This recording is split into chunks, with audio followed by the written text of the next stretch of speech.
Let's talk about the important things first that bind us together.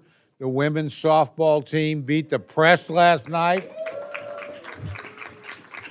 Congratulations to Debbie Wasserman-Schultz, captain of the team. And anytime Congress kicks the ass of the press, that's something we can celebrate together. Well done. Absolutely. So great effort last night when it counted, and appreciate it very much. So I call the meeting, the Appropriations Committee, to order. I'd like to welcome everybody to today's meeting.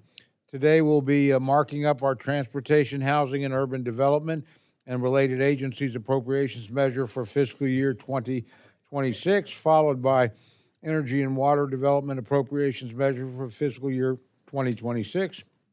We'll also be considering an updated report on our interim suballocations, which will cover all 12 bills, which you should all have the information on.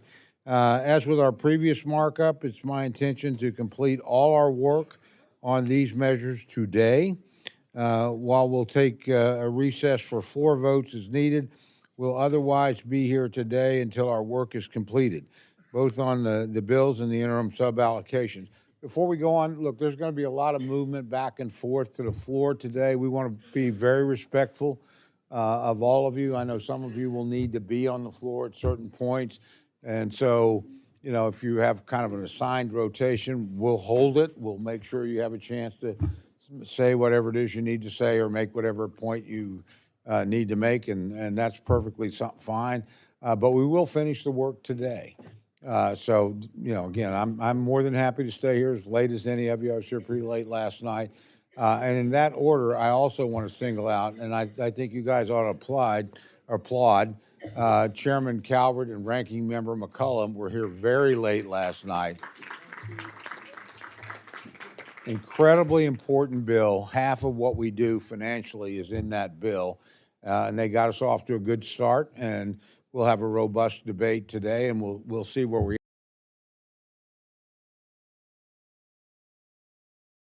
as they possibly could, and I think they succeeded. So they brought credit to themselves and credit to this committee. With that, we will begin the markup. Our first order of business today is consideration of the Transportation, Housing, and Urban Development and related agencies appropriation bill for fiscal year 2026. I will now recognize Chairman Womack to present the bill. I thank the chairman. Administratively, on your table, in the center of your table, are jars of some jams and jellies, courtesy of my office, and of different varieties. If you don't see the variety that you covet, let me know, and we'll make sure that we get that particular flavor to you. Roy and Evelyn Webster were dear friends of mine. They both passed on many years ago, but they come from the famous House of Webster in Rogers, Arkansas, and I'm pleased to share some of those delicacies with you here this morning. And in honor of the great victory by the Congressional Women's Softball Team, I thought today that I would throw you a softball, that being the Transportation and Housing and Urban Development bill. Yeah, and Stenny, in your case, we'll make the exception. I want to thank Chairman Cole for his leadership on this committee. This committee is fulfilling its constitutional duty thanks to your dedication, Mr. Cole, and we are eternally grateful. I want to thank Ranking Member DeLauro for your leadership on this committee and your friendship. I trust that the day is not far off when we'll work together and negotiate these bills in good faith with the Senate and the White House so we can avoid a catastrophic potential shutdown or a long-term CR that none of us should want to see. To my friend, Ranking Member Clyburn, thank you for your honest and thoughtful engagement on this subcommittee and for your friendship. And I want to thank the subcommittee staff for their work on this bill. Doug Disrude, Avery Pearson, Andrew Giacini, Nathan Silverstein, and Sophie Myers with the majority, Christina Monroe, Jackie Kilroy, and Nora Fay with the minority, And then off my personal staff, Naomi Walker, your work is evident in this bill, and we appreciate it. The bill we're considering today meets our nation's most critical transportation and housing needs while reducing excessive spending and regulatory burdens. The discretionary allocation in this bill is $89.9 billion, $4.5 billion below the fiscal 25 level. This is a 5% reduction in spending. When accounting for $1.5 billion in fewer housing receipts, actual spending is $6 billion below FY25. We have carefully allocated resources to the most critical missions at DOT and HUD while implementing significant reforms. The bill prioritizes transportation safety on our railways, roads, and airways. It ensures a responsible safety net with housing support for our most vulnerable. We've eliminated or reduced 38 programs, totaling over $7 billion in savings. We redirect nearly $4.5 billion from lower priority programs funded through the IIJA to air traffic control, highways, maritime, and rail. Now, some will argue that this reallocation from the IIJA will result in lower infrastructure investments, but I would note that the IIJA advance appropriations are fully in the jurisdiction of this committee. Billions from these lower priority programs remain unobligated, so we are instead investing in programs with a real return on investment, from tribal transportation to truck parking to air traffic control modernization. The bill provides $5 billion for FAA facilities and equipment, a nearly $2 billion increase over FY25. This investment builds on the historic funding the FAA received in the Big Beautiful Bill for technology updates and facility improvements that will maintain America's global leadership in aviation. We prioritize safety, U.S. competitiveness, and investment in American infrastructure by protecting safety-related positions and allocating over $4 billion to airport improvement projects. The bill provides funding to train and hire 2,500 new air traffic controllers to backfill the retiring workforce and deploy controllers to those facilities that are understaffed. This bill provides $63.4 billion for highways and bridges through the Highway Trust Fund. That's a $1.3 billion increase. These resources are directly allocated to state departments of transportation, enabling state and local governments to collaborate on high-priority road projects. The bill provides $925 million for Amtrak's Northeast Corridor and $1.4 billion for the national network through a transfer from the IIJA Fed-State Partnership Program, which under the Biden administration was used to fund wasteful high-speed rail projects.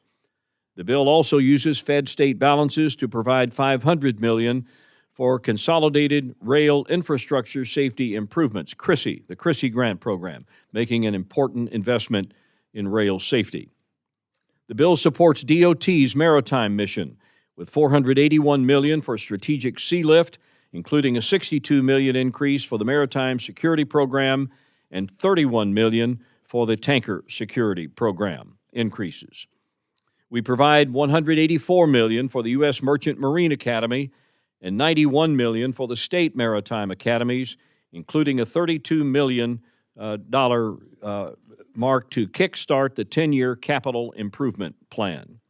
The bill meets our responsibility to support our most vulnerable citizens who rely on housing assistance while implementing fiscal discipline. The bill does not include a proposal by OMB to transform rental assistance into a state block grant program, a plan that has not yet been considered by the authorizing committees. I look forward to working with the administration and the authorizers to explore ways to more efficiently provide housing assistance and expand opportunities. The funds provided in the bill support authorized rental assistance programs at what we believe is a fiscally responsible level of $50 billion for Section 8, project-based rental assistance, and programs that serve the elderly and the disabled, roughly equal to the FY25 levels. With the flexibilities provided to HUD, we expect the department to prioritize the 80,000 Veterans Affairs support vouchers that are currently under lease. The bill provides over $4 billion for homeless assistance grants. That's a 2.6% increase over enacted levels, including a $3.8 billion mark for the Continuum of Care program. I'm almost finished. And there are other things in this bill that I will call to your attention that make it worth your support today. Let me just finish by saying this. This bill will have a positive impact in every congressional district while meeting our responsibility to rein in spending and reduce regulatory overreach. I want to again thank our chairman, Chairman Cole, for your leadership in moving appropriations forward. This will give us a shot at completing our work without endless continuing resolutions. And with that, Mr. Chairman, I yield the floor. I thank the gentleman very much. I now recognize Mr. Clyburn, the ranking member of the subcommittee, for remarks on the bill. Thank you very much, Mr. Chairman. Mr. Chairman, Chairman Womack, referring to each other as my good friend is a phrase we often use in this body, often not seriously. But through common human connections, shared values, and love of country, when I refer to you, Chairman Womack, as my good friend, I really do mean it, and I thank you for your enlightened leadership and stewardship of this subcommittee. I'd also like to thank Chairman Cole, Ranking Member DeLauro, as well as our staffs that you have listed, Mr. Chairman, headed by Christina Monroe on my side and Doug Disraud, Disrude, I believe, on your side. And much of this is why I regret that I am unable to support this bill. Mr. Chairman, throughout this country, the American people are concerned about the cost of living and the economy. In fact, more than 771,000 people are experiencing homelessness, and 75% of low-income renters spend more than half of their income on rent. In my home state of South Carolina, nearly 57,000 low-income households, seniors, people with disabilities, working families, count on HUD's rental assistance programs to help make ends meet. And nearly every district is faced with a housing crisis. I hope that we can agree that housing is a basic human need. Yet, the bill before us proposes to shortchange HUD's rental assistance program by more than $5 billion and eliminate all investments for eviction prevention. This would mean hundreds of thousands of HUD-assisted households would face eviction, the majority of whom are elderly, disabled, or families with children. Given the dire need to lower the cost of living for Americans, this is unacceptable. Despite a housing shortage of more than 7 million units, this bill cuts housing construction and preservation programs by 46%, nearly half. This bill also gives HUD broad authority to increase rent costs while cutting programs that help put residents on a path to self-sufficiency and wealth building by 31%. This bill ends grants to 10 HUD-certified housing counseling agencies in South Carolina, who each year educate and lead hundreds of homeowners to successful homeownership. Unfortunately, this bill makes it harder for our constituents to find places to live. The bill before us has largely adopted the president's proposal to further gut fair housing enforcement by cutting fair housing activities by 67%. As many of you know, before I came to this body, I served for over 13 years on 2 predecessor bank boards that are now known today as Bank of America. I served on the Audit Committee, and I chaired the Community Reinvestment Act Committee. And I can tell you that we at that bank admitted to the atrocities that we visited upon many people by redlining their communities and denying them fair housing. And we have been working in this body to overcome that. But this bill takes us back to where we were back in that period of time. Today, people with disabilities account for 53% of individuals filing discrimination complaints at a time when less than 5% of America's housing is accessible. And over 60 million Americans have a disability, including a disproportionate share of veterans, seniors, Black Americans, and tribal communities. But, Mr. Chairman, the harmful cuts in this bill extend far beyond housing. This bill also zeroes out investments for Amtrak, leaving little or no room for making the necessary infrastructure upgrades for passenger rail, guts public transit and bus projects, ignores the costly realities of climate change, and takes $4.4 billion from the bipartisan infrastructure law to make up for a woefully inadequate allocation. These transportation cuts are particularly short-sighted because they compound the housing and the cost of living crisis. Access to safe, reliable, affordable transit is essential for connecting people to jobs, schools, and healthcare, the very things that help families achieve stability and self-sufficiency. Now, let's be honest about what's really happening here. Just weeks ago, Republicans passed their big, ugly bill, which will increase the deficit by trillions of dollars over the next decade through tax cuts for billionaires and big businesses. At the same time, in this appropriation process, Republicans claim we must responsibly cut federal spending because of deficit concerns. But their definition of responsible is taking housing away from vulnerable Americans and kicking the can down the road on addressing this country's growing housing shortage, homelessness crisis, and crumbling infrastructure problems that will only get bigger and more expensive if we do nothing to address them now. The funding tactics of robbing Peter to pay Paul have real-life consequences. If the job of members of this subcommittee to improve the day-to-day lives of Americans, it is our job.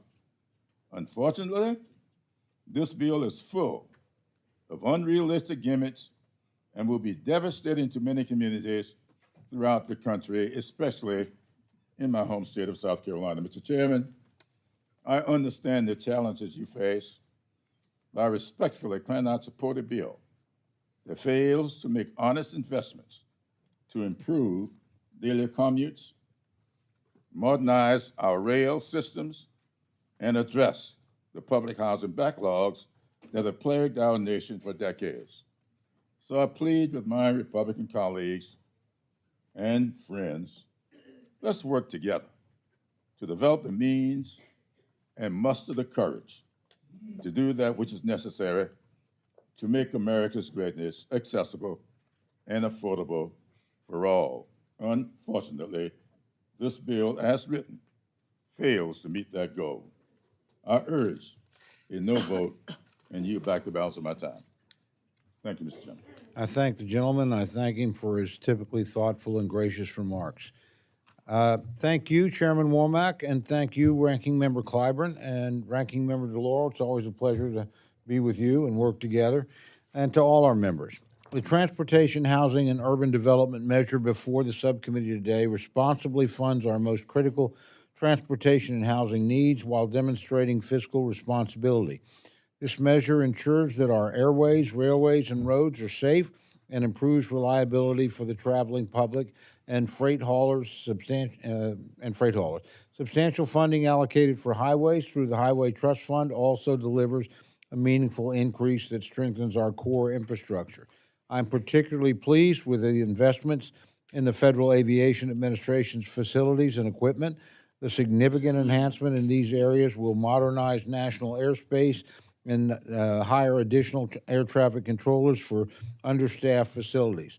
With a clear focus on safety and efficiency, this funding accelerates the deployment of air traffic control technology and infrastructure, building on the momentum established through the One Big Beautiful Bill. The bill supports American innovation with funding for DOT to certify new aircraft, integrate drones in the airspace, and enable the advancement of automated vehicle technologies. We're investing meaningfully in freight rail infrastructure improvements, truck parking, and tribal transportation, resources strategically transferred from the Infrastructure Investment and Jobs Act to maximize efficiency. Our national defense is also prioritized through strong support for the strategic Sea-Lift programs, including the Maritime Security Program, alongside continued backing of the U.S. Merchant Marine Academy and the state maritime academies. We are also building strong communities across America. Our most vulnerable citizens are supported through rental assistance and homelessness resources, which will assist millions of elderly, disabled, and working poor households. The bill empowers local housing and community development decision-making through community development block grants and neighbor works, capacity building activities that leverage private housing investment dollars. We uphold these vital commitments while delivering substantial savings by eliminating and shifting resources away from partisan priorities and redirecting them toward core infrastructure investments that drive American competitiveness and economic growth. I thank Chairman Womack and Ranking Member Clyburn for their hard work on this bill. I believe it reflects a fiscally conservative approach that reduces overall spending while protecting essential services and prioritizing real infrastructure investments. Well, thank you, and I yield back. With that, I now recognize my very good friend, the Ranking Member of the full committee, Ms. DeLauro, for her opening remarks on the bill. Thank you very much, Mr. Chairman, and I want to thank Chairman Womack and Ranking Member Clyburn. You know, this is an extraordinary committee, which I think everyone here is very proud to serve on, and I've had the privilege of serving on the Appropriations Committee probably for the last 25 years. And I've had the opportunity to work with both sides of the aisle in producing legislation that will help to make a difference in the lives of the American people, which is the goal of what this institution is all about. And I treasure the friendships on both sides of the aisle, that we can come together and produce legislation that does make that difference in people's lives, gives them an opportunity for the success they deserve because how hardworking they are. So I thank you for being here this morning. I thank the staff for the great work, staff on both sides of the aisle that make a difference. As I always say, they keep our names on the door. And I particularly want to say a thank you to Christina Monroe, Jackie Kilroy, and Nora Fay. And with my opening comments, which makes me very, really sad to have to stand up and to oppose this bill, a bill that will make affordable housing and quality transportation options more expensive and out of reach for more Americans. We are in the middle of a cost of living crisis, and housing and transportation are two of the largest expenses for American households. The burden of everyday necessities, rent, mortgage rates, housing prices, home insurance, car insurance has skyrocketed. Americans are desperate for help with housing and transportation costs. But President Trump is not laser focused on the cost of living, which he is actually making worse. And with this bill, I have to conclude that nor are House Republicans. Their big, ugly bill is handing massive tax breaks to billionaires and the biggest corporations while driving up the costs for middle-class families to buy a home and abandoning neighborhoods devastated by natural disasters and struggling with historic disinvestment. And today we are considering another House Republican bill which will raise costs for struggling American families, make it harder for them to get by. Never mind that we have no complete budget. We are holding this markup in a completely unprecedented time, as the Congress's authority is being challenged by a lawless administration. Since taking office, President Trump's administration has stolen resources appropriated by the Congress, Democrats and Republicans, for programs and services across the federal government, including several in this bill that help to grow the middle class, protect workers, and support Americans' businesses. We cannot continue as the Appropriations Committee to abdicate the power that we have prescribed by the Constitution, abdicate that power of the purse to the executive. We're looking at grants for nonprofits to fight the scourge of housing discrimination terminated, meaning that many Americans, including people with disabilities, will go without safe and sufficient housing. As seniors and families face increased energy costs, this administration is freezing a program that helps make their housing more energy efficient and resilient from natural disasters. Taxpayer-funded investments to repair our roads, our bridges, transit systems, and ports that create jobs, boost local economies, have been stolen, creating costly delays and risking jobs. All of these programs Congress enacted and appropriated funding for in law. It's the law of the land. They are substituting Congress's decisions and judgments with their own. These cuts affect all of our constituents. Recently, NeighborWorks New Horizons was able to assist one of their residents in fulfilling her dream of purchasing her own home. Jan, a longtime employee of Yale New Haven Hospital, was a NeighborWorks tenant for over 10 years. And when she expressed that she wanted her piece of the American dream, NeighborWorks provided her with counseling services like budget coaching and homebuyer education. When she discovered that NeighborWorks was building a house down the street from her apartment, she asked if she was qualified to buy it. NeighborWorks helped her navigate the process, connected her to another organization that offered her down payment and closing cost assistance. NeighborWorks makes the American dream possible for people who otherwise may not have reached it. And later in this markup, I will offer an amendment to restore funding for the home program, legal assistance grants, housing counseling, and for NeighborWorks. But the Trump administration's stealing and the bill before us today puts the American dream further out of reach for the working class and the middle class. It makes it more difficult for those struggling to keep a roof over their head to secure and remain in affordable housing. It fails to prevent several 100,000 evictions across the country by shorting rent payments for public housing by $1.5 billion and the Section 8 voucher program by $3 billion. This bill falls short of providing vulnerable seniors and people with disabilities the safety net they need to stay secure in their homes. Nearly 750,000 Americans experience homelessness. But this bill shortchanges homeless assistance grants, which would mean nearly 28,000 fewer people who are currently living on the street will receive the help they need to secure housing. While housing costs are escalating faster than Americans can keep up, so too are the costs of transportation. New cars, used cars, insurance, all making transportation unaffordable. So what does the majority's bill do to help? Gut investments in our transit networks that relieve Americans of high transportation costs.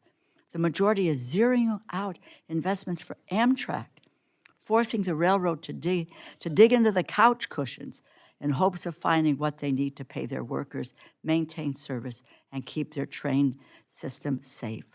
This bill delays rail infrastructure improvements already underway from New York to Norman, Oklahoma. This bill's evisceration of commuter transportation halts improvements for rail and bus transit everywhere, from Miami to Salt Lake City to Columbus to San Antonio and, yes, to New Haven, Connecticut. Connecticut Department of Transportation Commissioner Garrett Eucalito reached out after reviewing the majority's bill, alarmed by the cuts and transfers of funds from the bipartisan infrastructure law. He said, and I quote, "With over $10 billion in capital needs on the New Haven line, which the state of Connecticut inherited from a bankrupt private railroad that failed to invest for decades, we cannot make these repairs on our own." The THUD majority proposal will not only stop progress on improving the Northeast Corridor, but will set us back on our heels just as we have started to see momentum, end quote. Americans cannot keep up with the cost of housing and transportation. This committee has the power to do something about it, and we should. Unfortunately, this bill, the majority has instead pursued draconian funding levels and a pro-eviction, pro-road congestion agenda that will only make household budgets tighter. Cannot support this bill, and I yield back. Thank you. Thank the gentlelady for her remarks and her thoughts, and I would now recognize the captain of our successful softball team, the conqueror of the bad news bears, the one triple B we all hate. So the gentlelady from Florida, Ms. Wasserman Schultz, is recognized for remarks on the bill.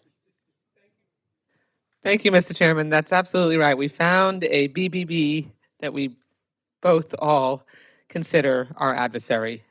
I won't say detest. But given what is a jarring transition to what I'm about to say, thanks everybody for your support. And thanks to my co-captain, Congresswoman Bice. But I do rise in strong opposition to the bill before us today for one simple reason. It will make life harder for Americans.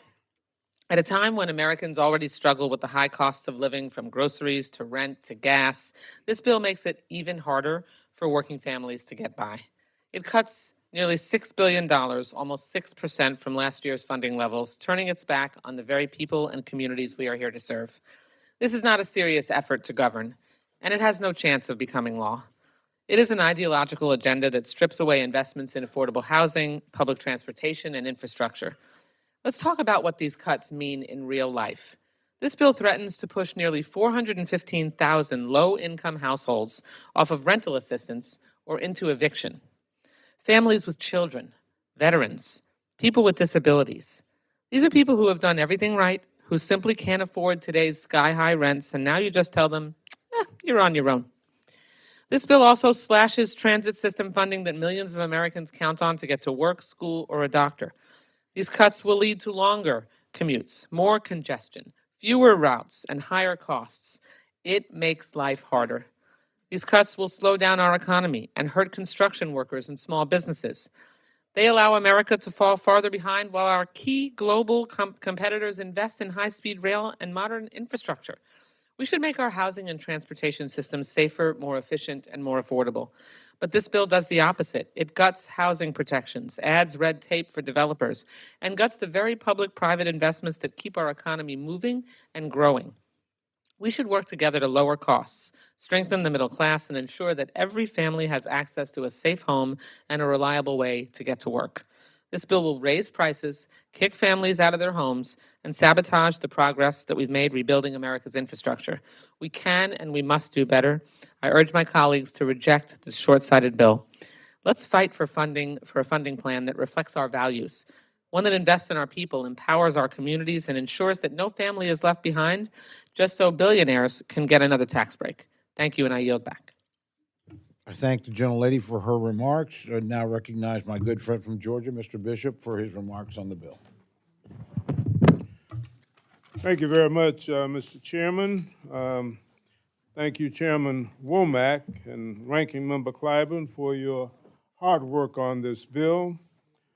I really wish that I had good things to say about this bill, but we have here yet another victim of the majority's slash and burn policy as they continue to hack away at the federal government and the essential services that it provides. Not only does this bill gut public transit funding, including bus infrastructure investments and transit infrastructure grants, which will lead to service cuts and the loss of thousands of jobs, the majority appears to be proud of the staffing cuts that this bill will direct. HUD staffing alone will be reduced by an astounding 26%. These cuts will all but ensure that the government will become less accessible and far less responsive to the needs of everyday Americans. With our infrastructure continuing to crumble and with housing costs at an all-time high, no thanks to the Trump administration's unpredictable trade policies, now is not the time to abandon our commitments and leave the public to fend for themselves. I don't think it's a particularly bold statement to say that everyday people rely on the safety, availability, and convenience of transportation and housing. That's why I'm confused by the majority's strategy of underfunding and establishing barriers to access. The federal government should not act as an obstacle to reliable transportation and reliable housing. But yet, that's what this bill does. It underfunds housing for low-income senior households and people with disabilities. It cuts lead paint remediation efforts. Who would be opposed to any of these things?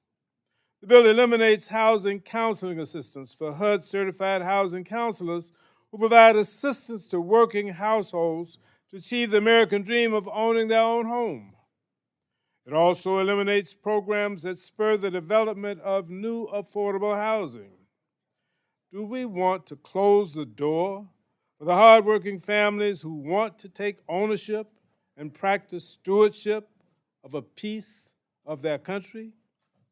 This bill also drastically underfunds our railroads. With a 91% cut to the Federal Railroad Administration, it decimates port infrastructure development and significantly reduces transportation infrastructure spending, which will lead to road congestion and deterioration. Unfortunately, I cannot support an appropriations bill that itself does not support the American people. I urge my colleagues across the aisle to join us at the table to craft a reasonable and responsible transportation, housing, and urban development bill instead of going it alone down this political, highly partisan path. Let's work together to address the real-life needs of the American people, wherever they are in our nation, and whatever their demographic or geographic identity they happen to claim. Let's work together for the American people. And with that, I urge a no vote on this bill in its present form. And I yield back the balance of my time. I thank the gentleman for his remarks. We now would recognize distinguished young lady from Ohio, Ms. Kapler, for her remarks on the bill. Thank you, Mr. Chairman and members. I spent most of my life working in the field of housing and community development before being elected to Congress and rise in strong opposition to this particular transportation, housing, and urban development bill. It basically cuts nearly $6 billion over last year's appropriations for housing and community development. That's an enormous cut at a time when in places like I represent, the average family cannot afford to buy a home. I don't know how many members would want to raise their hands and recognize that's happening in districts across this country, but it actually is.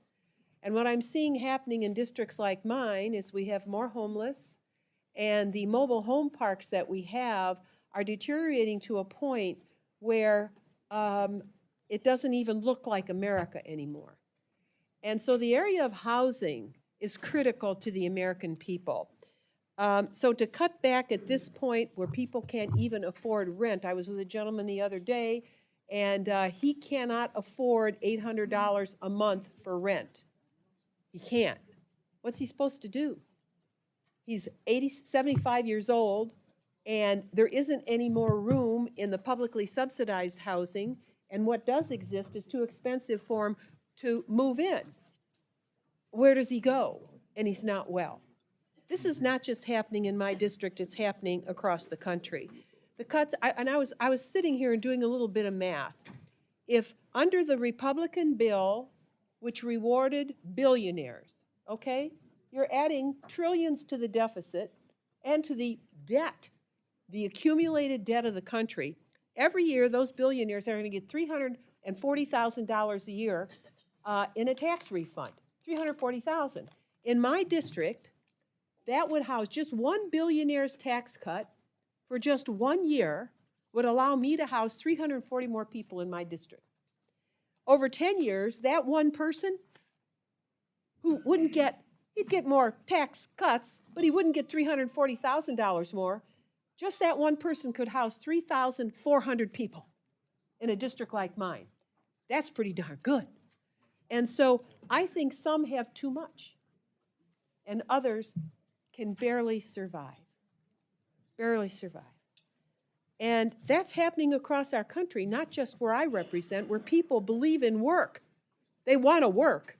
They want to work at a wage that gives them a decent life. And by that I mean food. A lot of them can't afford a car, but some type of shelter that's decent. And this bill doesn't take us in that direction. One of the people I represent is a 72-year-old retired nursing assistant, 72 years old. She lives in a HUD-supported apartment and hasn't had a working elevator for months. Every day, she climbs 3 flights of stairs up and down to buy her groceries, lug them up, do her laundry, and keep her grandkids in tow. The landlord says repairs are delayed because there's no federal funding coming in, and this bill will make sure there just isn't any. Now, that isn't healthy for the country. There are some folks who simply have too much, and they don't need more. They really don't. It might actually be better for them if they had to struggle a little bit more, so they didn't lose sight of other people that live in this country. And we don't want our neighborhoods to deteriorate, but they are, because there isn't enough to support rehabilitation of housing in this bill. And what a tragedy for our country. It doesn't meet the moment. The rail passenger service issue is extremely important. We are so far behind the rest of the world, it's an embarrassment. If you doubt what I say, just go up to Canada. You can go from one end of the country to the other on really decent rail. We can't do that. And we have 350 million people. We're going up to 500 million folks. So for your children and grandchildren and great-grandchildren, think about the country you're leaving them, inadequately prepared to function. Our highways are crowded. We got truck jams all over the middle west part of the country. We can't get more rail in order to haul all these containers and so forth. We can't get a sea, land, rail configuration to relieve all of the stress on our streets because the federal government is under-investing in transportation, which this bill also does. So I just say, this is a wake-up call. I'm not going to support this bill because I know America can do a whole lot better than we're doing in this bill. I feel sorry for us as a country. And I hope that enough people wake up to say, you know what, we can do better than this. We can create a better way of life for our people. And that starts with where they live and the kind of transportation systems they can have to get to work in the new America. Thank you, and I yield back. Thank the gentlelady. The gentlelady from Illinois, Ms. Underwood, is recognized for her remarks on the bill.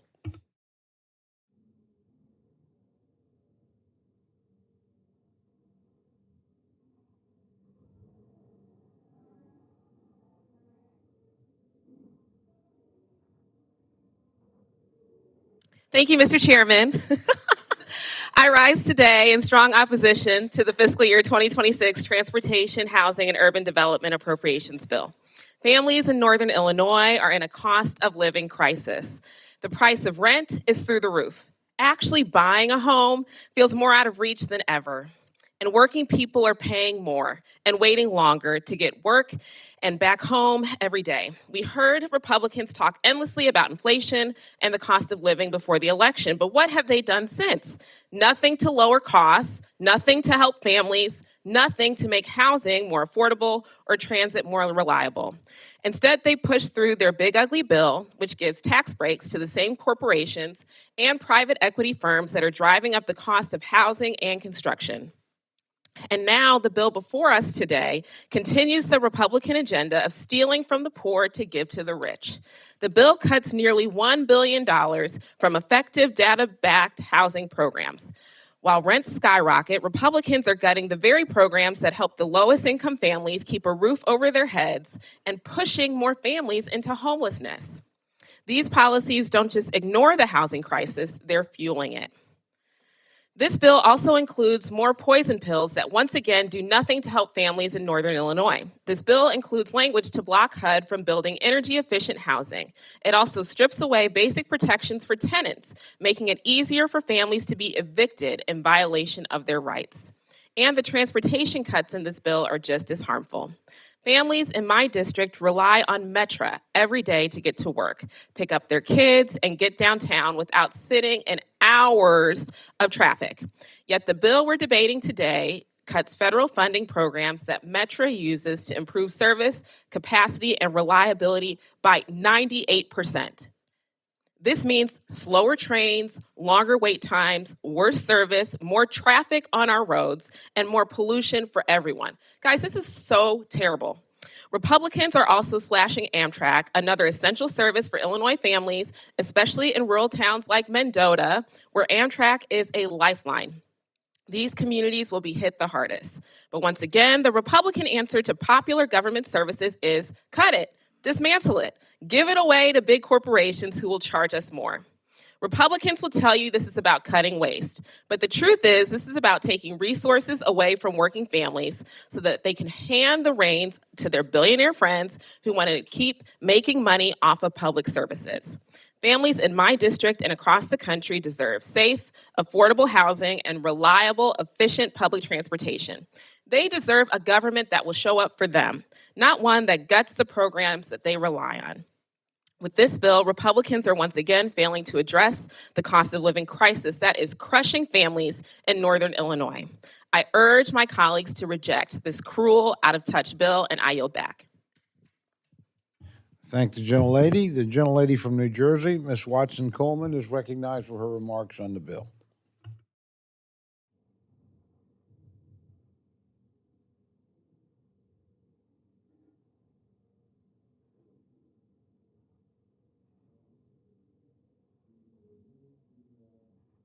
Sorry, we'll move to the gentleman from California. Mr. Aguilar is recognized for his remarks on the bill.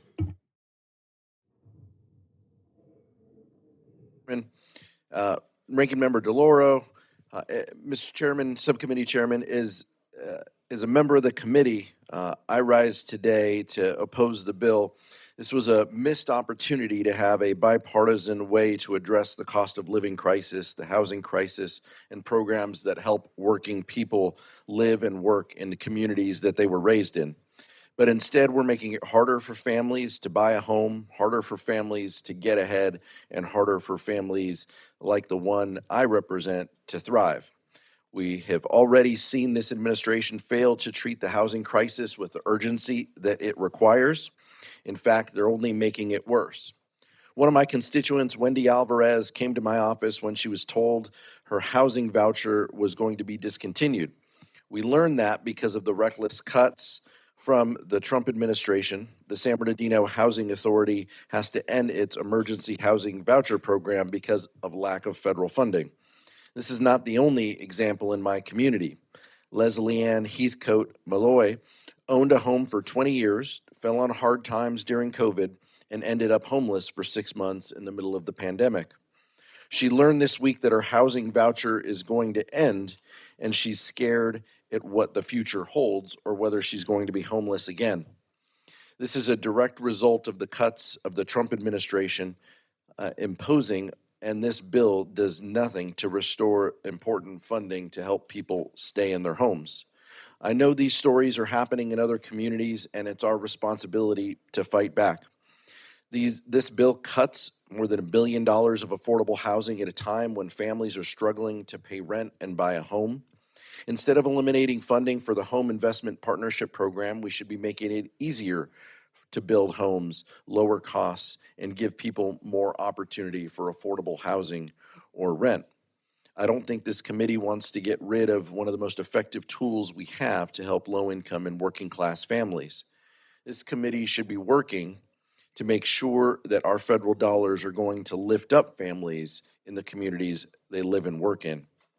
And there are a lot of people in my community who want to see the Olympics and the World Cup be successful. There's nothing more patriotic than cheering on our fellow Americans at the World Cup and celebrating the stories of incredible Olympic athletes. We should not be playing politics with something so important.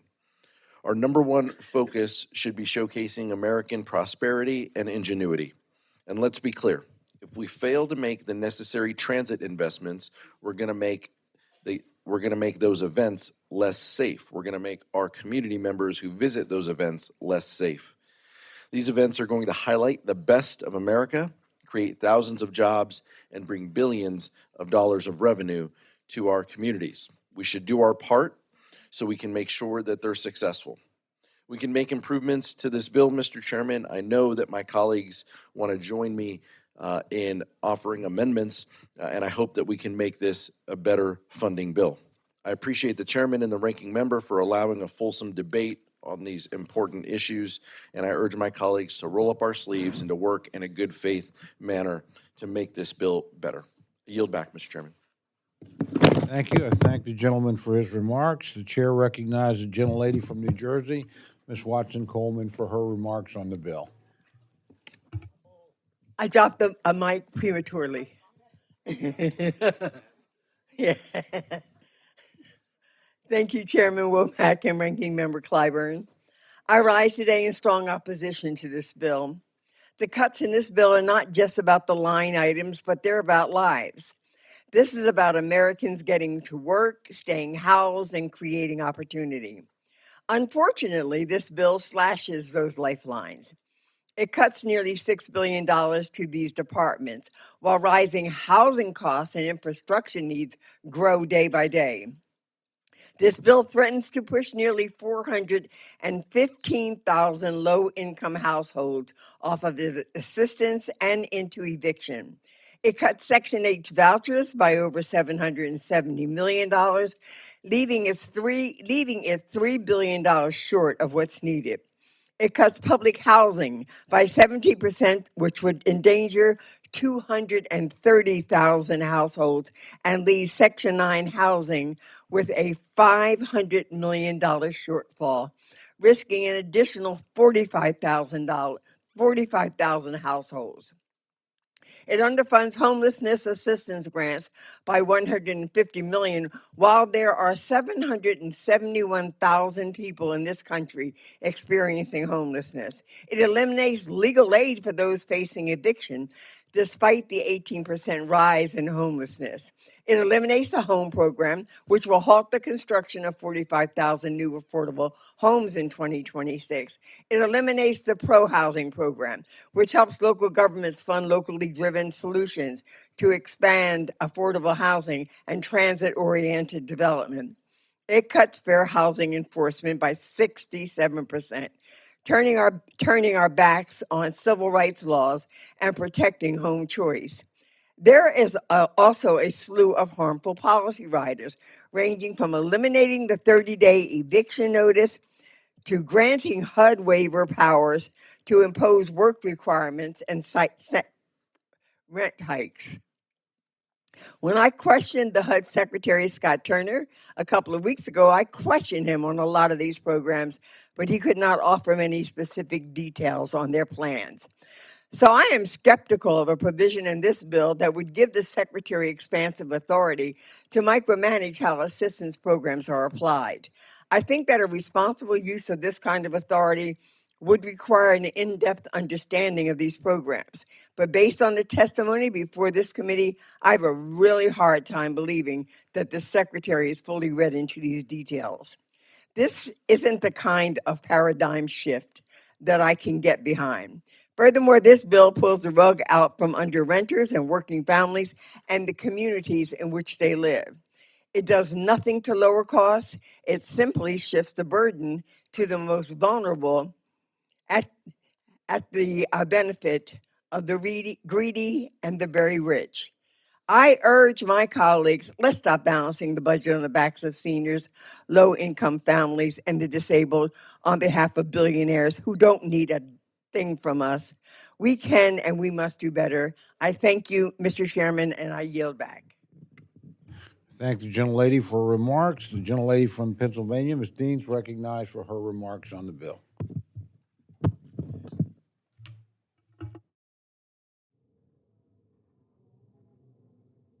the chairman and the ranking members, and it's good to be with all of you today. However, I do rise in opposition to this appropriations bill, and I'm disappointed to have to do that. I too thought this would be an opportunity to address the high cost of living across this country, which so many people are suffering under, and which so many of our constituents call to our attention every single day.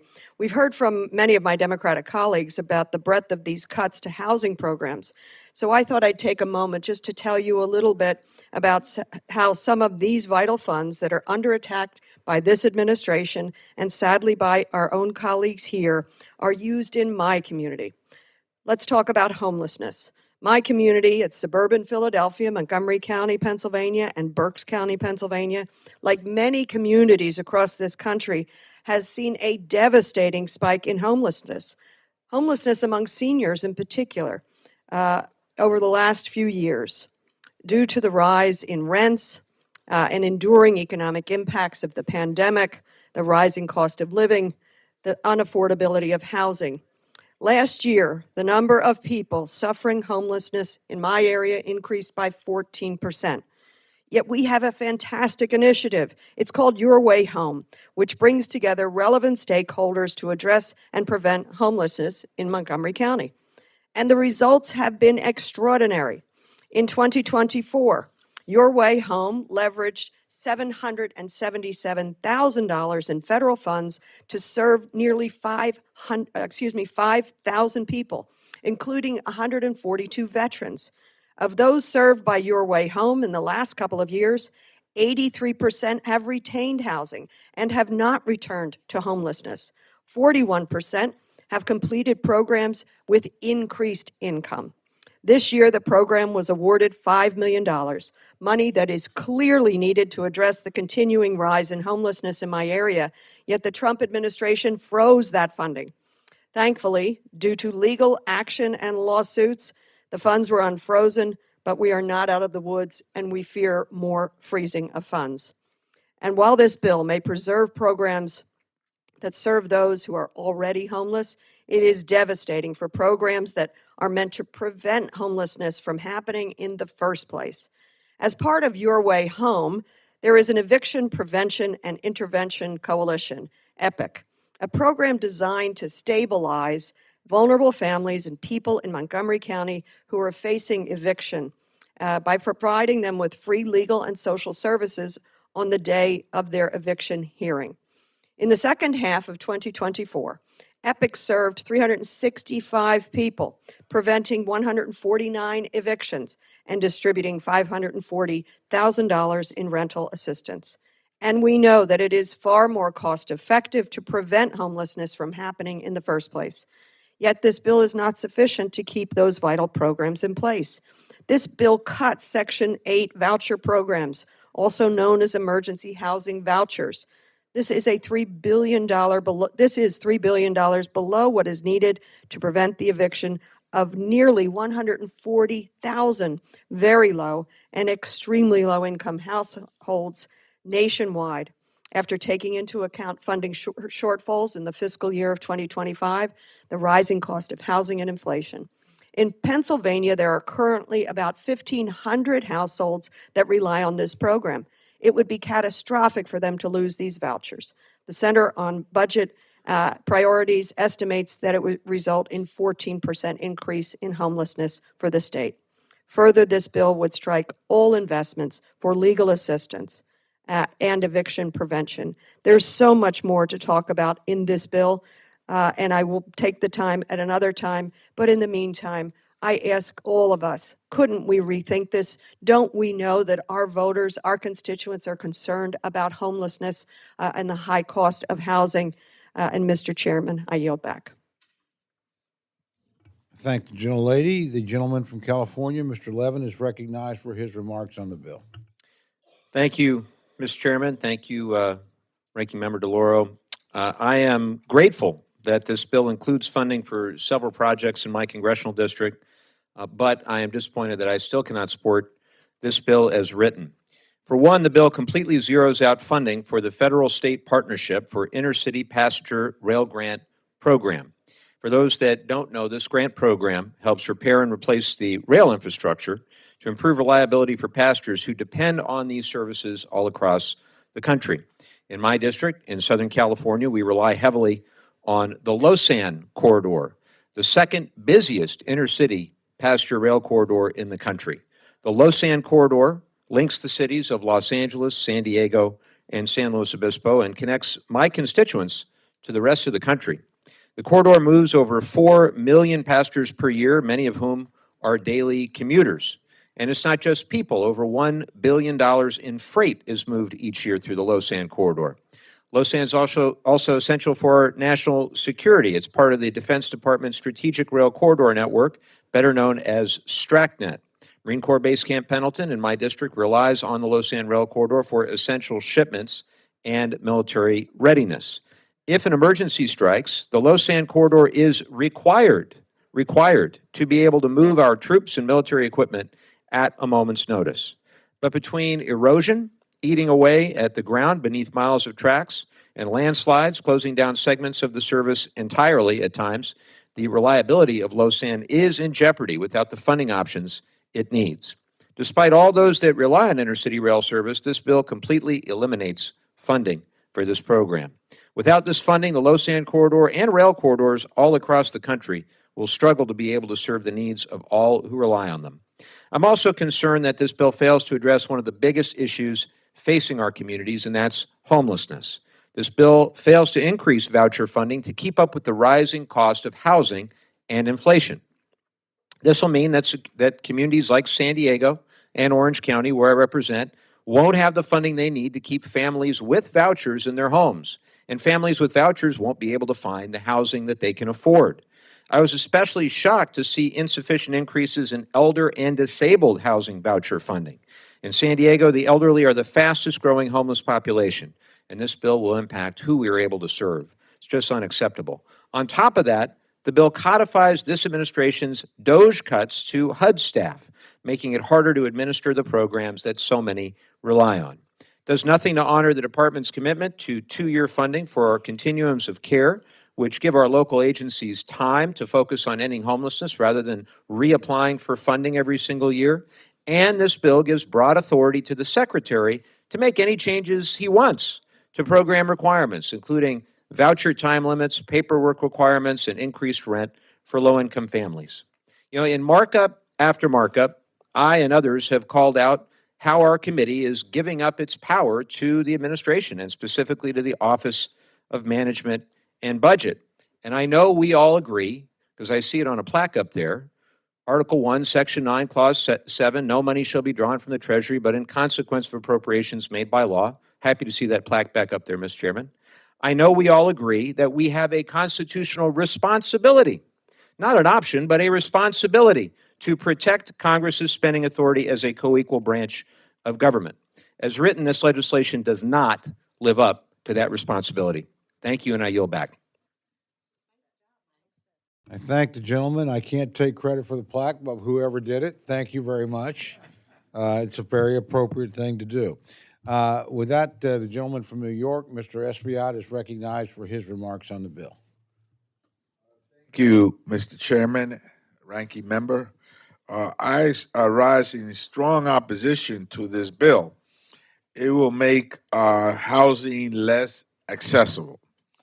It ignores the realities of inflation. It flat funds and cuts crucial housing programs like Section 8, public housing, and housing for the elderly, for seniors. As a member of one of the districts with the largest number of public housing units in the country, these cuts will greatly impact the majority of my district. The New York City Housing Authority, which has a backlog of $80 billion for repair, for capital repairs, relies on federal funding to ensure that they are able to offer clean and safe units for families. This will eliminate any repairs, let's say for elevators. Some seniors live on top floors, on the 20th floor, 30th floor, and they need to have access to the ground floor. The only way to get down if you have mobility issues is through the elevator. So this funding, capital funding for NYCHA will help repair elevators, boilers. so you can have heat and hot water. Rooftops to eliminate by pointing the building and repairing the rooftop, the envelope of the building, you'll be able to eliminate mold, leaks, and even lead paint in some of those apartments. So lacking the funds for this will hurt the families that live in New York City Housing Authority. The more than 70,000 voucher holders in my district will be at risk of losing their housing because this bill does not fund Section 8 in a way that keeps up with inflation and the rising cost of housing.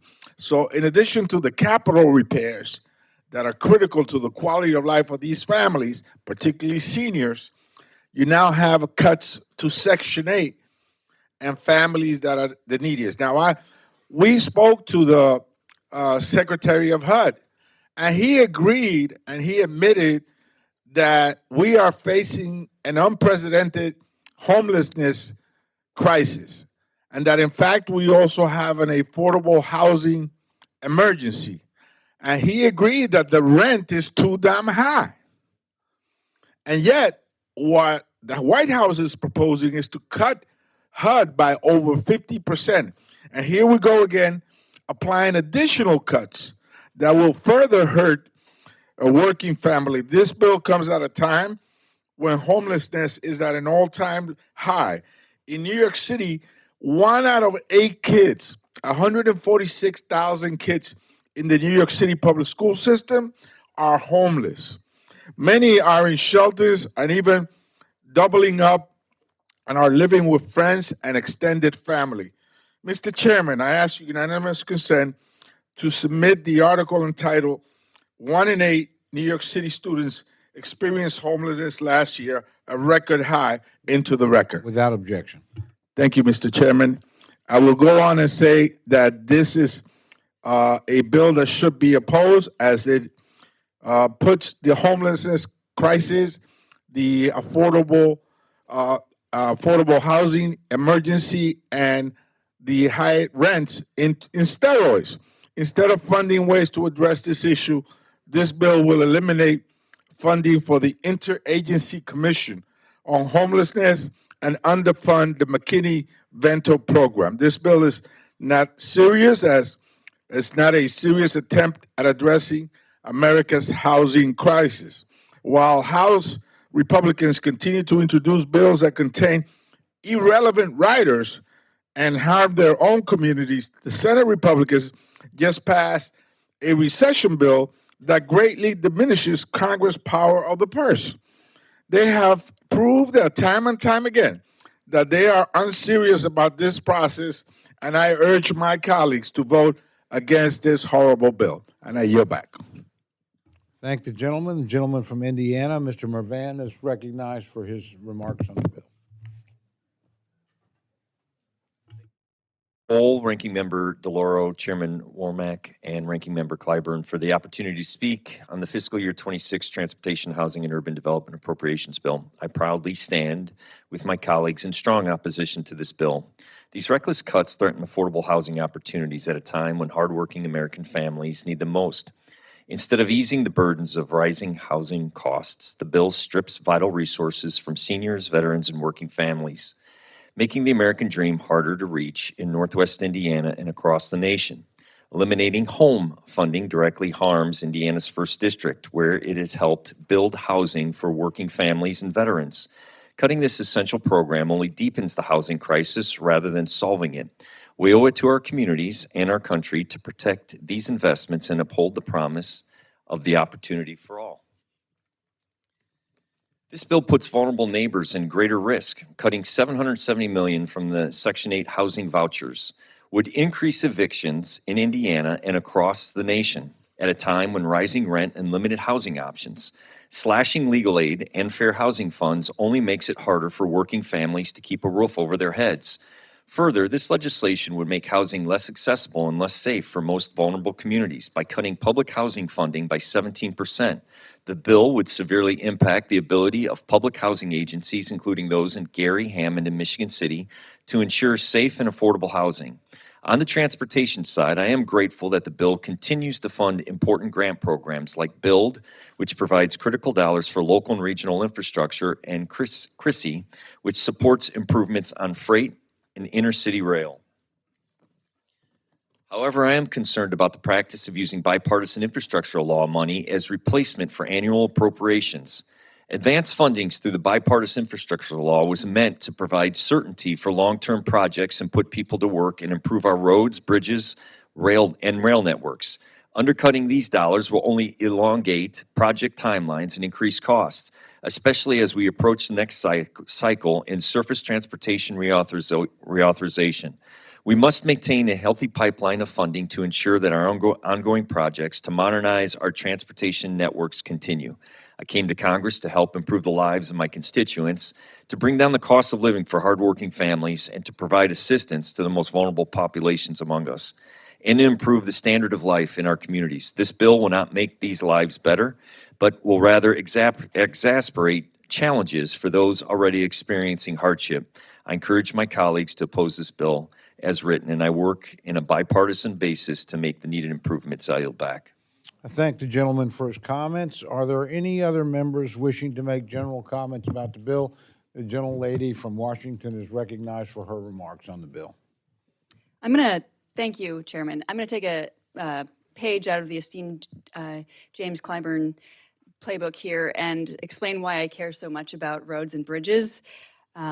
Going back to Rome and pre-Rome, there's an understanding that an ability of a nation to physically reach each other is its lifeblood. It used to be in this country that you could pay your taxes by loaning a mule to a road building project, by providing aggregate, by working it yourself.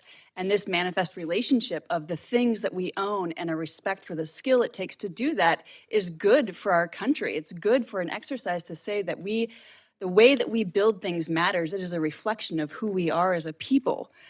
And to be honest, I'd hoped that I'd maybe naively presumed that like with a trifecta on the other side, there might be a bit of a reinvigoration of what it is that we want and how we get there. Of the regulatory reform that affirms the agency to building. I was talking to one of the port operators. They told me that the cost of building their port, 40% of that was within the permitting.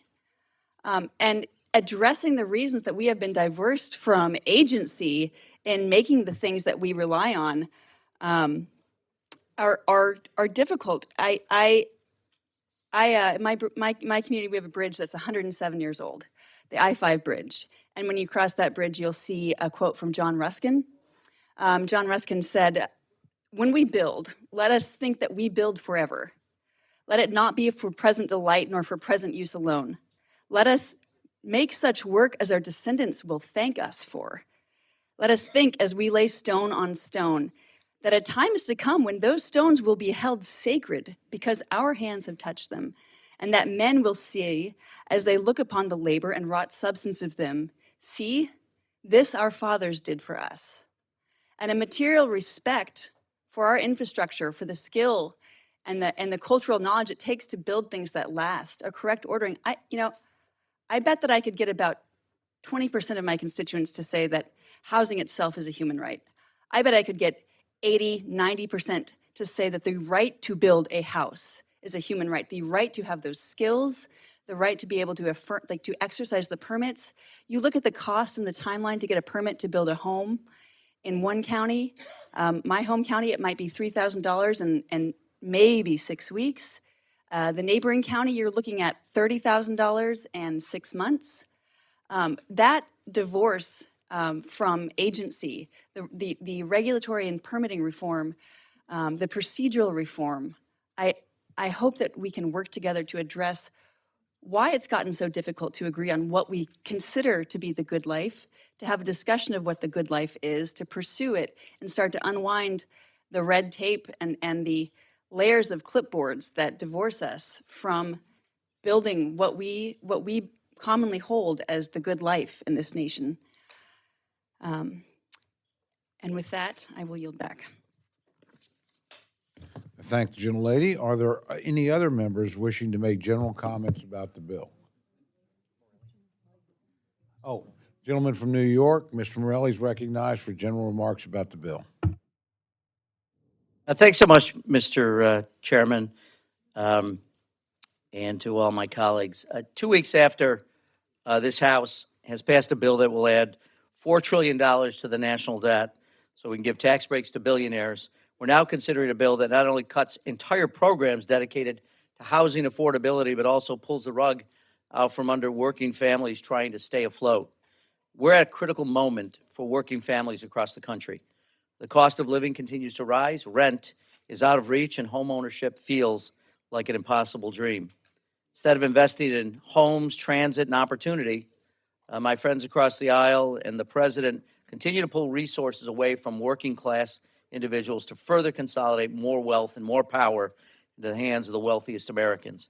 The bill eliminates the only federal program we have to build affordable housing. It eliminates housing counseling that helps people become first-time home buyers and to build multi-generational wealth. It eliminates eviction prevention services, even as homelessness and housing instability continues to rise. Inexplicably pulls the funding away from those eviction efforts. We should be expanding opportunity, not taking it away. We should be helping families pursue the American dream, put down roots, investing in the future. We should not be walking away from them, because at the heart of all this is a simple truth. Everyone deserves a fair shot at the American dream, a safe place to live, a reliable way to get to work, and the dignity of building a life with stability and hope. It's the promise grounded in the ideals of our preamble: fairness, opportunity, and a government that works for all. And I'm going to keep fighting for a budget that reflects that promise, a budget that works for all the families of America, not just the wealthy few. And with that, Mr. Chair, I yield back. Thank the gentleman. Are there any other members wishing to make general comments about the bill? Seeing none, the chair would recognize Ms. McCollum for the purposes of amendment, and frankly, so that she and Mr. Calvert, once we're done with this process, are free to come and go as they need to attend to the important business this committee has on the floor. So with that, I thank my friend and recognize the gentlelady from Minnesota for her amendment. Thank you, Chairman Cole, and Mr. Calvert and I do appreciate that. I have an amendment at the desk. I ask the reading to be dispensed with.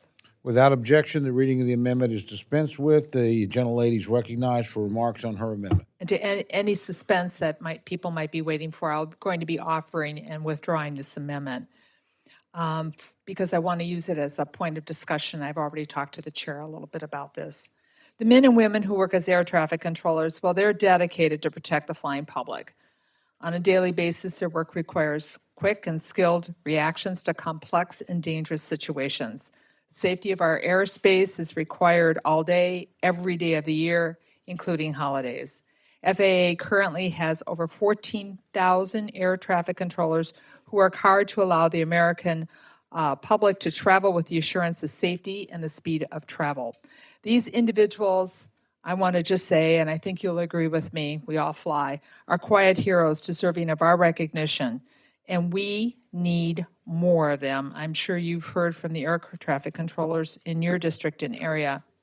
There's currently a shortage of 3,000 air traffic controllers, forcing the existing workforce to work 6 days a week, 6 days a week, and mandatory overtime. No choice, it's mandatory.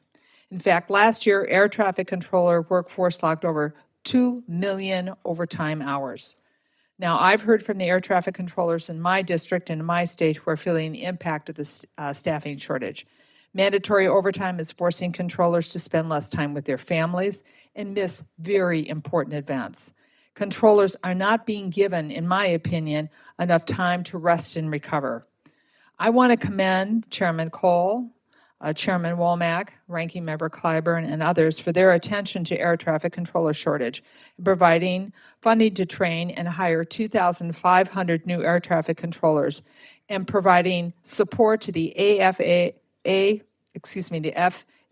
Academy in Oklahoma City in the bill before us today. The Academy in Oklahoma City is the sole academy for training our air traffic controllers. They are training and receiving at this academy. It's exceptional.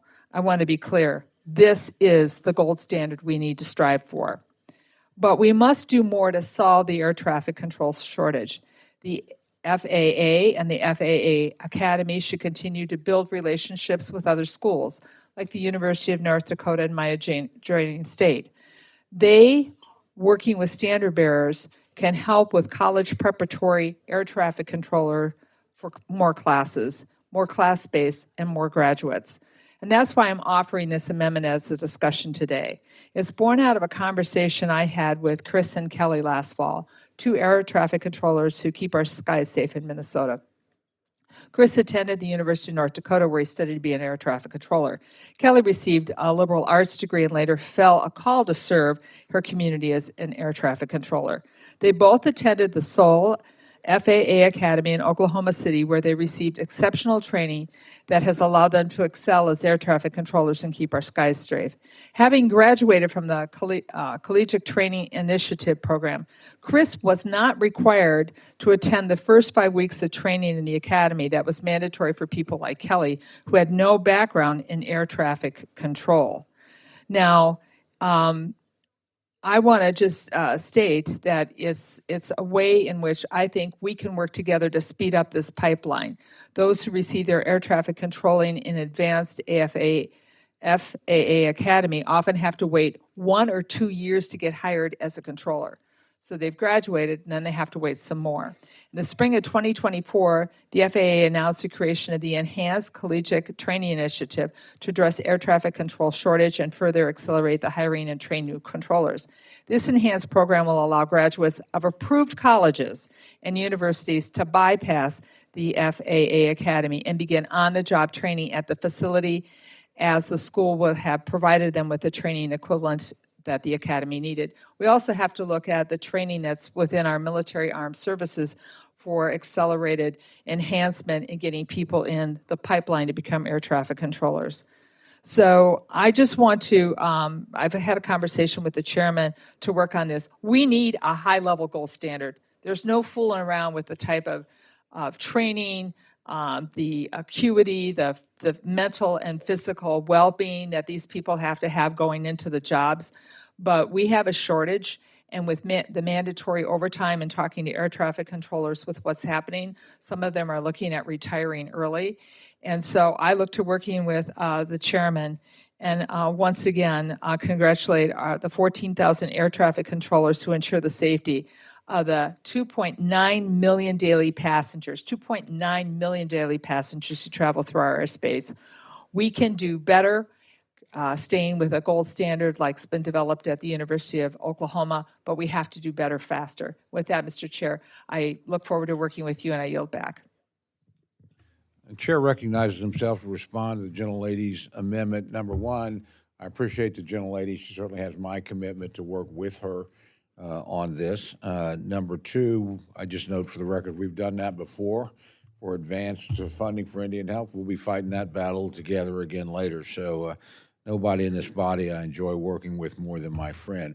I also would now recognize the chairman for any remarks he cares to make about the amendment. Yes, thank you, Mr. Chairman. And I, too, want to thank the gentlelady from Minnesota for her interest in this. And everybody should have an interest in the issue of making sure that air traffic control is the safest and the gold standard, not just for this nation, but for the world. And we've put $100 million in this bill for the purposes of training and hiring air traffic controllers.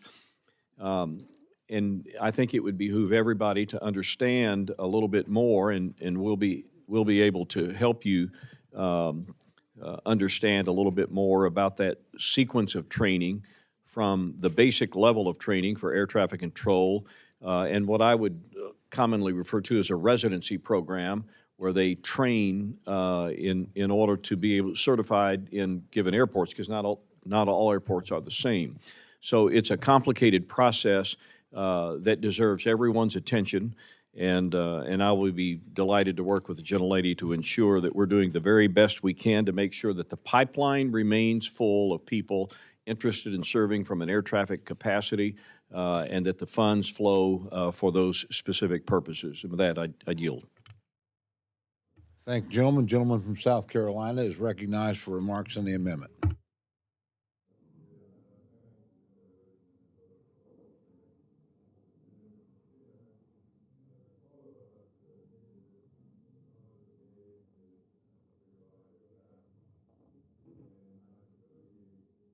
I hear more from air traffic controllers today than any other group of people in my congressional district. We must address the academy success rates, the struggle with retentions, and the temptation for early retirements. Addressing this issue, Mr. Chairman, is not just a plus. This is a must in the world that we currently live in. And I want to thank the gentlelady for offering the amendment, and I thank you, Mr. Chairman, for your bipartisan attention to this. I do believe we can work together to get this done. It's a must. Thank you, and I yield back. I thank the gentleman. Are there any further comments on the amendment? Seeing none, if there's no further comment, the gentlelady is recognized for 1 minute to close. Working with everyone on this, and on behalf of the air traffic controllers who are serving us now, I know that they know we're trying to solve this problem for them. And for those who are looking to serve our great nation, public safety, and our economy, look at becoming an air traffic controller. With that, I yield back and withdraw the amendment. Thank the gentlelady. I would now like to recognize Chairman Womack to offer a manager's amendment. Mr. Chairman, I have an amendment at the desk. I ask unanimous consent that the amendment considered as read. Without objection. Thank you, Mr. Chairman. The bipartisan manager's amendment includes bill and report changes to the underlying bill and other technical fixes that both sides have come to agreement on. I thank Ranking Member Clyburn and other members who have worked with us on drafting this amendment, and I would simply ask my colleagues to support the amendment. It's non-controversial, and yield back the balance of my time. Thank the gentleman. The gentleman from South Carolina is recognized to address the amendment. Thank you, Mr. Chairman. Mr. Chairman, I rise in support of this amendment. The amendment contains technical corrections and additions to the bill and report language. I have worked with the Chairman Womack, in a very partisan way with this to accommodate all the requests from both sides of the aisle. I'm very pleased with the result that we have obtained, and I urge my colleagues to support the amendment, and I yield back. I thank the gentleman. Do any other members seek recognition to speak on the amendment? Seeing none, I recognize Chairman Womack for 1 minute to close. I urge support of the amendment. Yield back the balance of my time. The questions on the amendment, all those in favor say aye. Aye. All those opposed say no. No. The opinion of the chair, the ayes have it, and the amendment is adopted. I now recognize Chairman, once I restore order, I now recognize Chairman Womack to offer a Republican en bloc amendment. Yeah, I was going to ask for a roll call vote on that last one, but my cardinal buddy down there. Mr. Chairman, I have an amendment at the desk, and I ask unanimous consent that my amendment be considered as read. Without objection, the reading of the amendment is dispensed with. Thank you, Mr. Chairman. The en bloc amendment includes bill and report changes that will further strengthen the underlying bill. The amendment, among other things, restores the pre-IIJA federal prohibition on red light cameras, cracks down on the exploitation of advertising space by Chinese adversaries in transit systems and airports in our nation's capital region. It also directs federal highways and transit to conduct a study on the harmful impact of New York's congestion pricing on commuters. This amendment strengthens the underlying text, and we would commend it for your consideration. I urge a yes vote. I yield. Thank the gentleman. The gentleman from South Carolina, Mr. Clyburn, is recognized for remarks on the Republican en bloc amendment. Thank you very much, Mr. Chairman. Mr. Chairman, I rise in opposition to this amendment. I particularly object to the addition of yet another anti-safety rider to this bill. The language would prohibit funds from being used to purchase, install, or operate traffic safety cameras for red light, speed, or stop sign enforcement. Traffic enforcement cameras are an effective way of deterring dangerous behavior on our roadways and have been proven effective in reducing speeding and crashes. According to the National Traffic Safety Administration, there are almost 12,000 deaths and more than 300,000 speed-related crashes in 2023. And another 1,000 people were killed in crashes as a result of cars running red lights. The reality is that these enforcement cameras are an effective means to deterring dangerous behavior. They reduce crashes, they reduce injuries, and they save lives. Further, the decision on whether or not to spend funds on safety cameras and where to use them is a local issue. So this committee should not be inserting itself in this argument. And although I'm supportive of much else of this bill, I oppose this amendment and wish my colleagues to vote no. Now you're back. Thank the gentleman. Do any other members seek recognition to speak on the en bloc amendment? Where? Gentleman from Georgia is recognized to address the amendment. Thank you, Mr. Chairman. I rise today in support of the Republican unblock amendment, which includes my amendment that would prohibit funds for the purchase, installation, or operation of automated traffic enforcement cameras for the purpose of red light, speed, or stop sign enforcement. My concern is that these cameras provide a presumption of guilt for the accused without any human evidence to confirm or deny the charges brought against the accused because they don't actually know the identity of the accused. They only know who owns the vehicle. This is guilty until proven innocent, which violates the basic foundation of our legal system, which is innocent until proven guilty.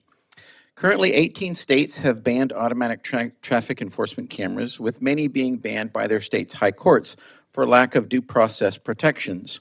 For example, the Minnesota Supreme Court seems to agree with my logic when they prohibited Minneapolis's automated traffic enforcement system in 2007, ruling that, quote, it eliminates the presumption of innocence and shifts the burden of proof from that required by the rules of criminal procedure. In addition to the due process violations, I have privacy concerns with such cameras as well, as many of these automated traffic enforcement devices rely on an automated license plate reader to identify the license plate of the number and reference that with records from the DOV to then issue these citations. Finally, I am concerned with the complete reliance on technology to determine the guilt of a crime. Unsurprisingly, a 2014 investigation by the Chicago Tribune found that thousands of drivers were wrongly fined $100 for running a red light because of a technological glitch in the camera's technology. For these reasons, I urge my colleagues to support this Republican en bloc amendment to prohibit federal funds for the purchase, installation, or operation of these automated traffic devices. Now, with this amendment, local jurisdictions would still be able to purchase, install, or operate such devices using their own funds on their own roads. Simply put, we should not be spending taxpayer dollars to violate our constituents' constitutional due process or privacy rights. Thank you, and I yield back. I thank the gentleman for his remarks. Do other members seek recognition to speak on the en bloc amendment? Seeing none, I now recognize Chairman Womack for 1 minute to close. In the interest of time, I would just strongly encourage a yes vote. And before I yield back my time, let me just say to my colleagues here, District Taco is in the Ag Committee room here in about 5 minutes. You're welcome to enjoy lunch, courtesy of my team. And with that, I yield back the balance of my time. I urge a yes vote. For the purposes, just to inform the committee, I think around 6, Mr. Fleischman will also be having dinner brought in. I hope you get to eat it in luxury, but I'd love it if you weren't any of you here.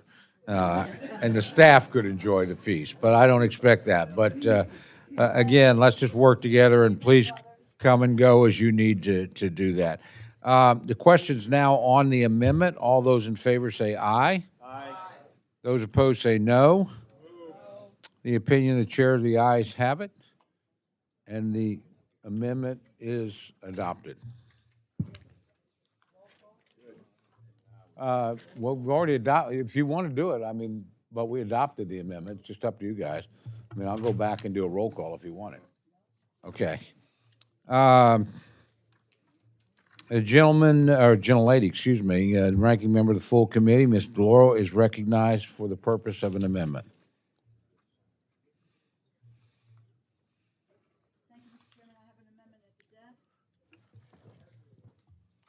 Would the gentlelady like to dispense with the reading? I ask unanimous consent that the reading of the amendment be dispensed with. Without objection, the reading of the amendment is dispensed with, and the gentlelady is recognized for remarks on her amendment. I rise to offer this amendment to prohibit the destruction of the federal government's ability to mitigate the worst impacts of the housing crisis and to restore investments that build housing and help American families achieve the stability of home ownership. America is in a cost of living crisis, and the cost of housing is one of the primary causes. The U.S. has a shortage of 7.3 million affordable rental homes. We need to build more housing in every state. The situation is no better for those looking to buy. The Center for American Progress estimates that there is a shortage of 3.8 million fewer homes than needed. The Chamber of Commerce estimates it is 4.5 million. No matter where you are on the political spectrum, it is clear there are not enough homes for Americans who want to buy them. This is a crisis that affects every part of the country, every age group. Older Americans who have outgrown their homes are staying because there are no affordable options for them to downsize into. That means there are fewer homes going on the market, fewer affordable options for first-time buyers looking for starter homes. It's a vicious cycle in every sense of the word, and the only people benefiting are the giant institutional investors and private equity firms, which are increasingly buying into the housing market and further. Nationally, private equity firms own more than 500,000 homes. According to some estimates, private equity firms are expected to own up to 40% of the single-family rental market by 2030. Families need help. They need more options. Why then is this majority eager to defund the home program? My amendment would restore funding for this critical investment. This is a supply-side program. It provides grants to state, local governments to produce affordable housing, create pathways to home ownership through first-time homebuyer assistance. You know, if we're serious about building more homes, we should not be taking away this tool that has supported new housing construction from Texas to Illinois to Alaska. The amendment restores the level funding. The amendment also restores level funding for NeighborWorks, which helps local organizations develop and preserve affordable housing, revitalize local communities, provide assistance to help families buy and to be able to retain their home. 37% cut in this bill would be devastating to nearly 250 community organizations across the country that rely on NeighborWorks for predictable, flexible support, especially at a time when the cost of property insurance and housing construction is skyrocketing. The partnerships that NeighborWorks has built across the nation include the New Haven's Neighborhood Housing Services. It's helped leverage over $70 for every $1 of federal investment, an extraordinary return on investment. This amendment also restores funding for HUD's Housing Counseling Program, which supports thousands of certified housing counselors across the country who provide prospective homeowners with financial real estate education that they need to achieve home ownership. It provides foreclosure prevention assistance, which helps families be able to keep their homes.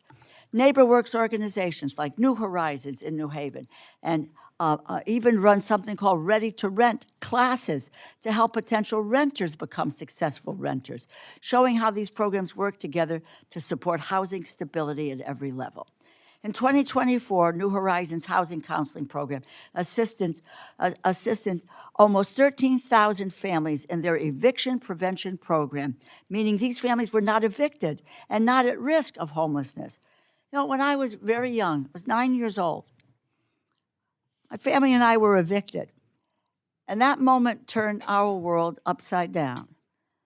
I never forget how awful it felt to see all of our possessions piled on the sidewalk. My family worked hard, but had very difficult financial instability really for as long as I can remember. We went to live with my grandmother. My family recovered, and with my getting us back on track. But I understand the horror of eviction. Many other families have the trajectory of their lives changed forever. Some spiral into death and to homelessness. We should be doing everything in our power to ensure evictions are as rare as possible. That is why my amendment would also restore investment in legal assistance for eviction prevention, give struggling families a fair shot, saves taxpayer dollars by helping families stay in their homes. Connecticut launched a right to counsel program in 2022, $20 million. And within a 2-year period, they saved nearly $37 million by providing legal aid to more than 5,000 households. How did Connecticut save the money? Because the renters were able to stay housed. The state did not need to spend this money on emergency shelters, foster care placements, and more social services. The amendment restores a comprehensive approach to housing stability. Home builds a supply. NeighborWorks develops local capacity for affordable housing development and homebuyer support.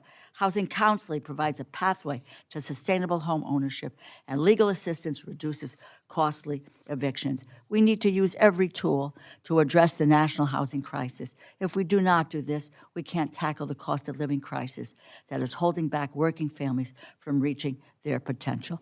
A home is simply not a place to rest your head. It's a source of comfort, it's pride, and success for families everywhere. It is central to the tenet of the quintessential American dream. I'm committed to helping more people make that dream a reality. Proud to propose this amendment. I urge my colleagues to support it as well. Thank you, and I yield back. I thank the gentlelady. The chairman of the subcommittee is recognized for his comments on the amendment. Thank you, Mr. Chairman, and respectfully, I would oppose the amendment offered by the gentlelady from Connecticut. On its face, it's $1.4 billion above the allocation. So if adopted, it would prevent this bill from going to the floor. But let's get down in the weeds here for a couple of things. The Ranking Member's Eviction Protection Grant Program has previously been a set-aside in HUD's research account aimed at giving federal money to legal aid societies for the work they already do. We didn't fund this program in FY24 or FY25, so it's kind of interesting that in a year of such fiscal austerity that the ranking member would be focusing on this program. On NeighborWorks, our bill restores NeighborWorks from the president's budget, which tried to wind down operations. This is an increase of $73 million. While it's a cut from the FY25 enacted level, we arrived at the level of $100 million through technical assistance. This level does include RIFs and scaling back of certain services, but it maintains core services to continue preservation of housing and home ownership and counseling services. I've discussed our issues with the home investment partnerships many times. Now, let's be clear.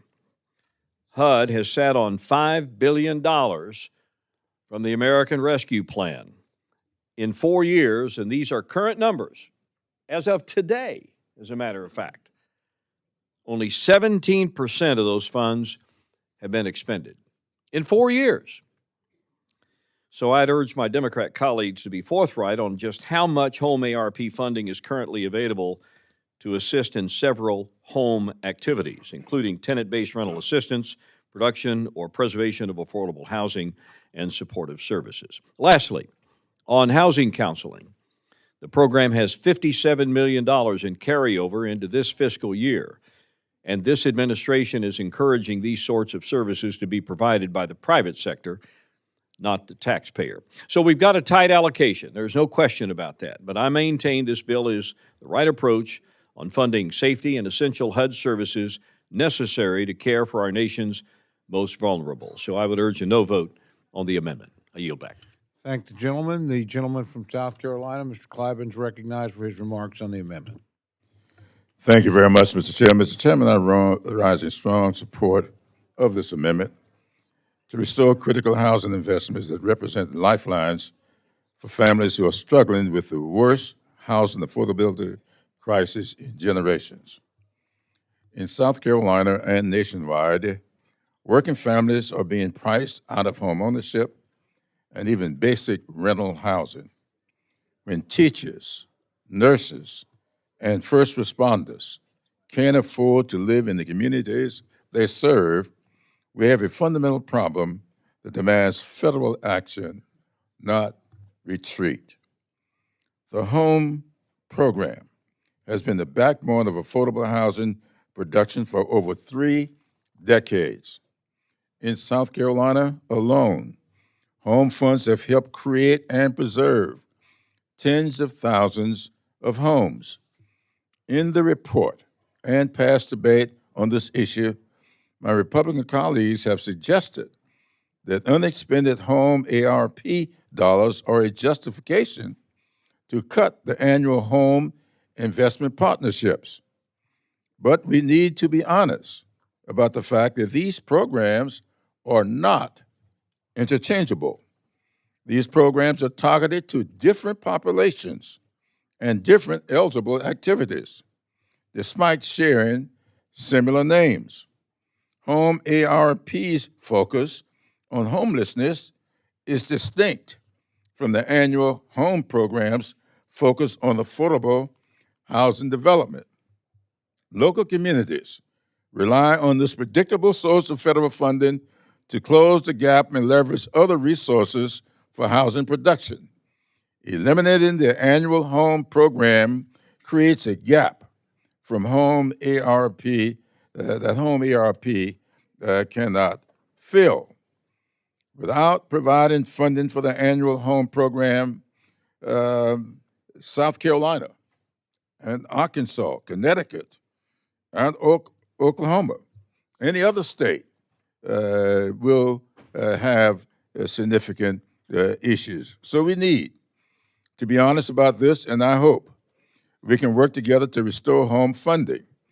I would not disagree with anyone who suggests that the home program needs improvement and modernization to make the funding easier to use. And in fact, there are bipartisan efforts on the way to address this. But that is not a reason for us to walk away from this investment in the midst of America's housing crisis. Additionally, HUD's housing counseling program is particularly vital for first-time home buyers and families working to avoid foreclosure. Homeownership remains the primary vehicle for wealth building for American families.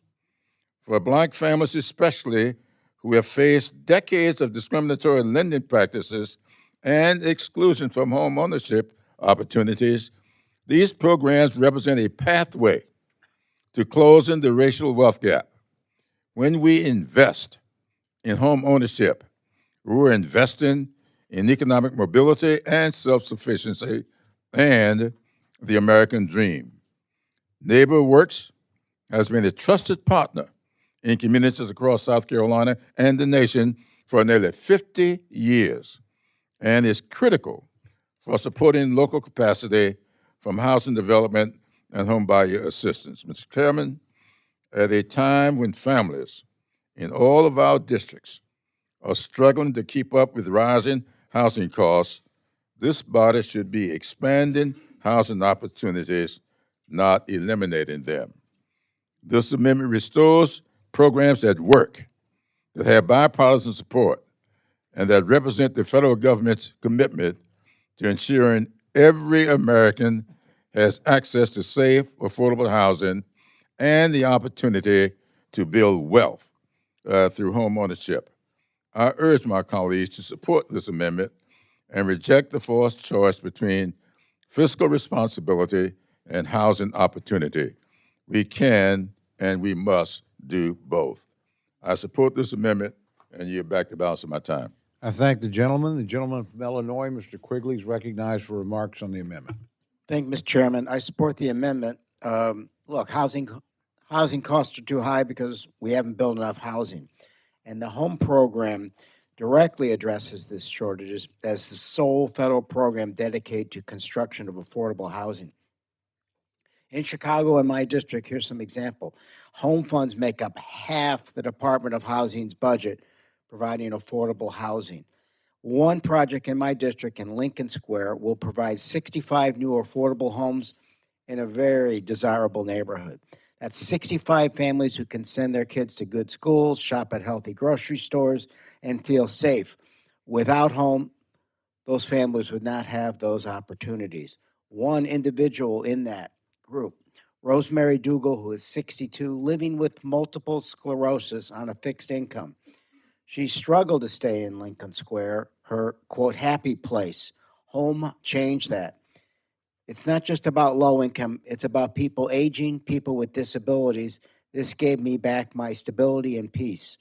Her new apartment at Canvas at Leland offers both dignity and affordability, something we can talk about for all those families, not just within that area and that district, but across the country. I yield back. Thank the gentleman. The gentlelady from Florida, Mrs. Wasserman Schultz, is recognized for her comments on the amendment. Thank you, Mr. Chairman.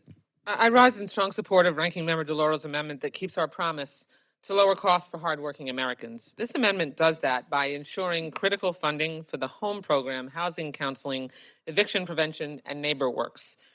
Mr. Chairman, I don't know if any of my colleagues have moved recently, but I'll tell you firsthand, housing costs are not going down, not by any stretch of the imagination.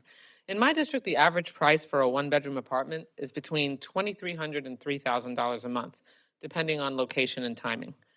That's tough for most workers to afford, and we know it's because since the COVID-era moratoriums were lifted, evictions in my community are back to historic highs. Worse, Tallahassee Republicans, that's our state capital, continue to ignore Florida's skyrocketing home insurance prices. That means they push more young people and families into apartments and kick them off the homeownership ladder. That's why this amendment is so critical.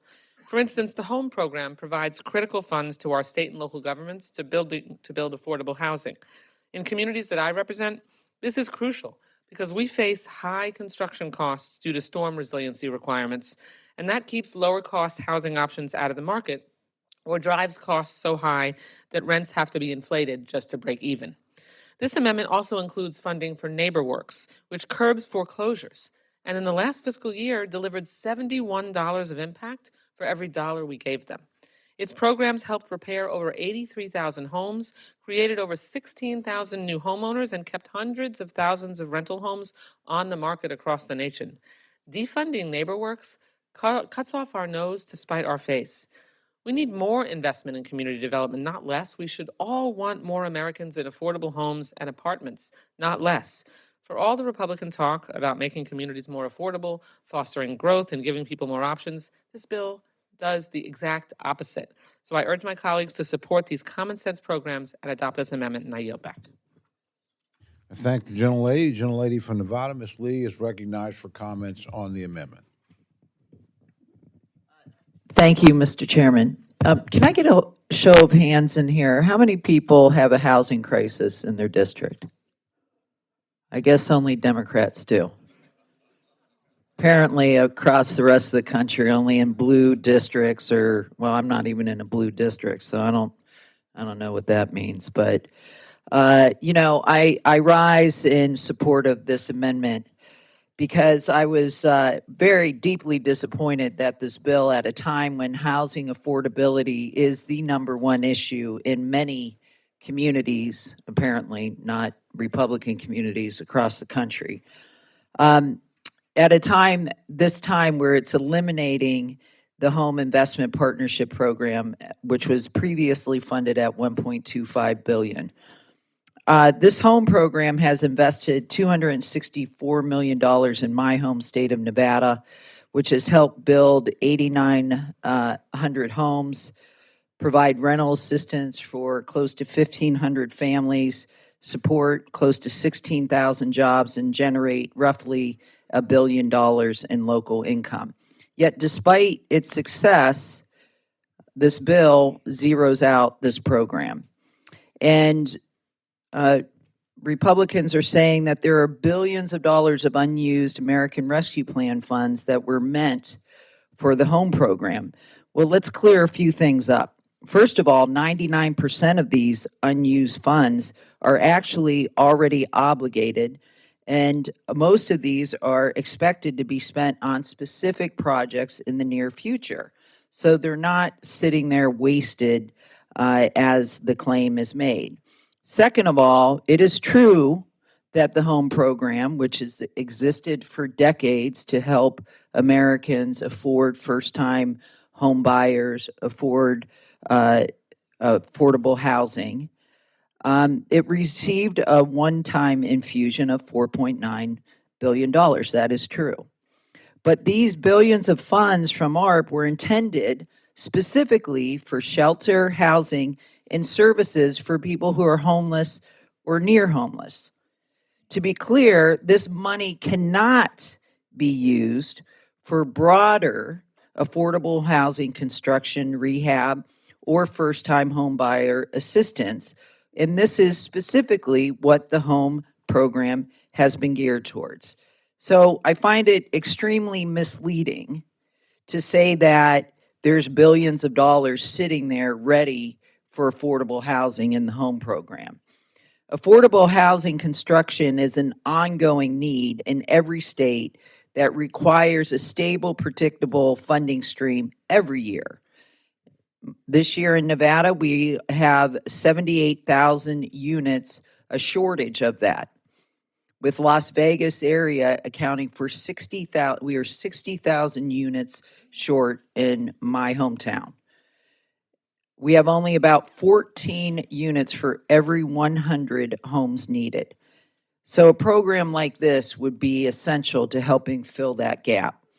This had provided a crucial funding stream for decades, but the slow spending of funds for a specific targeted program shouldn't be used to condemn and eliminate the entire program. We should continue to support ongoing affordable housing production programs that have proven track records rather than gutting them. I believe this is an egregious oversight, not to mention the numerous other problems in this bill. So I urge my colleagues to support this amendment. Thank you. Thank the gentlelady. The gentlelady from Maine, Ms. Pingree, is recognized for comments on the amendment. Mr. Chair, I too rise in strong support of this amendment, and I appreciate the thoughts of my colleague from Nevada who asked if anyone else had a housing crisis in their district. And while we don't always raise our hands in response to those questions, I think I can speak for everyone in the room because I know for a fact that we all have a housing crisis in our district. This used to be one of those issues I felt like I was speaking about alone. It's been a problem we've recognized in Maine for a long time, but I know for a fact that we are all experiencing this problem at exactly the same level.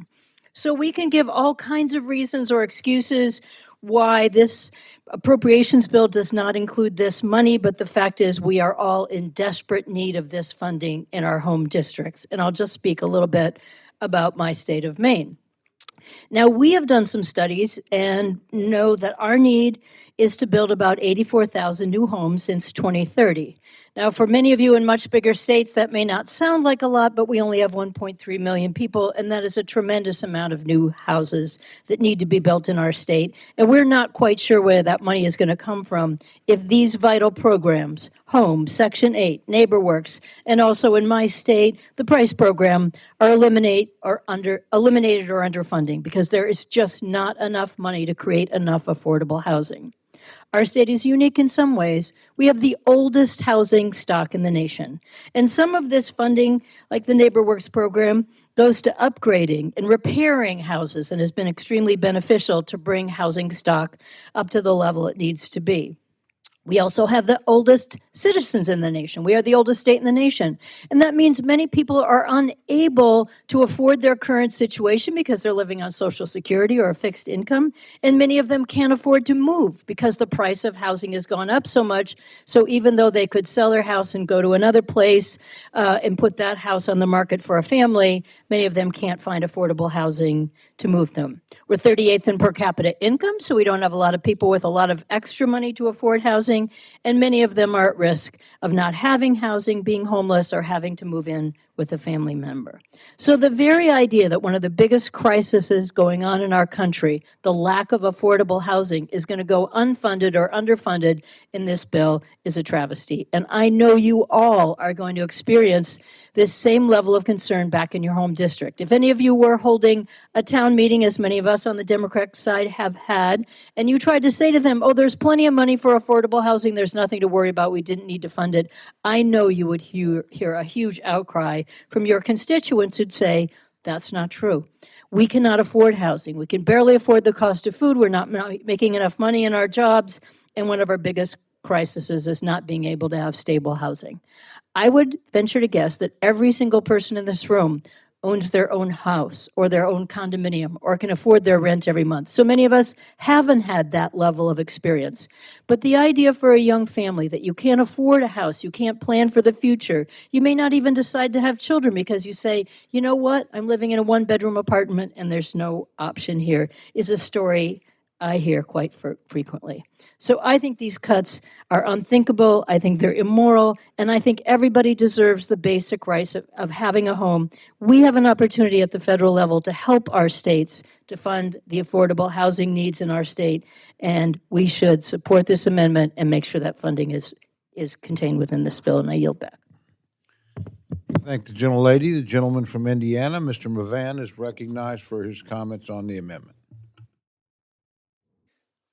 Thank you, Chairman. I stand in support of this amendment. By eliminating funding for key affordable housing programs, including a home investment partnership program and housing counseling, this bill betrays the communities across the country struggling to achieve the American dream.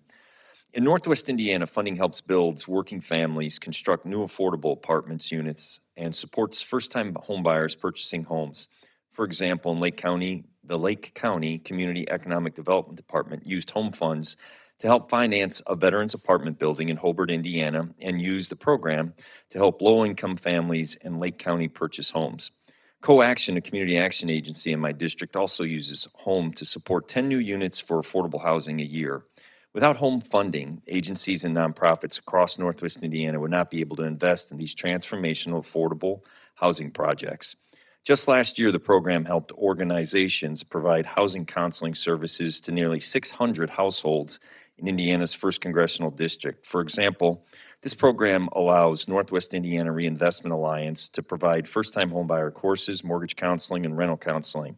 It supports Co-Action's work for help families to avoid foreclosure, maintain their homes after purchase, and access financial education. Co-Action, these services literally just helped 3 families this last month avoid foreclosure, stay in their homes, and help the families purchase cars so they can get to their jobs. For 15 years, I served as a local elected official that distributed emergency assistance.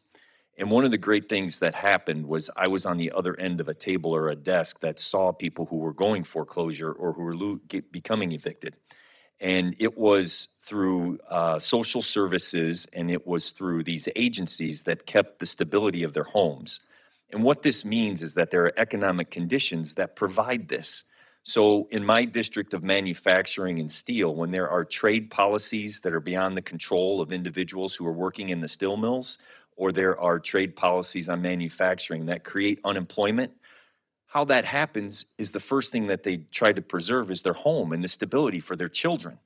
And so these funds are vitally important to make sure that there is an avenue.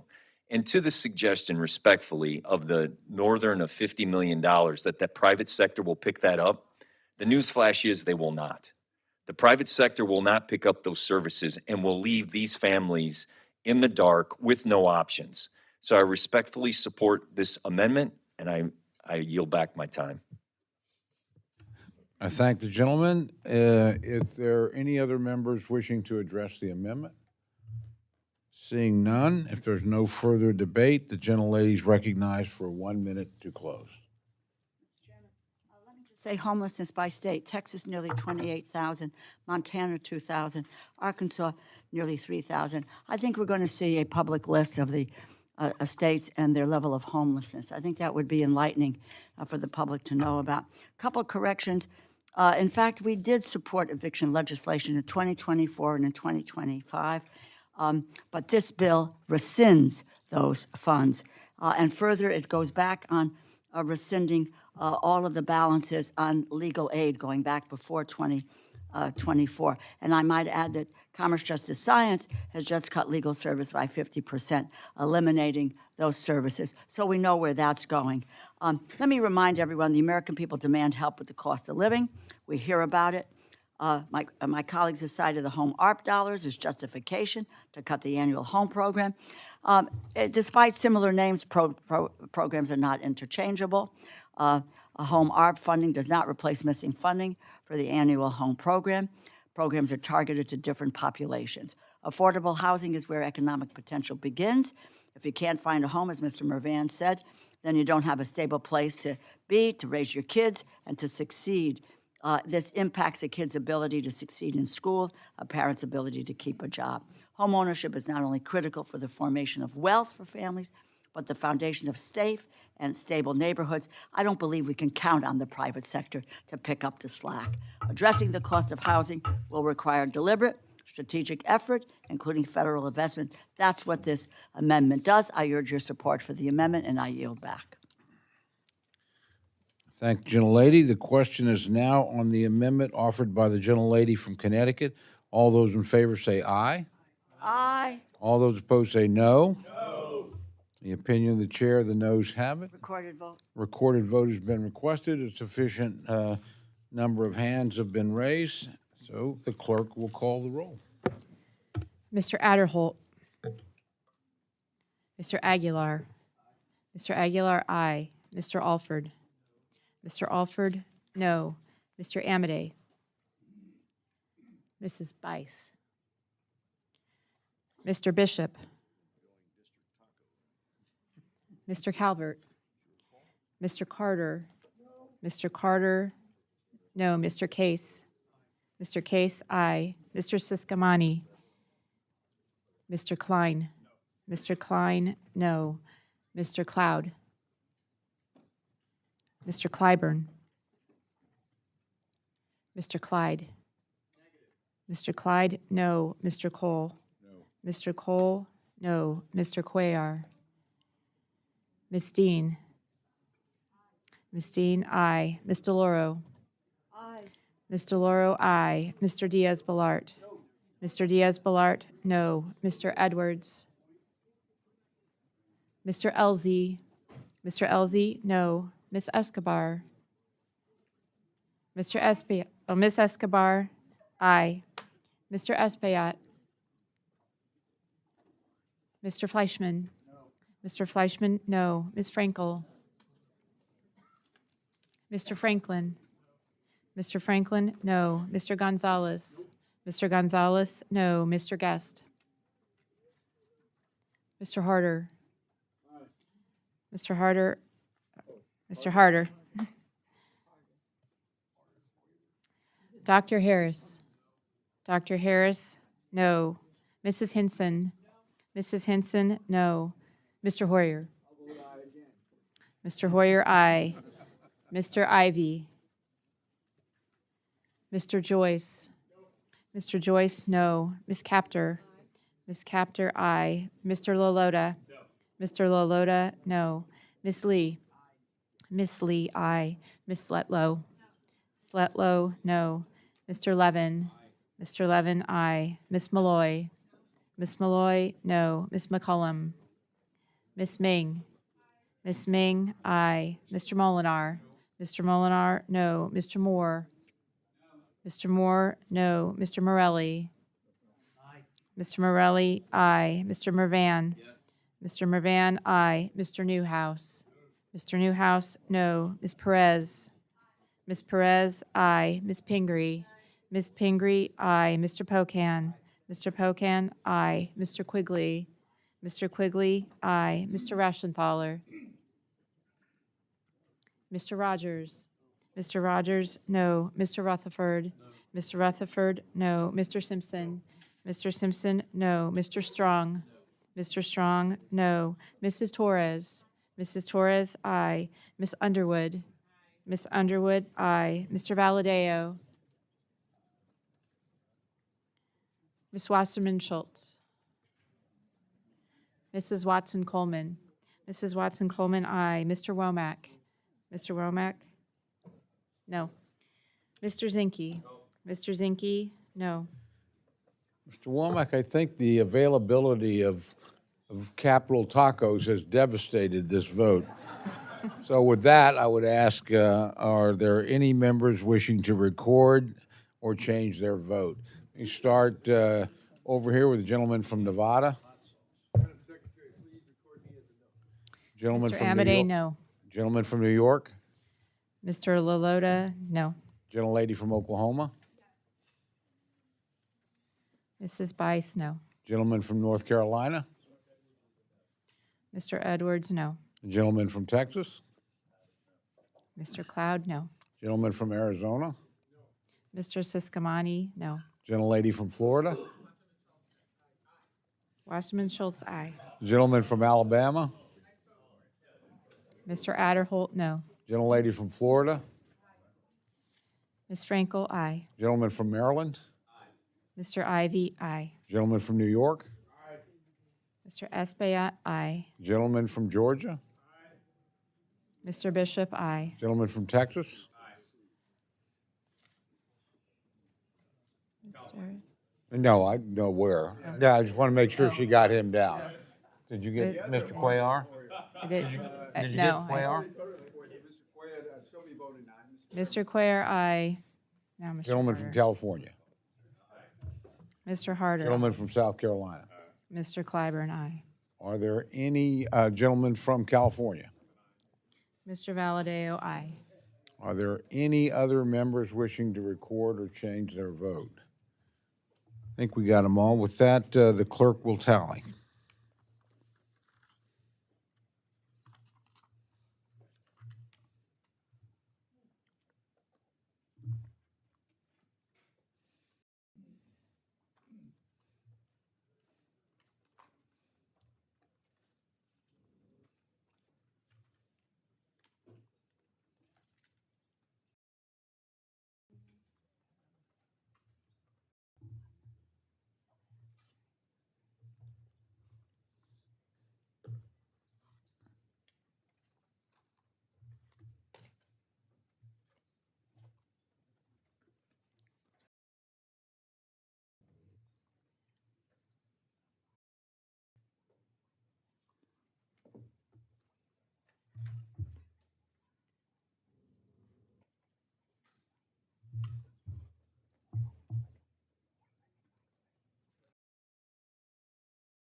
On this vote, the ayes are 28, the noes are 31. The amendment is not adopted. Is there any further amendment or discussion? Gentleman from New York, Mr. Lalota, is recognized for an amendment. Chairman, I have an amendment at the desk, and I ask unanimous consent that it be considered read. Without objection, the reading of the amendment is dispensed with, and the gentleman is recognized for remarks on his amendment. Thank you, Chairman. Taxation without representation isn't just a rallying cry for the birth of our great nation, but it's what Long Islanders are saying about Governor Hochul's ill-conceived commuter tax. My amendment would prohibit the Department of Transportation from using any federal funds to continue implementing New York's congestion pricing program. At Governor Hochul's direction, the MTA is taking funds from the commuter tax, $2,000 from suburban motorists per year, and using it to fund city subways and buses.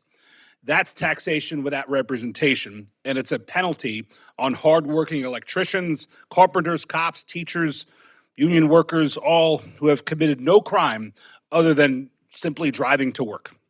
These are the same commuters who are already getting crushed by sky-high tolls, the highest property taxes, and the highest state income taxes in the nation.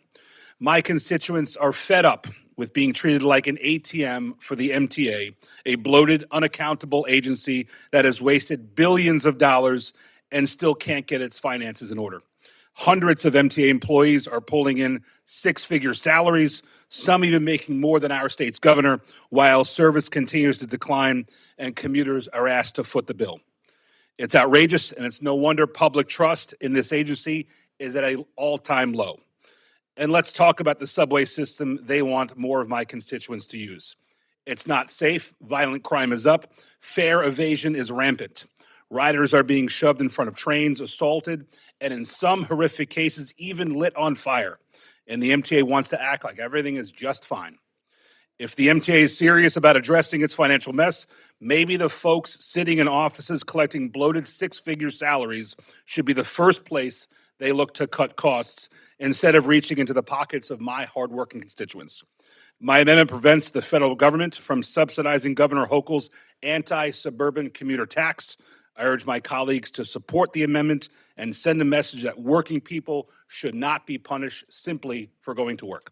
I yield back, Chairman. I thank the gentleman. The gentleman from Arkansas is recognized to address the amendment. Yeah, thank you, Mr. Chairman, and I do support the amendment. My good friend from New York did not make it through the U.S. Naval Academy without being a good listener. And I believe he has listened to his constituents, and he speaks with passion and knowledge on this subject. His constituents do not need unfair and unnecessary tolls. So I urge a yes vote in support of his amendment, and I'd yield back my time.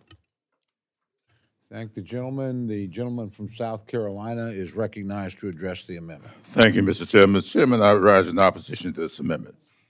While I understand that there are a lot of interests and opinions on this issue, I do not believe that it is this committee's job to insert ourselves into this issue. This amendment would preempt the authority of a state to work with its partners and make decisions at the local level. New York needs to work with its local and regional partners on this issue. Prohibiting any state from exercising its authority to toll roadways is outside the purview of the federal government. And a top-down approach without regard for local, regional, and state decision-making will be outside the scope of this committee's jurisdiction. I urge my colleagues to oppose this amendment, and I yield back. Thank the gentleman. The gentleman from New York, Mr. Espiat, is recognized to address the amendment. Thank you, Mr. Chairman. The New York City subway system guarantees that the economy of our country's greatest city and financial center continues to move forward. The New York City subway system is unlike any other subway system in the world. It's not like DC, where a few lines, or even Paris or any other country, European country. It is a massive system that contacts all 5 boroughs, and it guarantees that the world's greatest economy, the New York City economy, is healthy.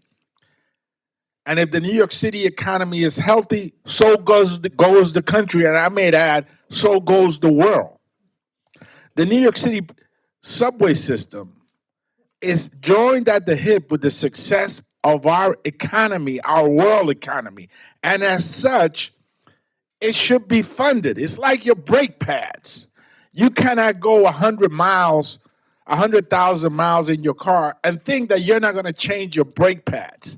If you don't, it will take off your entire front end and you may crash and die. And so it's a juggernaut. It needs investments. And the folks, our neighbors in Long Island, were already eliminated from the commuter tax decades ago. You used to pay a commuter tax decades ago, and we eliminated it. And yet they continue to use services in New York City, police services, ambulance services. They use public buses and public trains. They use municipal services that have a cost, and they don't contribute to it.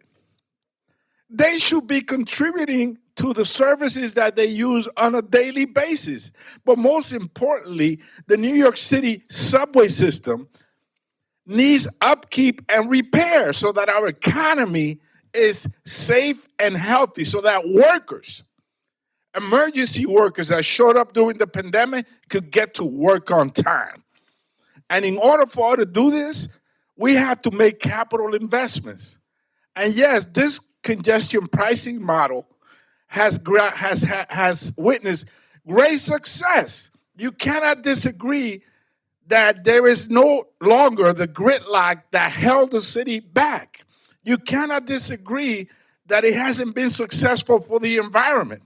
Anybody that you speak to, whether they live in Suffolk County or Nassau County, will agree that it is now far better to get into the city than before, and that the environment is cleaner. And yes, you have to contribute. If you're using the services, fire services, police services, ambulance services. If you're taking the A train and you're taking the public bus, you gotta up some money. It's as simple as that. Otherwise, it's on the city's shoulder, and that's fundamentally unfair. We did get rid of your commuter tax years ago, and you paid a healthy sum for it. And we say, no, that's unfair. Let's eliminate that. But if you're gonna use our services, you gotta pay up. You gotta pay up. Yes. Otherwise, we're subsidizing you. Many of your districts, fortunately, are very wealthy. You could subsidize yourself. Pay up just a little bit so you don't crash and burn because your brake pads are gone. I yield back, Mr. Chairman. I thank the gentleman. Are there additional members wishing to address the amendment? Seeing none, if there's no further debate, the gentleman from New York is recognized for 1 minute to close. My good friend from New York says you got to pay up. If you're using the services, you got to pay up. And yet, his party's nominee for mayor of the city of New York wants it all to be for free. If you ride a bus, if you ride a subway, the person that he's supporting for that office, despite him saying if you use those services, you got to pay up, the person he's supporting for that office thinks that it should be for free, which means that everybody else should pay for it. So I agree with you, sir, that if you're using the service, you should contribute to it. But that's the fundamental issue. The fundamental issue is my constituents who are driving the cars into Manhattan shouldn't be taxed, and their money, $2,000 a year, shouldn't be used to subsidize the thing they're not using. Your words were, if you're using it, you should pay for it. I agree with you. The people using the buses, the peaceful people using the subways, they should pay for it. That's not your party's plan in the 5 boroughs. Your party's plan is to put it back on the taxpayers, put it back on my constituents. My simple amendment does not take authority. The gentleman from South Carolina made the point that it takes authority. It does not take authority. The folks in New York can still make the decision to implement this. It just says that we don't have to pay for it. It says that taxpayers from California, New Mexico, and Texas, and all the states we represent, my amendment says that federal taxpayer dollars will not be used to subsidize a flawed system that requires motorists who don't use subways and buses to pay for those subways and buses. With that, Chairman, I urge support of this amendment, and I yield back. I thank the gentleman. The question's now on the amendment offered by the gentleman from New York. All those in favor say aye. Aye. All those opposed say no. No. The opinion of the chair, the ayes have it, and the amendment is adopted.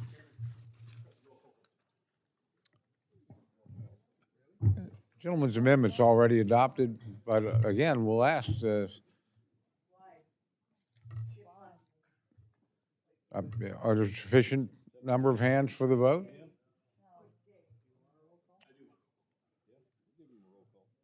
Okay, sufficient number of hands having been raised, the clerk will call the roll. Mr. Adderholt. Mr. Aguilar. Mr. Aguilar, no. Mr. Alford.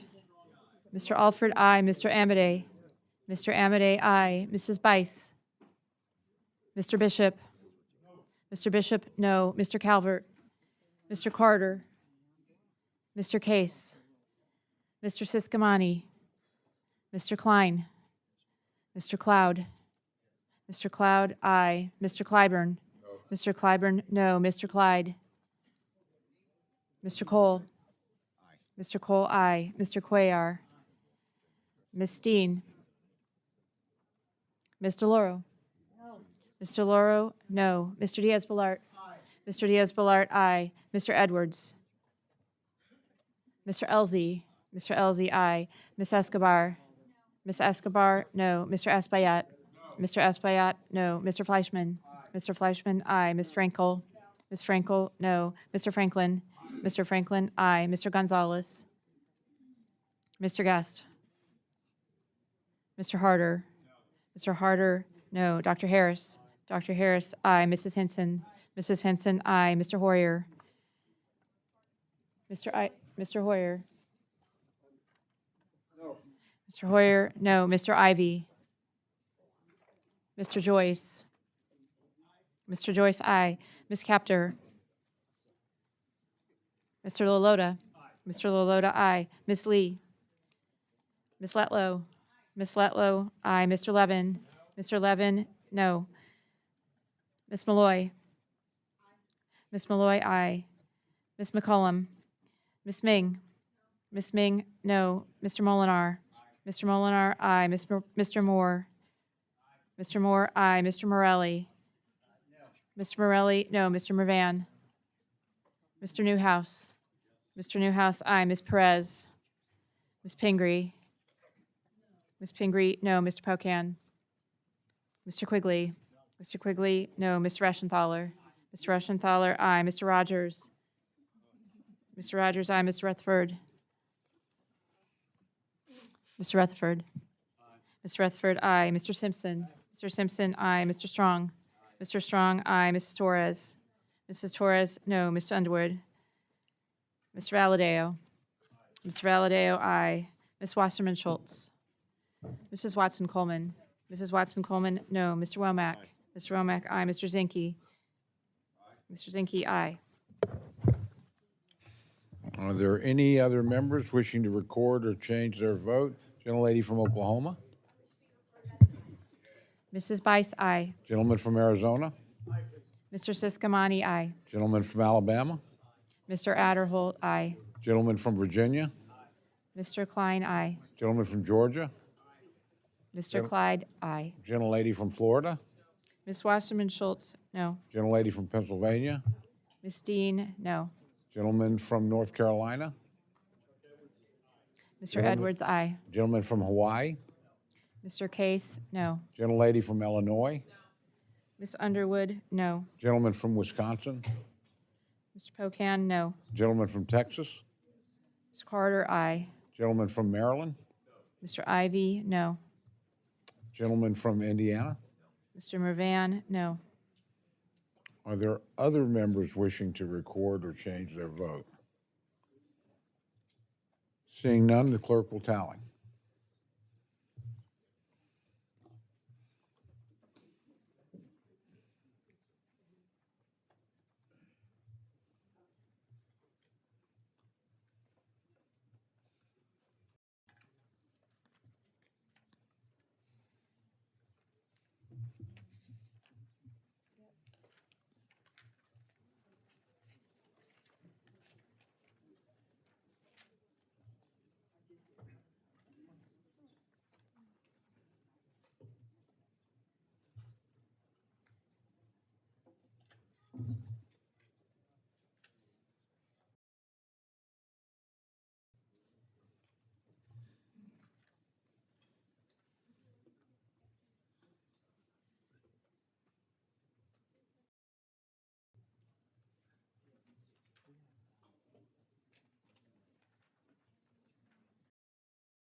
On this vote, the ayes are 32, the noes are 23. The amendment is not adopted, or is adopted, excuse me.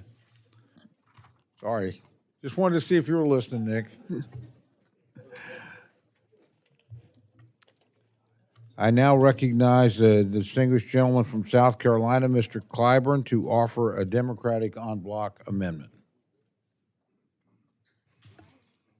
Thank you very much, Mr. Chairman. Mr. Chairman, I have an amendment at the desk and request that the reading be dispensed with.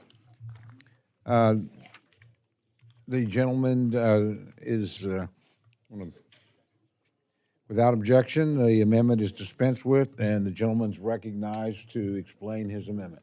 Thank you, Mr. Chairman. Mr. Chairman, we have a choice today. We can either do the bare minimum to maintain assistance for the millions of Americans that rely on rental assistance for stable housing and homelessness services for shelter, or we can make our country's housing crisis worse.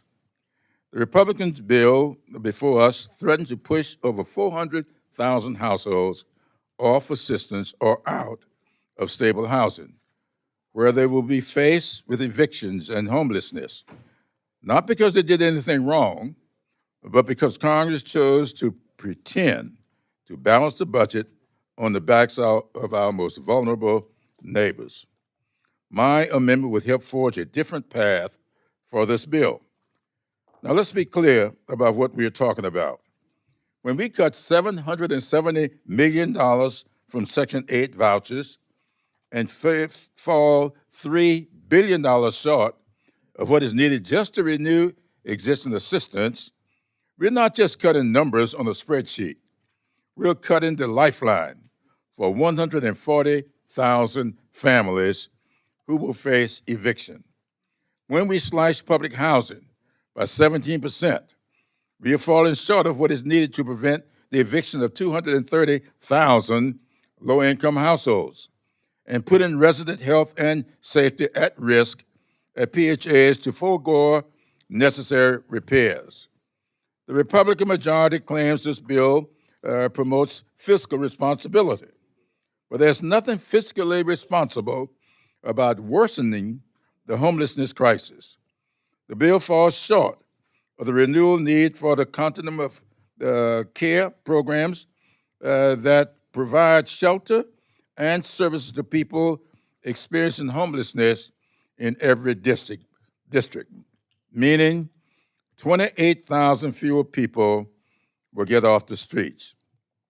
It eliminates youth homelessness programs, abandoning our most vulnerable young people. This isn't governing, it's an abdication of our responsibilities on this committee.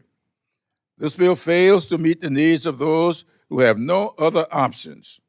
123,000 low-income seniors would face eviction from their Section 202 housing. Over 39,000 households with disabilities could lose Section 811 assistance. These aren't just statistics. These are our constituents, working families, seniors on fixed incomes, veterans, and people with disabilities. But inadequate funding levels are not the only threat the most vulnerable Americans contain in this bill. This bill also contains a provision that will provide unprecedented sweeping waiver authority for HUD, allowing the Secretary significant discretion to upend rental assistance and public housing programs by ignoring key statutory requirements such as income definitions, rent calculations, and eligibility requirement. This dangerous authority is an abdication of our responsibility as legislators, and it would pave the way for work requirements, true limits, and higher rents with no guardrails or assistance that the most vulnerable are protected. My amendment would ensure that sufficient funding is provided to continue housing and homelessness assistance for the most vulnerable Americans, prevent hundreds of thousands of evictions, and ensure that the HUD Secretary cannot rip assistance away from already working families. It also restores funding for other critical HUD responsibilities, including fair housing enforcement, which is slashed by 67% in this bill. Our civil rights laws are only as strong as their enforcement. That's why Congress has consistently granted funds for state and local fair housing enforcement, training programs, and HUD professionals who investigate discrimination complaints and ensure compliance. I ask my colleagues to join me in supporting this amendment to fulfill our most basic responsibilities in this bill, and I yield back. Thank the gentleman. The gentleman from Arkansas is recognized to respond to the amendment. I thank the chairman, and I rise in opposition to the amendment. First and foremost, I can't support the amendment because it causes the bill to exceed our allocation. If adopted, it would prevent this bill from going to the floor. We need this bill to go to the floor. This bill responsibly funds housing rental assistance programs. It provides the fiscal 25 level for tenant-based rental assistance and inflationary increases for project-based rental assistance, housing for the elderly, and housing for the disabled. The combined level for these four programs is $50 billion. That's a modest increase from FY25. We also provide new flexibilities to public housing authorities so they can stretch their dollars and serve just as many households in FY26 as they're supporting currently. In recent years, the cost of HUD rental assistance programs have skyrocketed, only in part, though, due to inflation. During and after COVID, HUD had struggled with non-payment of rent by tenants, along with over $1 billion in improper payments. My colleagues on the other side have advocated for the expansion of HUD rental assistance. Our approach, though, is to contain the growth of these programs and help these families move beyond subsidies and move toward self-sufficiency. We should all have that as a goal. Let me be clear, capping the growth of rental subsidies and providing tools to relieve administrative burdens will not, I say again, will not result in evictions. And with that, Mr. Chairman, I would urge a no vote on the amendment. I thank the gentleman. The gentleman from Georgia, Mr. Bishop. Oh, excuse me. Okay. The gentleman from Georgia, Mr. Bishop, is recognized for his comments on the amendment. Thank you, Mr. Chair. I rise in support of the gentleman's amendment. In my opening remarks, I pointed out how this bill will abandon those who cannot meet the most basic human needs of shelter. This bill cuts into Section 8, public housing. And of course, this amendment would restore low-income housing and homelessness assistance. It would increase the funding for Section 8, for public housing, and for homeless assistance grants. It would maintain youth homelessness demonstration grants, and it would strike the waiver authority for work requirements, for rent increases, or for time limits. It would restore full funding for the fair housing activities, and it would restore funding for the domestic violence survivor set-aside within the continuum of care program. It would increase funding for Section 202 housing for the elderly. It would increase funding for Section 811 housing for persons with disabilities. And it would restore funding for VASH. I ask in my opening statement, who could be opposed to providing such assistance? And I ask now for everyone here to put your money where your mouth is and to vote to restore these essential housing programs. This is our opportunity to help our constituents, to help themselves, and to help Americans all over this country to have a better quality of life. I urge you to adopt this amendment, to improve this bill, and I yield back. Thank the gentleman. Gentleman from Maryland is recognized for remarks on the amendment.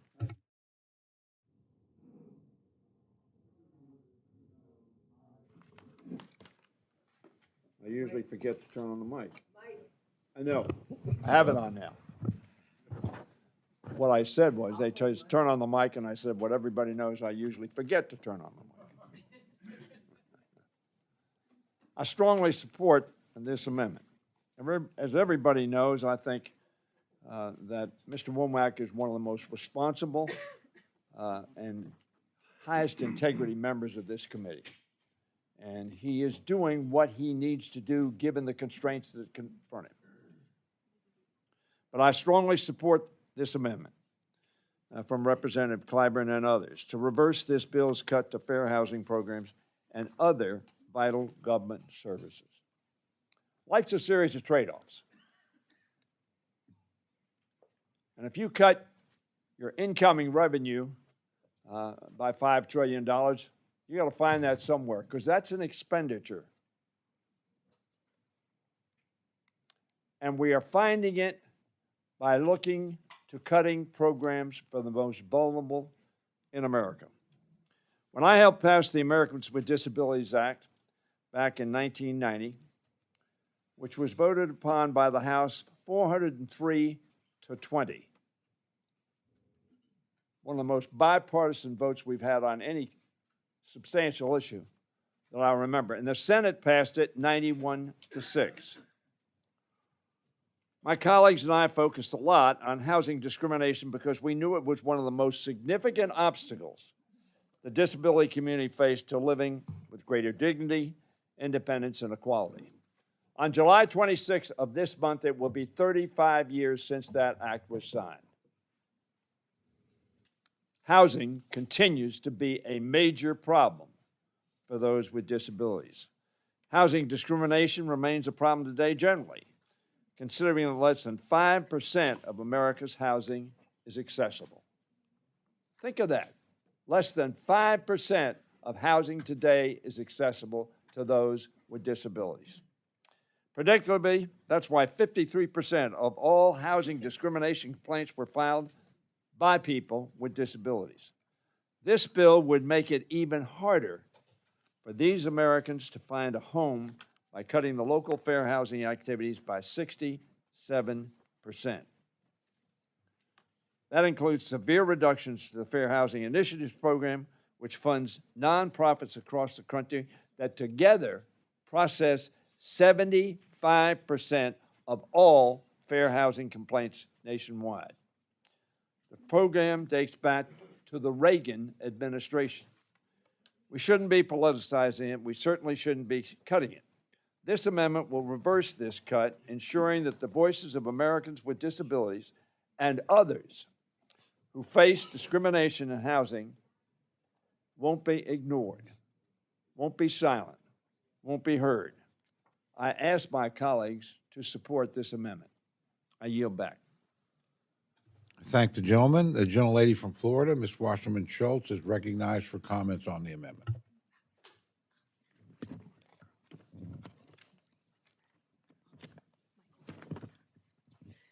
Thank you, Mr. Chairman. Thank you to Ranking Member Clyburn for offering this amendment to restore critical funding to combat homelessness in the United States. Since FY18, a portion of the funding in the Continuum of Care Homelessness Assistance Grant Program has been set aside to help prevent homelessness among victims of domestic violence, stalking, and sexual assault.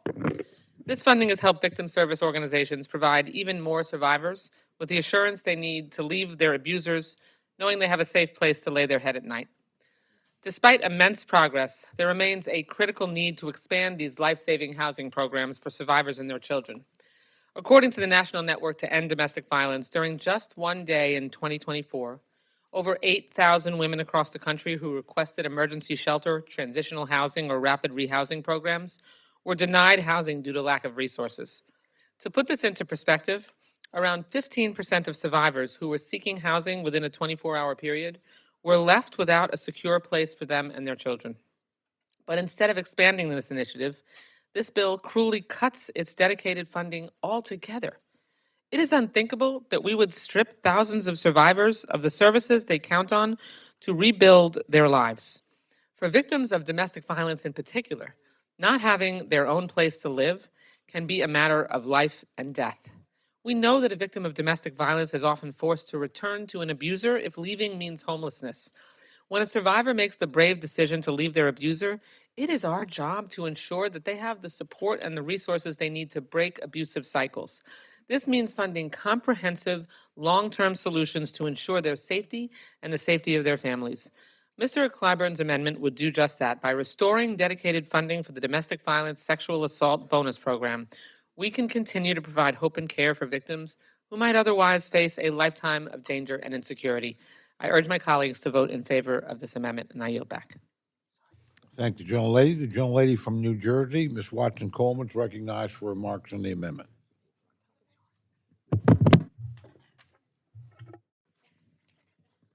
Thank you, Mr. Chairman.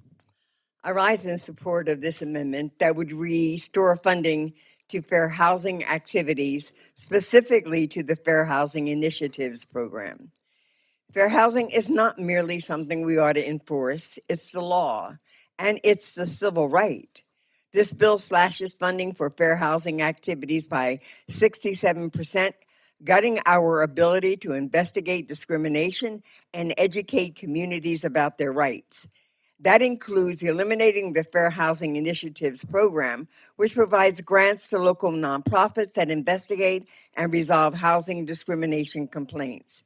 Cuts to fair housing enforcement don't just weaken federal policy, they leave states like New Jersey vulnerable to renewed exclusionary zoning, local resistance, and civil rights erosion. Without federal backing, state level mandates like New Jersey's Mount Laurel based affordable housing laws, well, they risk being undermined. Even with reform, local resistance persists. Without robust federal funds and programs like the Fair Housing Initiatives Program, and translated materials, grants, communities, et cetera, with less legal infrastructure or resources are at a risk of seeing discrimination go unchecked. Restoring full funding to fair housing activities, programs that protect our civil rights nationwide, and ensure that states like New Jersey with highly contentious affordable housing implementation don't crumble under local resistance. You know, we must preserve not just the law, but the tools to enforce it. And we must remember what our history has shown us as it relates to fairness in the access to housing. I want to remind my friends on the other side that I meet on the elevators and in the apartment buildings that I know that these cuts don't represent who you are and what you believe in terms of not addressing the needs of the most vulnerable, the minority, the disabled, and the veteran in our society as it relates to housing. So we can't, in good conscience, just say to you that it is okay to support the agenda of a president who, with his father, had access to immense housing in the state of New York and intentionally discriminated against people of color that look like me in having access to that housing. This is not the direction in which we want to go as this country is supposed to stand on its values of equality and opportunity and fairness for all. So I ask you, please in your heart, support this amendment and any other opportunity you have to ensure that you are meeting the needs of the most vulnerable in our communities. You feed the homeless, you feed the hungry, you shelter the homeless, you clothe the naked, you visit the prisoners, and you accept the visitation of the strangers. That is who we are. That is who we've been. And if we call ourselves Christians, and many of us do, that is what Christ has said. So I stand in support of this amendment, and I ask you to do the same. Thank the gentlelady. The gentlelady from Pennsylvania is recognized for remarks on the amendment.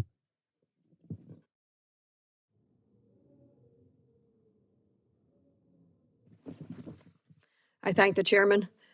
I rise in support of Mr. Clyburn's amendment. I want to take a moment to talk about my portion, small portion of this en bloc, which would increase funding for Section 811 housing for persons with disabilities. As we all know, Section 811 is a program that develops and subsidizes rental housing with the necessary accommodations and supportive services for the very or extremely low income adults with disabilities. This bill put before us today provides $262 million for Section 811 housing for persons with disabilities. That is a $3.1 million cut that would be required to continue affordable housing assistance for those more than 39,000 households with disabilities, without risking a funding shortfall that could lead to further evictions for vulnerable people living on fixed incomes. So this amendment would simply do that. It would increase that funding to $265 million, that $3.1 million increase. We all know we have affordability housing crisis. This is even greater for the disability community. The fact is that sadly, the disabled community is lower income than the general population.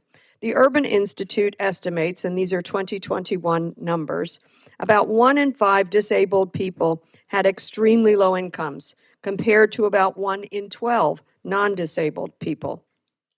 And supplemental security income, SSI, is not sufficient to afford decent housing in most of our country. In 2024, in my home state of Pennsylvania, the average rent on a one-bedroom was 116% of the average SSI payment. Looking at the national average, the numbers are even worse.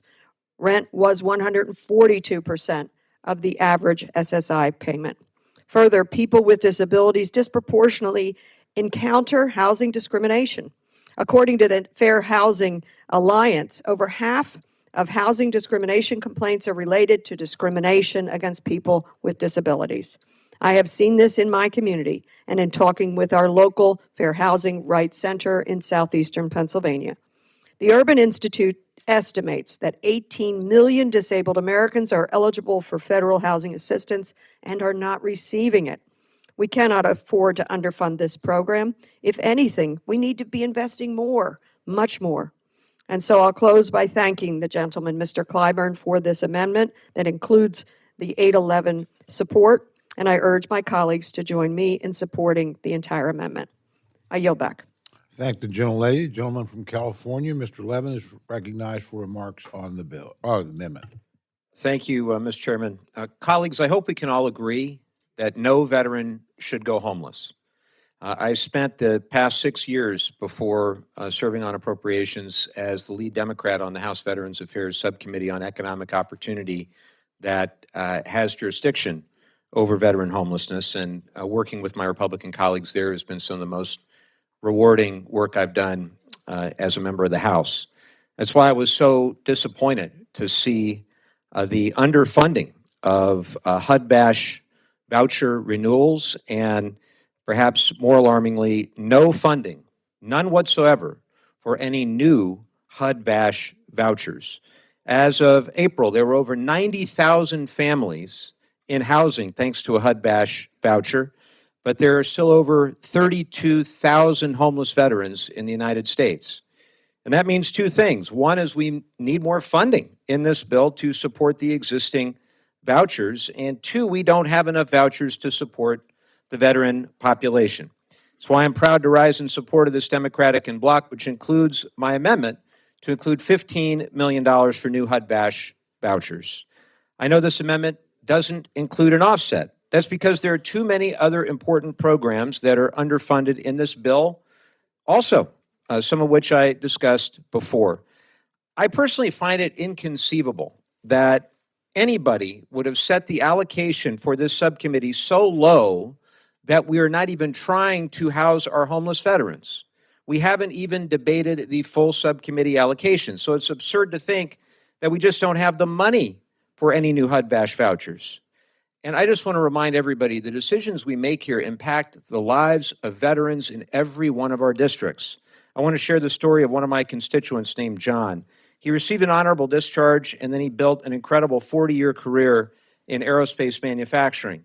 But he had a chronic medical condition that left him disabled and ultimately homeless. And he spent several years navigating life on the streets and in shelters throughout San Diego County.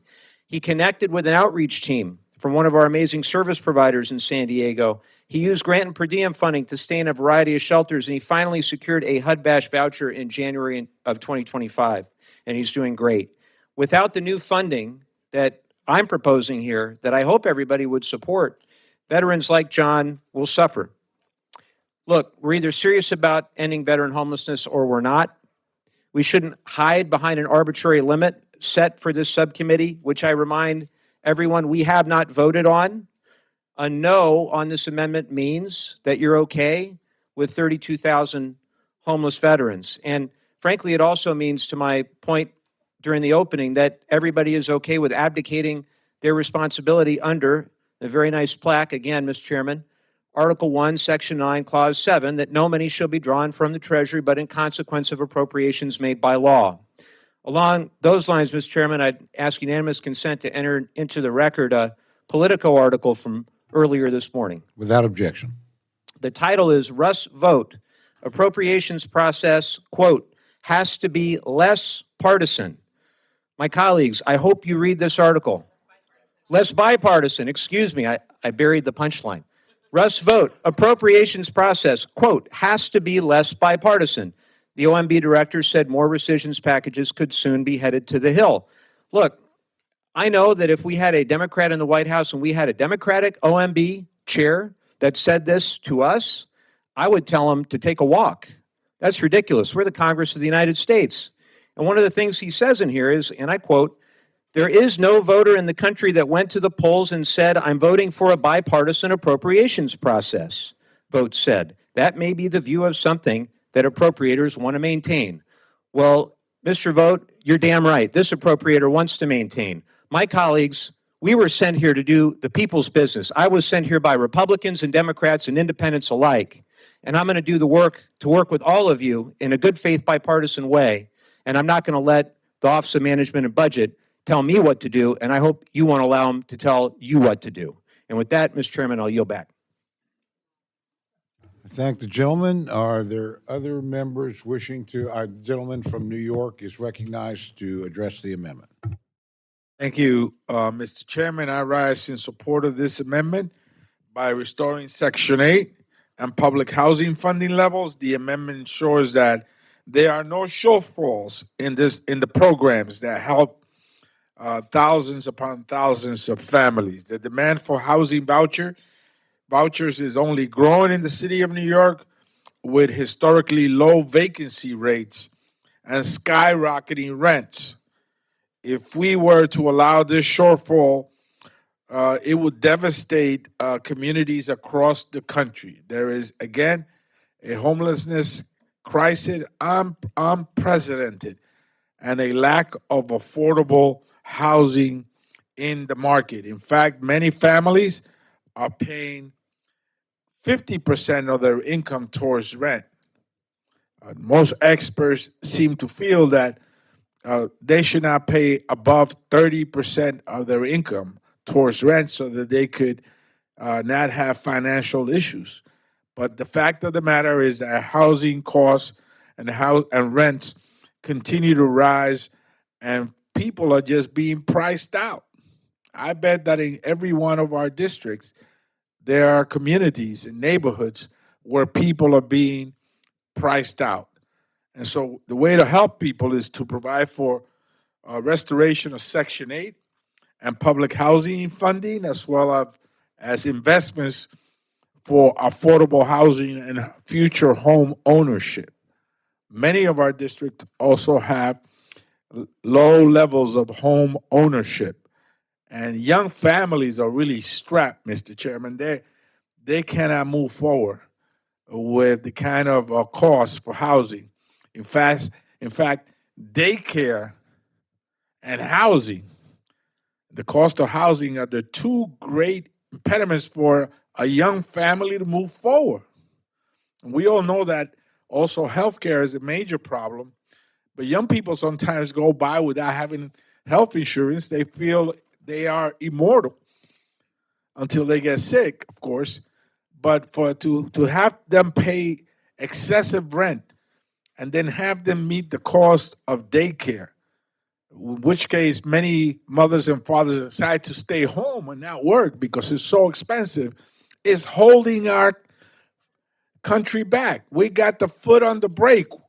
We can't not unleash success if we don't take care of this housing crisis and this affordability crisis. And as I said earlier, Mr. Chairman, the HUD secretary recognized that, but yet the administration decides to cut over 50% of the HUD budget.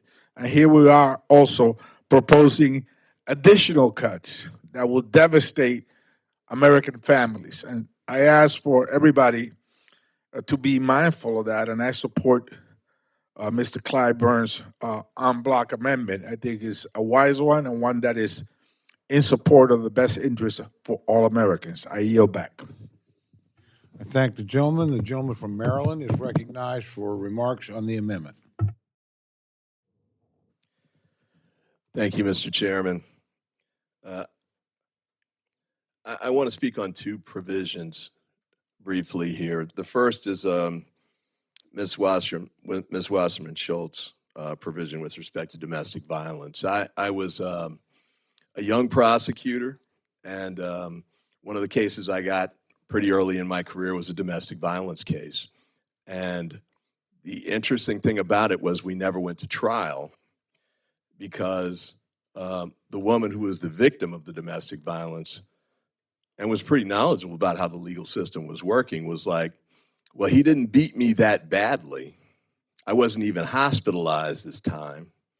So I know if we go forward and even if we get a conviction, probably be a conviction for second-degree assault, he'll probably get probation. He could be home tonight before I even get there. So, Mr. Ivey, I guess I'm just going to have to keep taking the beatings. And one of the things that was part of that was she couldn't just up and leave because she had a child who was, I think he was a male who was 14. And a lot of the shelters, once males hit around 14 or 15 years old, they won't let the kid come in. So she was looking at a choice between staying and taking the beatings and allowing her children to have a steady home of a sort, because we all know the generational curse that domestic violence imposes on the children, of course. But the other option was to just be out, because she couldn't go to a shelter. She wasn't going to leave her child out there to fend for himself. So she didn't really have any other options. So I was quite surprised to see that the funding to help domestic violence survivors escape that sort of abuse had been cut. Because I know we all are aware of the ripple effect impact that domestic violence has, especially on young males. And when I later became a homicide prosecutor, and we take a look at these young men, frequently their first offense was a homicide. And you look and you're like, well, how did he get there? Almost invariably, when you peeled the onion back, domestic violence was part of it. And of course, we saw the most horrific outcomes from that.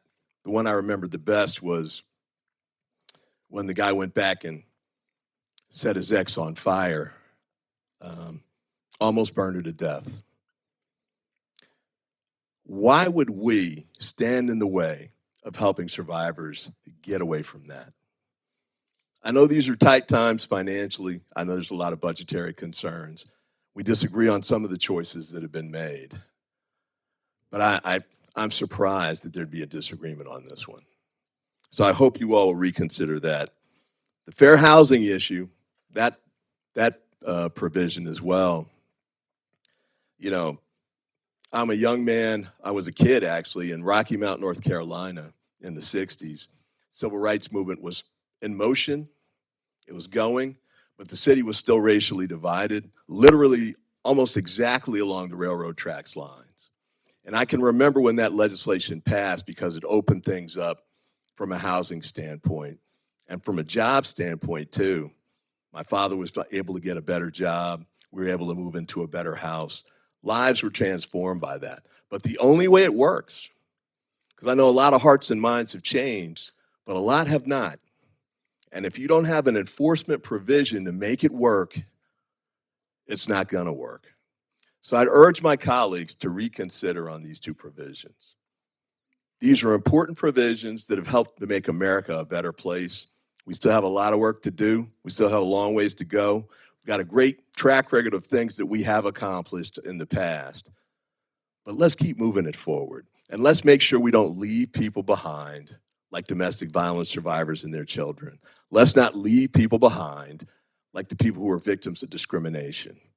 We've got to have enough money to take care of that. In this America, in the wealthiest country in the history of the planet, these are two things that we should be able to do.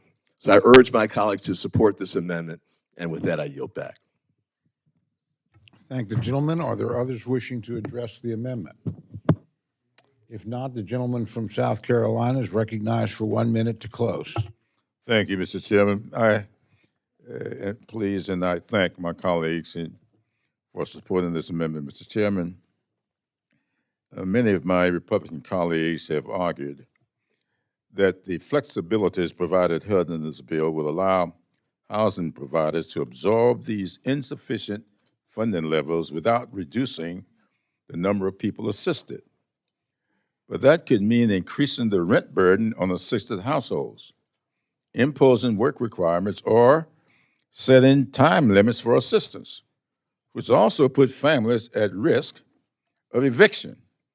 And the eviction thing bothers me a whole deal because I think I've said before in this committee that two of the highest eviction communities in this country, North Charleston, South Carolina, and Columbia. North Charleston, number 1 in my congressional district. Columbia, number 6, according to the Princeton study. There's something interesting about those two communities. They are both military communities, and the evictions of military personnel, I don't mean veterans, I mean active duty military, whose families are evicted in many instances while they are serving overseas.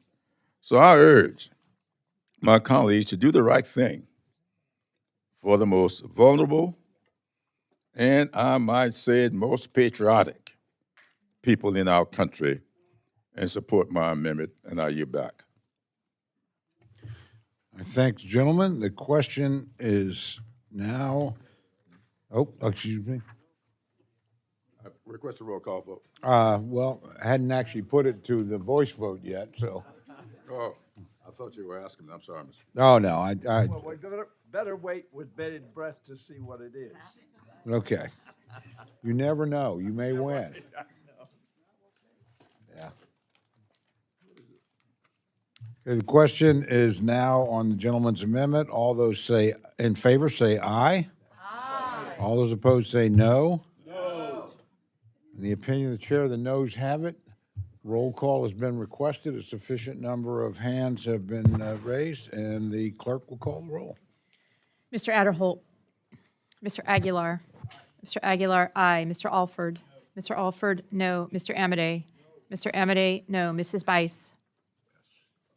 Mr. Bishop. Mr. Bishop, aye. Mr. Calvert. Mr. Carter. Mr. Carter. Mr. Carter, no. Mr. Case. Mr. Case, aye. Mr. Siscomani. Mr. Siscomani, no. Mr. Klein. Mr. Klein, no. Mr. Cloud. Mr. Cloud, no. Mr. Clyburn. Mr. Clyburn, aye. Mr. Clyde.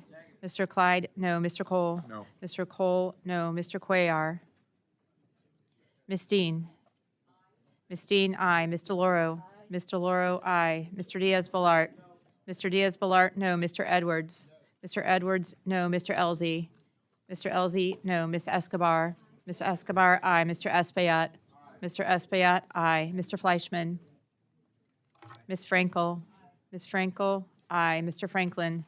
Mr. Franklin, no. Mr. Gonzalez. Mr. Gonzalez, no. Mr. Guest.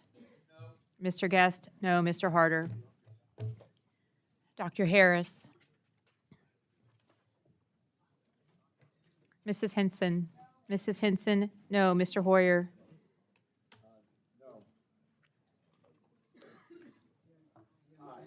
Mr. Hoyer, aye. Mr. Ivy. Mr. Ivy, aye. Mr. Joyce. Mr. Joyce, no. Ms. Capter. Ms. Capter, aye. Mr. Lalota. Mr. Lalota, no. Ms. Lee. Ms. Letlow. Ms. Letlow, no. Mr. Levin. Mr. Levin, aye. Ms. Malloy. Ms. Malloy, no. Ms. McCollum. Ms. Ming. Mr. Molinar. Mr. Molinar, no. Mr. Moore. Mr. Morelli. Mr. Morelli, aye. Mr. Mervan. Mr. Mervan, aye. Mr. Newhouse. Mr. Newhouse, no. Ms. Perez. Ms. Pingree. Ms. Pingree, aye. Mr. Pocan. Mr. Pocan, aye. Mr. Quigley. Mr. Quigley, aye. Mr. Reschenthaler. Mr. Rogers. Mr. Rogers, no. Mr. Rutherford. Mr. Rutherford, no. Mr. Simpson. Mr. Simpson, no. Mr. Strong. Mr. Strong, no. Mrs. Torres. Mrs. Torres, aye. Ms. Underwood. Ms. Underwood, aye. Mr. Valadeo. Ms. Wasserman Schultz. Ms. Wasserman Schultz, aye. Mrs. Watson Coleman. Mrs. Watson Coleman, aye. Mr. Womack. Mr. Womack, no. Mr. Zinke. Mr. Zinke, no. Are there any other members wishing to record their vote or change their vote? Gentlelady from New York. Ms. Ming, aye. Gentleman from California. Mr. Harder, aye. Gentleman from Tennessee. Mr. Fleischman, no. Gentleman from Texas, Mr. Cuellar, aye. gentlelady from Washington, Ms. Perez, aye. gentleman from Pennsylvania, Mr. Reschenthaler, no. gentleman from West Virginia, Mr. Moore, no. gentlelady from Oklahoma, Mrs. Bice, no. gentleman from Alabama, Mr. Adderholt, no. gentleman from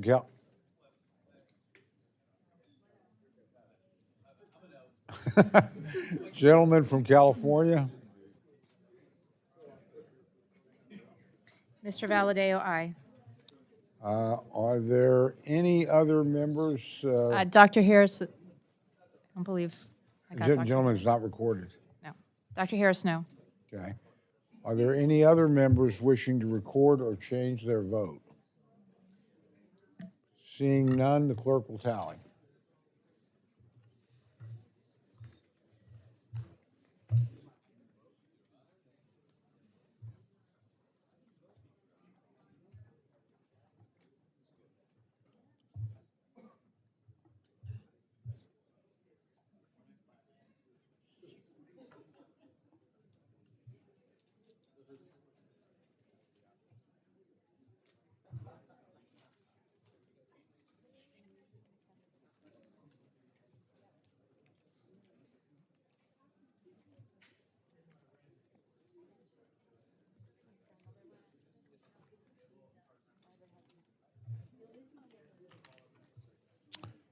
On this vote, the ayes are 27, the noes are 33. The amendment is not adopted.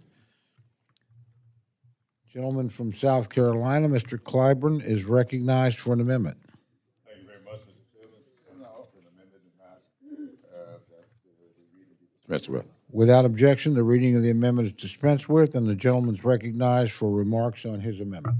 Thank you, Mr. Chairman. Mr. Chairman, instead of focusing on investing in affordable housing and modernizing our transportation systems that power our economy, this bill includes several harmful, controversial policy riders that have no place in this bill. It limits our ability to address the accelerating threat of climate change, despite clear evidence that the wildfire smoke, life-threatening heat waves, and extreme weather we face daily in this country can be remediated by addressing greenhouse gas emissions. It includes an anti-DEI agenda into an infrastructure bill, blocking implementation of President Biden's executive orders on environmental justice, DEI in the federal workforce, and protections for youth in schools and housing. I don't know why some of our colleagues would stand in the way of efforts to ensure federal funding reaches the underserved communities in their own districts. I have said time and time again, Mr. Chairman, that one of the reasons years ago I offered, and this committee accepted, a funding formula that we called 10-20-30. That formula simply says that we should direct at least 10% of all the money that's being appropriated in this particular section into those communities where 20% or more of the population has been stuck beneath the poverty level for the last 30 years. The Census Bureau has defined these communities as persistent poverty communities where we should direct funds. And what that simply means is that we will fund communities that are in need. And I've said before, and I want to reemphasize here today, that 2/3 of the counties in this country that fall into that category are represented by Republican members of this body. 2/3. So this is not anything partisan. This is all about recognizing that we ought to be directing our resources in communities of needs. I've also talked about the experiences that many of World War II veterans had coming back home and not being allowed to participate in the GI Bill. In fact, I cited one statistic here. In the state of Mississippi, the first 3,600 GI bills for housing granted to soldiers. Of that, only 2, not 2%, only 2 went to people of color. And that's what all of these environmental justice issues, the DEI, directed at trying to correct that problem. We are a great country. This country is not made great because all of our enlightenment is made great because we've always been able to repair our faults. Barn from Alexis de Tocqueville in making that statement. So what we want to do here is fund our nation's needs, and when we can find ways to do it, repair some of the faults that we've had in our great country. That's what makes us great, repairing these faults. So this amendment would strike these harmful restrictions, these controversial riders, and these partisan attacks on critical programs, and I hope we can all agree that that is not necessary in a THUD bill. I urge your support for this amendment, and yield back the balance of my time. I thank the gentleman. The gentleman from Arkansas, Mr. Womack, is recognized to respond to the amendment. I thank the chairman, and respectfully, I'll channel my inner Lee Corso, not so fast, my friend. I'm proud of the policy writers that we have in this base bill. And frankly, they can be broken down into 3 categories. First, our bill upholds a rule of law. This amendment would allow local governments to continue failed sanctuary city policies without any negative repercussions, and even use federal dollars for the housing of illegal immigrants. This amendment would do that. Second, our bill scales back federal government overreach and removes unnecessary burdens from the U.S. economy. Whether it be burdensome policies impinging on privacy, placing speed limiters on large vehicles, or directions from Washington on how local and state governments handle evictions, my friends on the other side would rather overregulate than join Republicans in finding what I believe are common sense solutions. And I think that's what the majority of the electorate decided back in November, a year ago. Third, our bill puts an end to wasteful spending. Through this amendment, Democrats are proposing to funnel billions of dollars into failed boondoggle, high-speed, and inner-city rail projects where costs and timelines are never ending. So for these reasons, I would urge a no vote respectfully on this amendment, and I yield back my time. Thanks, gentlemen. Are there other members wishing to address the amendment? Seeing none, the gentleman is recognized for 1 minute to close. Thank you very much, Mr. Chairman. I want to say once again how much I appreciate the good work of the chairman of our subcommittee. I have a great deal of admiration and respect for him. However, I will call his attention to the fact that when we have elections in this country, we don't make those elections by popular vote.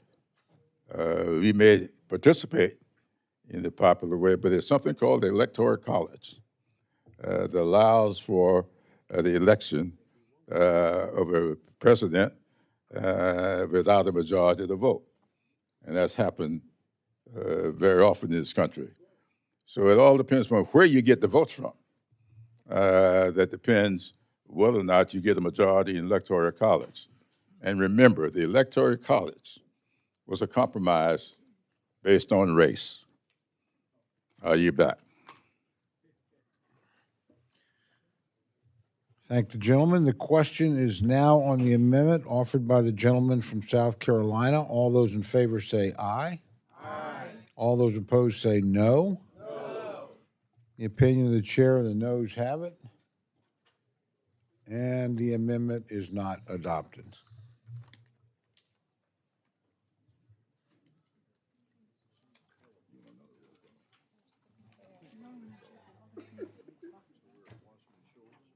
Yeah.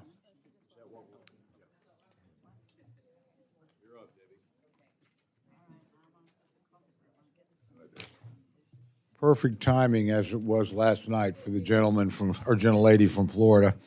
Gentlelady from Florida, Ms. Wasserman Schultz, is recognized for an amendment. Thank you, Mr. Chairman. I have an amendment at the desk, and I ask unanimous consent that it be considered as read. Without objection, the reading of the amendment is dispensed with, and the gentlelady is recognized for remarks on her amendment. Thank you, Mr. Chairman. I rise today to offer an amendment that is about much more than a single grant program. It's about the rightful power of Congress to decide how taxpayer dollars are spent and about keeping our promise to the communities we serve.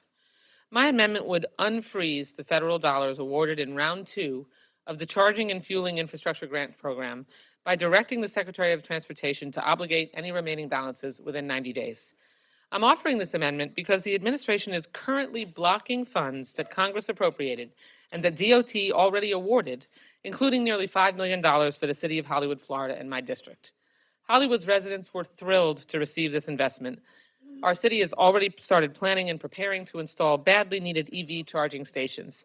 But today they're in limbo with their funding frozen by an executive order that paused IIJA disbursements without any approval from Congress. This isn't just happening in Hollywood. In Duval County, which includes part of Congressman Rutherford's district, the city of Jacksonville was awarded nearly $2.8 million for its own EV charging initiative. And in Tennessee, represented by E&W Chairman Fleischman, the state was awarded more than $35 million for a statewide EV corridor project. These are real dollars for real communities, appropriated by this committee, voted on by this Congress, and awarded through a competitive process. When the executive branch freezes these funds unilaterally, it doesn't just hurt Democratic constituents, it hurts all of our constituents too. The executive order freezing those funds is not just bad policy, it is a direct affront to our power of the purse under Article 1, Section 9 of the Constitution. Every appropriator in this room takes that responsibility seriously, I hope. That's what we signed up for when joining this committee, despite what the OMB director says. We debate, we deliberate, and when we are actually able to come together in a bipartisan fashion, which I think we've all witnessed, we do all the time within these walls, then that decision should stand. That plaque that was thankfully restored and returned to its rightful place is our constitutional authority. But when the administration ignores our decisions and impounds funds, it is stealing our power and undermining the institutions of this Congress. We cannot and must not let that stand. So I urge you to stand with your constituents, with our constituents, stand by the decisions we already made, stand up for this committee and our authority, and support this amendment. Thank you, and I yield back the balance of my time. Thank you, gentlelady. The gentleman from Arkansas, Mr. Womack, is recognized to respond to the amendment. Thank you, Mr. Chairman. Thank you, Mr. Chairman. I rise in opposition to the amendment. The Charging and Fueling Infrastructure Grant Program is a competitive grant program funded by the IIJA through the Highway Trust Fund portion of the bill. It's not part of the Appropriations Division of the bill. Now, I recognize that the OMB request included a proposal to change of mandatory spending, contract authority dollars through the competitive EV program to achieve $1.5 billion in savings. Our bill rejects this request, so I ask members to join me in opposing this amendment. I yield back. Thank the gentleman. The gentleman from South Carolina, Mr. Clyburn, is recognized to address the amendment. Thank you very much, Mr. Chairman. I opposed this amendment in my home state of South Carolina. Thank you. In my home state of South Carolina, we are participating mightily in this area going forward. I have talked about the changes taking place in our environment, so much so until I'm having a real struggle these days participating in my favorite pastime because of the weather. And so I believe this is not just a new need, but this is a new economy in many of our states, and I would hope that we would approve this amendment. I'll yield back. Thank the gentleman. Gentlelady from Illinois is recognized to address the amendment. Thank you, Mr. Chairman. I had a question for Mr. Romack. If you could, clarify what your comments were. We didn't really understand what you were saying about the request and how it relates to Ms. Wasserman Schultz's amendment. And so I would be happy to yield to the gentleman to clarify.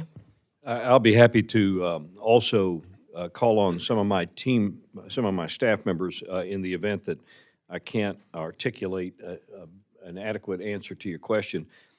But let's just look at the background of this issue. The Charging and Fueling Infrastructure Grant Program is a $2.5 billion program funded through the Highway Trust Fund's Contract Authority. And our bill exceeds the limitation of obligation of these funds.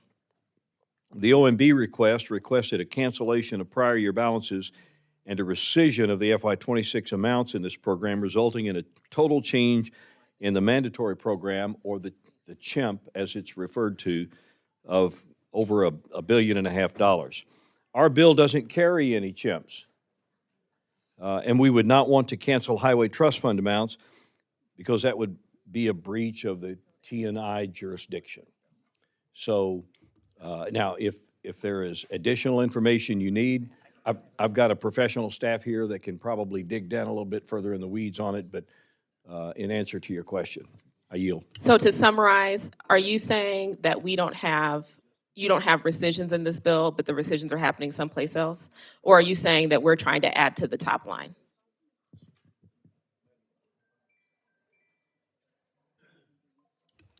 We rescinded the NEVI program, and this particular program we're talking about is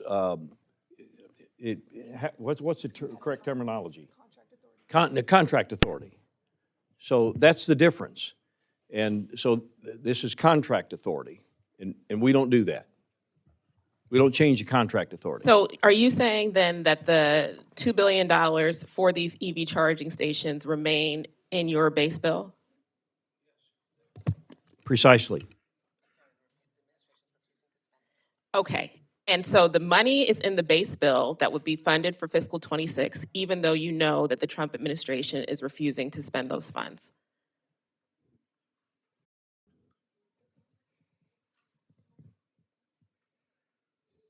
Yeah, we're getting into some technical terms here, but we don't have a request from the administration on that. I understand that part. I'm just talking about our appropriations bill, right? We can appropriate funding that they don't request. And so I'm just trying to clear, we are voting on rescissions either today or tomorrow. I understand that part. Yeah. I am not clear on what you are saying is in this base bill and why that is a justification for not supporting Ms. Wasserman Schultz. That is correct. I just don't understand. Well, I'm not asking the gentlelady to understand. Oh, okay. Okay. Okay, so There's a lot of things that I do or propose or put in this bill that, as evidenced by a lot of votes today, that you probably don't understand as well. Mr. Chairman, I don't think there's necessary to be. To be fair. Sure, sir. I'm just asking for clarification. I've done my We best talked to about a address- rescission. We talked about the base bill. We talked about a couple $1 billion being in the base bill. We talked about there not being a funding request. I just don't understand then why there is an opposition. That's the part that's not clear. Yeah, to requiring the funds to be spent, or to clarify the congressional intent for the funds to be I've spent. stated the opposition. Okay. I yield back. Thank you, lady and gentlemen. Are there other members wishing to address the amendment? If there is no further debate, the gentleman is, or gentlelady, excuse me, is recognized to close.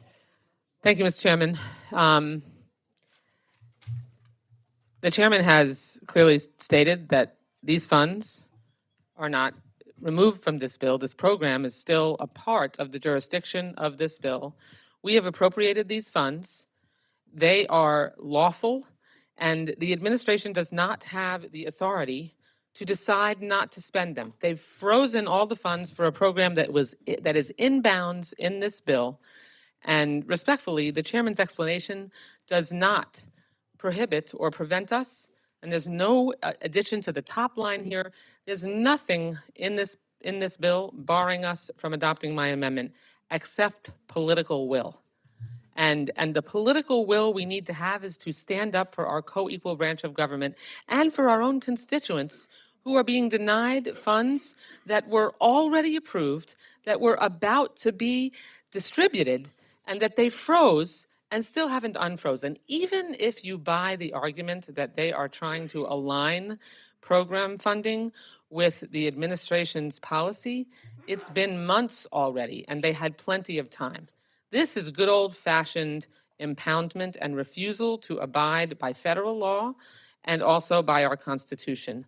Let's make sure we have spines here and stand up for our constituents. I've specifically enumerated several members here are, and there are countless across the Congress whose constituents' funds are frozen.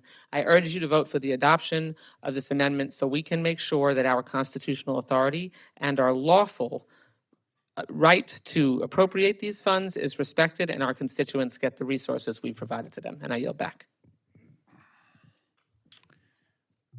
Question is now on the amendment offered by the gentlelady from Florida. All those in favor say aye. All those opposed say no. The opinion of the chair, the noes have it. Recorded vote has been requested. A sufficient number of hands have been raised. You can put your hands down now. We've got enough. So the clerk will call the roll. Mr. Adderholt. Mr. Adderholt, no. Mr. Aguilar. Mr. Aguilar, aye. Mr. Alford. Mr. Alford, no. Mr. Amade. Mrs. Bice. Mrs. Bice, no. Mr. Bishop. Mr. Bishop, aye. Mr. Calvert. Mr. Carter. Mr. Carter, no. Mr. Case. Mr. Case, aye. Mr. Siscomani. Mr. Siscomani, no. Mr. Klein. Mr. Klein, no. Mr. Cloud. Mr. Clyburn. Mr. Clyburn, aye. Mr. Clyde. Mr. Clyde, no. Mr. Cole. No. Mr. Cole, no. Mr. Cuellar. Mr. Cuellar, aye. Ms. Dean. Ms. Dean, aye. Mr. Laurel. Mr. Laurel, aye. Mr. Diaz-Balart. Mr. Diaz-Balart, no. Mr. Edwards. Mr. Edwards, no. Mr. Elzey. Mr. Elzey, no. Ms. Escobar. Ms. Escobar, aye. Mr. Espaillat. Mr. Espaillat, aye. Mr. Fleischman. Ms. Frankel. Ms. Frankel, aye. Mr. Franklin. Mr. Franklin, no. Mr. Gonzalez. Mr. Gonzalez, no. Mr. Guest. Mr. Guest, no. Mr. Harder. Mr. Harder, aye. Dr. Harris. Dr. Harris, no. Mrs. Henson. Mrs. Henson, no. Mr. Hoyer. Mr. Hoyer, aye. Mr. Ivy. Mr. Ivy, aye. Mr. Joyce. Ms. Captor. Ms. Captor, no. Mr. Loloda. Off no on aye. Ms. Captor. Mr. Loloda. Mr. Loloda, no. Ms. Lee. Ms. Letlow. Ms. Letlow, no. Mr. Levin. Ms. Malloy. Ms. Malloy, no. Ms. McCollum. Ms. Ming. Ms. Ming, aye. Mr. Molinar. Mr. Molinar, no. Mr. Moore. Mr. Moore, no. Mr. Morelli. Mr. Morelli, aye. Mr. Mervan. Mr. Newhouse. Mr. Newhouse, no. Ms. Perez. Ms. Perez, aye. Ms. Pingree. Ms. Pingree, aye. Mr. Pocan. Mr. Pocan, aye. Mr. Quigley. Mr. Quigley, aye. Mr. Reschenthaler. Mr. Rogers. Mr. Rogers, no. Mr. Rutherford. Mr. Rutherford, no. Mr. Simpson. Mr. Simpson, no. Mr. Strong. Mr. Strong, no. Mrs. Torres. Mrs. Torres, aye. Ms. Underwood. Ms. Underwood, aye. Mr. Valadeo. Ms. Wasserman Schultz. Ms. Wasserman Schultz, aye. Mrs. Watson Coleman. Mrs. Watson Coleman, aye. Mr. Womack. Mr. Womack, no. Mr. Zinke. Mr. Zinke, no. Are there any members wishing to record or change their vote? Gentleman from Tennessee. Mr. Fleischman, no. Are the two gentlemen conversing, are they recorded? Mr. Alford, are you recorded? Yeah. Okay. Mr. Clyde, I think you are recorded. I just wanted to make sure. Gentleman from Indiana? Okay. Gentlelady from Mr. Nevada? Vervan, aye. Ms. Lee, aye. Gentleman from California? Yeah. Are there others wishing to be recorded or change their vote? Seeing none? Oh, Mr. Oh, who? How's the gentleman from Ohio recorded? Mr. Joyce, no. Are there others wishing to record or change their vote? Seeing none, the clerk will tally.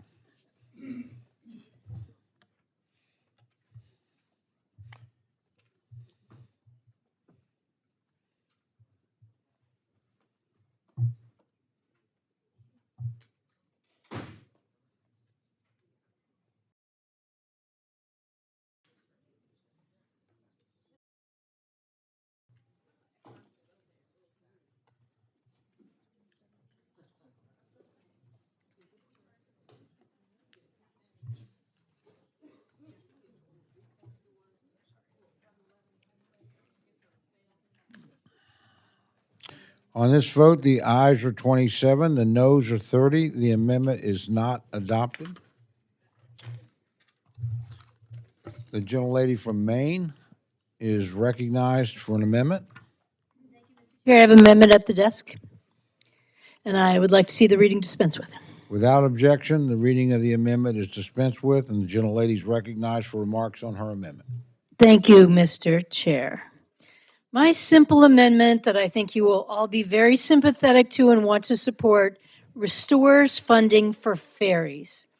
Now, many of you have never had the experience of riding on a ferry or don't know how important ferries are to so many communities in this country, but I want to tell you a little bit about it.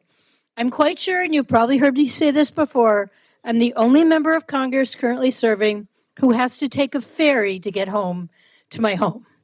So when I leave Washington, I get on a flight like all of you do at National Airport and fly to Portland, Maine. Then I get in my car and I drive an hour and a half north to Rockland, Maine. And then if I've made it in time, I get on the ferry to North Haven, which takes about an hour and 10 minutes. And then I'm home. So that is an essential part of my travel every single week. Now, that's not the only ferry in this country, but I thought describing my own experience might help you all to understand how vital this is. When I leave to come back, when the weekend is over, if I've been home for the weekend, as we know, we don't all get home every weekend, but when I'm home for the weekend, after hanging out with my grandchildren and working in the garden and catching up with my friends and neighbors, I get back on a ferry at 7:30 in the morning on Monday. I have to leave my house, make sure I'm not late, find some place to leave my car in town, make sure I didn't leave it in a parking space that will annoy one of my neighbors, get back on the ferry for an hour. And the first thing I do is sit down on the ferry and I have a wonderful conversation with my friends and neighbors because the ferry is our mass transit system. We catch up on how our kids are doing. Sometimes they ask me questions about Washington. Usually they're too polite and they know I don't want to talk about it until I have to get back here. But we talk about, how the lobster fishermen are doing, who's the newest teacher hired in the school, and how things are going in my garden, or do I have enough wood set aside for this winter. So it's a wonderful way that we relate to each other in the community. And I get off, get back in my car, drive back to the airport, do the whole routine all over again. In my community, the ferry is basically the only way you can come and go from the island. If you get sick in the middle of the night, we have a nurse practitioner, but very likely if you need to go to the hospital, the ferry crew will get out of their beds in the middle of the night, they'll load up the ferry, they'll put you in the ambulance, take you back on the ferry for an hour ride and get you to the hospital. It is a vital service. If you want to go for a grocery run, we have a little store in our town, but if you want to go and buy more groceries, you'll get your car on the ferry. It only takes 17 cars. You have to get in a line. You can't always get it on the boat you want to go, but it'll cost you $55 to take your car round trip on the ferry. It'll cost you $23 if you're a passenger. So we pay our way, but we also depend on state and federal funds to make this affordable. It is our highway. For all of you, when you want to run an errand or go out to eat, you just get on a ferry, you just get on the highway and go somewhere. We need a ferry. Now, of course, we're not the only ferry system. Maine has 14 year-round islands. They are all served by ferries of one kind or another. We transport about 1 million people every year on ferries to get to our year-round island communities. But nationally, we transport over 90 million ferries. Maine is not the biggest state when it comes to ferries. In fact, the biggest state for ferries is Washington State. And I know we have 2 Washington State members on this committee who depend on ferries in their state as well. New York State is the second most ferry friendly, and Texas is the third. But numerous states around this country, even in the Midwest on the Great Lakes, depend on ferries. There is no good reason to cut this funding. I have a list here, and I won't go through it all, but of all the grants that were received by states around the country, Louisiana, Alaska, New York State, Massachusetts, Maine, of course, New Jersey, so many of them depend on ferry funding. So I'm there for all of you. When you need another highway system, when you need more roads and bridges, when you get a mass transit system in your district, high-speed rail, slow-speed rail, the subway system, whatever it is, you need to think about the rest of us who can't get anywhere without the ferry system, who depend on this. You need to think about all the communities where ferries get more cars off the road because they help bring people between Connecticut and New York or other places where they reduce the amount of traffic on the roads. It is ridiculous to take this money out of this bill. Please support this amendment, restore the funding, help the people in my community, in the state of Maine, but in your states as well, to make sure this ferry funding stays in the bill. I yield back. Thank you, gentlelady. The gentleman from Arkansas, Mr. Womack, is recognized to respond to the amendment. Thank you, Mr. Chairman, and I rise in opposition to the amendment. On its face, it exceeds our allocation, and if adopted, as I've said before many times, it would prevent the bill from going to the floor. Further, the demand and rate of obligation for either of these ferry grant programs does not justify the increase. The IIJA provides $50 million annually for the passenger ferry program's low-no set-aside. It provides $200 million annually for the rural ferry program. There's hundreds of millions of carryover from both of these accounts heading into FY26. This is the final year of the IIJA. To throw more money on these programs with significant unobligated balances, to me, would be irresponsible. So I would urge my colleagues to oppose this amendment and would yield back the balance of my time. Thank you. Thank the gentleman. Are there other members wishing to address this amendment? A gentleman from Illinois is recognized to address the amendment. I want Ms. Pingree to stand alone on this point. And the remark she made about you should care about my ferries as I do about your project is, I think, should be the theme of this committee, right? The chairman of the full committee took us to Baltimore when there was a bridge collapse, recognizing that everything is connected. So in the final analysis, I should care just as much about the ferries, the South Shore line into Indiana, into Frank's district, and as you should care about locks on the Mississippi or the Blue Line in my district, because in the bottom line, it's I should care about you and respect you and the needs you have in your district because I respect you and those people who live in your district. But in the final analysis, it's all connected. We learned, if anything, from the bridge, is that there's a failure in one part of this system, it affects all of us. And in the final analysis, as corny as it sounds, we're all in this together, and it's tied together in this extraordinary transportation system we have, and it's reason enough to support her amendment. Thank you. I yield back. Thank the gentleman. Are there other members wishing to address the amendment? Gentlelady from Ohio is recognized to address the amendment. Thank you.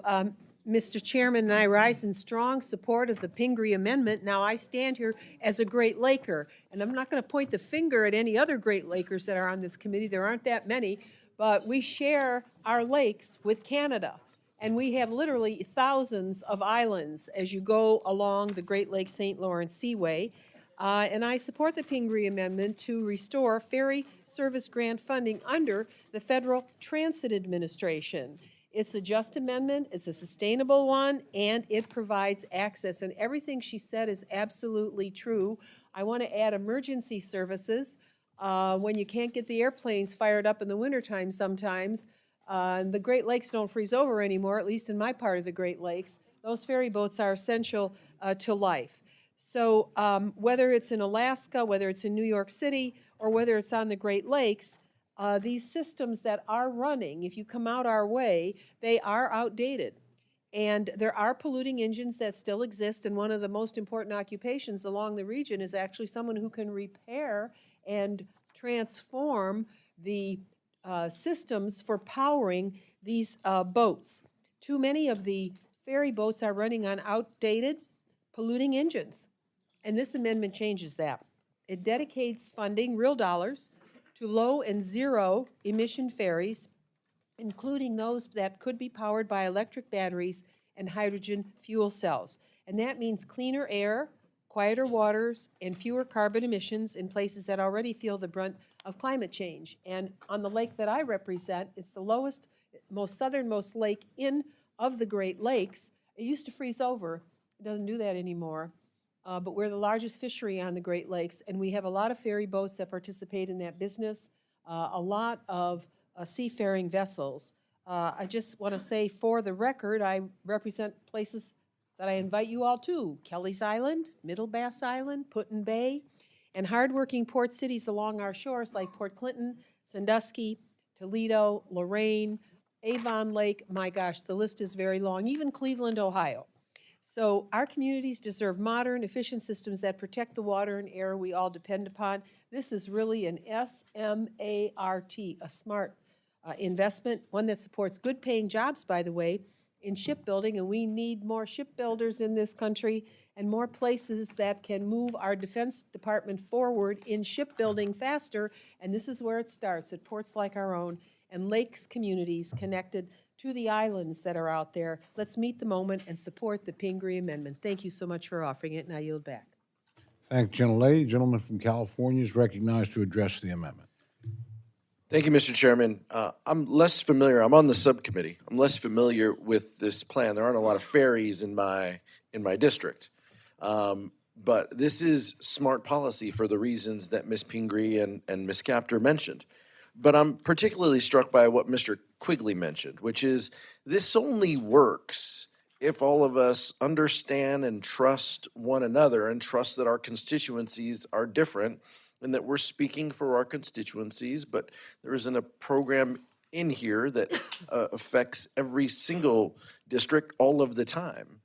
And so I think that it's incredibly important. But Mr. Chairman, Mr. Womack, you've heard a lot of compliments from colleagues on our side of the aisle about you and how you run this committee and your demeanor. I'm not going to give you any of those compliments. You know how I feel about you, and I think that your head is getting big, so I'm not going to give you any more.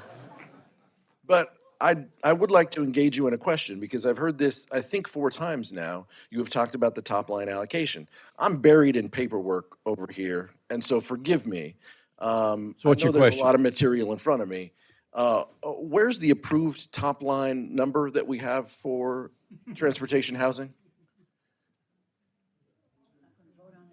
You mentioned that passing this amendment will upset the top line number and prevent us. We don't have a top line number. So unless I missed something, Mr. Chairman, can you point me to the top line approved number that we have that is a subject for part of your opposition opposed to the Pingree Amendment? Well, I'll answer that 2 ways. The first way, with highest amount of respect to my chairman, Mr. Cole, who I take most of my commands from. But those allocations are going to be voted on today. And so that Okay. that So vote- we have no approved top line number. So what you mentioned to Ms. Pingree in opposition. What the gentleman is suggesting would be technically accurate, though we are going to be voting on those numbers today. But if the gentleman will continue to engage, there are computers and printers in this building that we're in, correct? We could reprint I've heard a new there top are, line number. You're aware of these devices. I am. So I just want to make sure. There's might even be a fax machine in here too. I'm sure there is. There's members with pagers. So I guess I just want to understand, if we're going to use this, and speaking from a selfish perspective, Mr. Chairman, I have an amendment that adds to that adds some resources, and I just want to preempt your opposition potentially to that amendment. Although I hope that you will support my amendment. I just want to be clear that we don't have an approved top line number. This committee controls, or we will control at the end of the evening or day or week, as whatever Mr. Cole decides, we will make that determination. But we could still approve this amendment without violating any rule. I would also suggest, I mean, if we want to pause the hearing to take up 302Bs, you know, I can't speak for the ranking member, but maybe we need to do that. We have debates on the House floor right now with important members of our committee not here in this room engaging this debate because they're debating on the floor right now. So I'm just wondering from a process standpoint, if you feel comfortable, I trust you, if you feel comfortable moving forward with where we are, or if you need some time to approve 302Bs. I'm only in charge of the Transportation, Housing, and Urban Development Subcommittee. If you guys need to huddle for a bigger few item, minutes, we're including okay with that. the allocation of 302Bs, I'll trust my chairman to lead us in that direction. Look, I stood up for only one reason, and that is because I love you, Pete, and I thought you were going to say some really, really nice things about me. I know. So, but you've got 40 seconds remaining in your time, so I'll. No, you know, and I'm going to give you 30 seconds back of your life, Mr. Chairman, so I'll yield back. I want to encourage that laudable feeling of giving back time. So, but with that, gentlelady from Pennsylvania is recognized to address the amendment.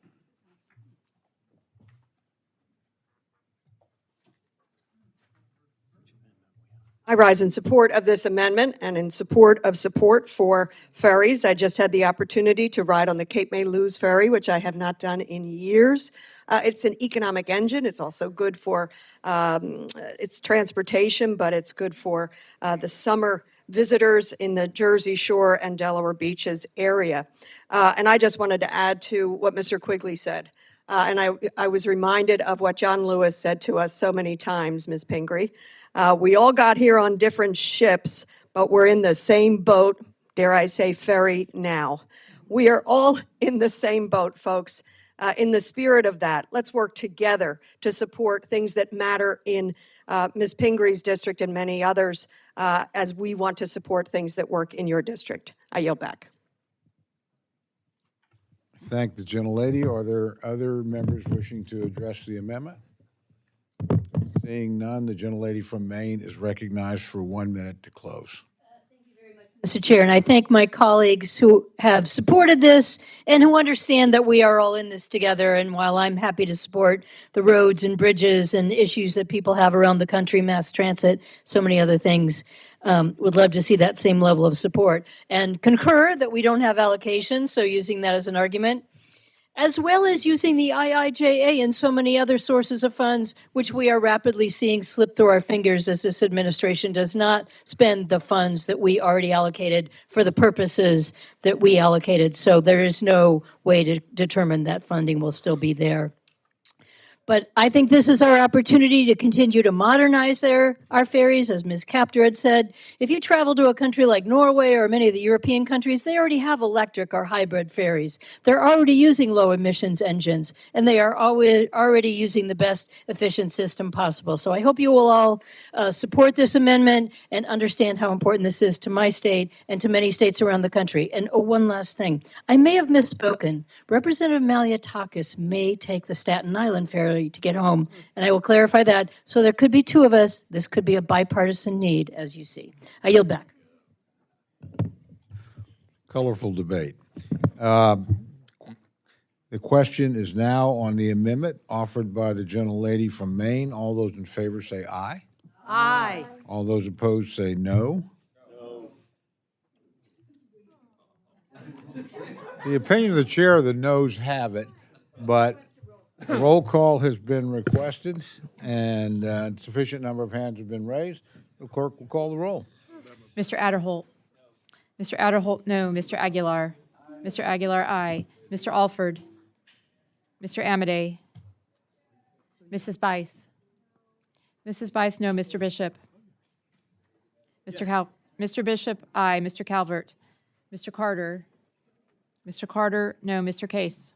Mr. Case, aye. Mr. Siscomani. Mr. Siscomani, no. Mr. Klein. Mr. Klein, no. Mr. Cloud. Mr. Clyburn. Mr. Clyburn, aye. Mr. Clyde. Mr. Cole. No. Mr. Cole, no. Mr. Cuellar. Ms. Dean. Ms. Dean, aye. Mr. Loro. Mr. Loro, aye. Mr. Diaz-Balart. Mr. Edwards. Mr. Edwards, no. Mr. Elzey. Mr. Elzey, no. Miss Escobar. Miss Escobar, aye. Mr. Espaillat. Mr. Espaillat, aye. Mr. Fleischman.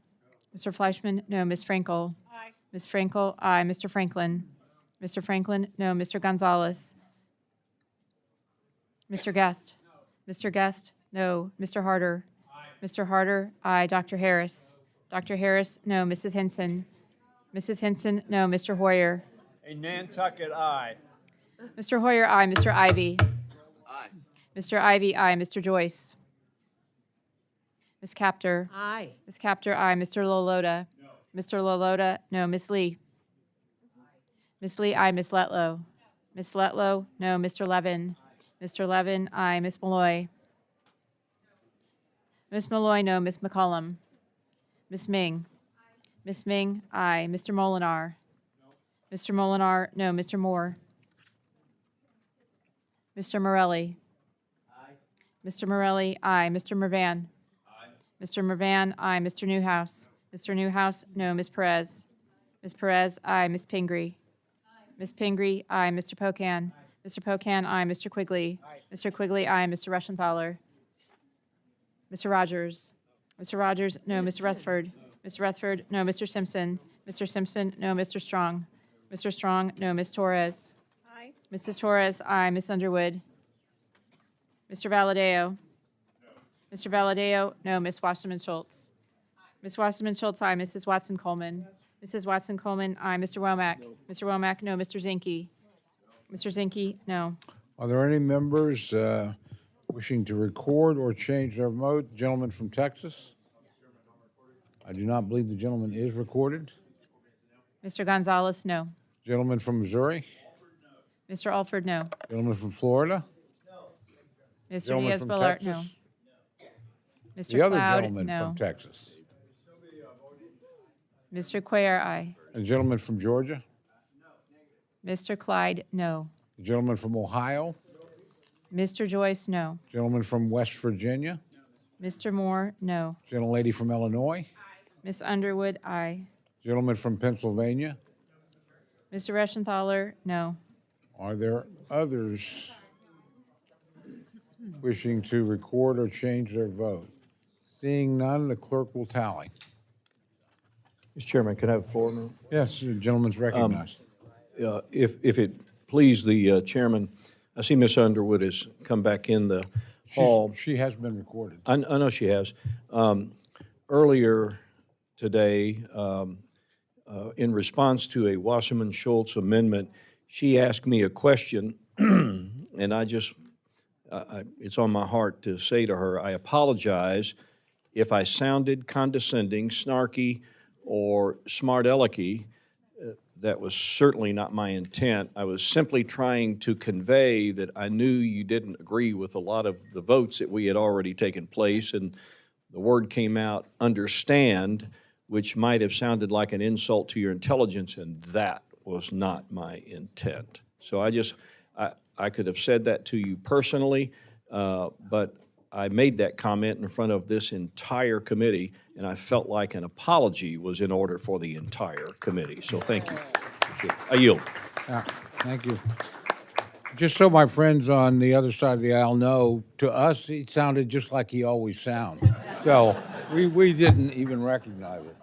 Let that just be a lesson. Don't ask me a wonky question. It's because you're going to get the potential for a very wonky answer. Okay. On this vote, the ayes are 27, the noes are 33, and the amendment is not adopted.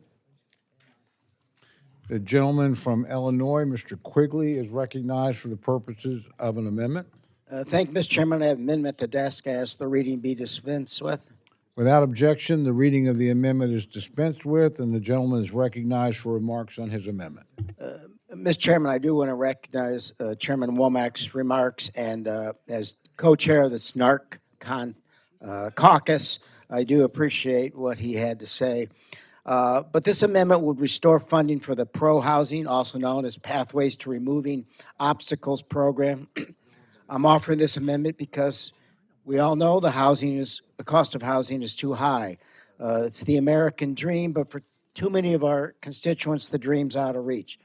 In the 1980s, the typical first-time home buyer was in their late 20s.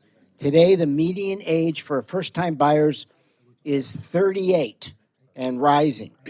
In my home city of Chicago, the median home price is now $350,000.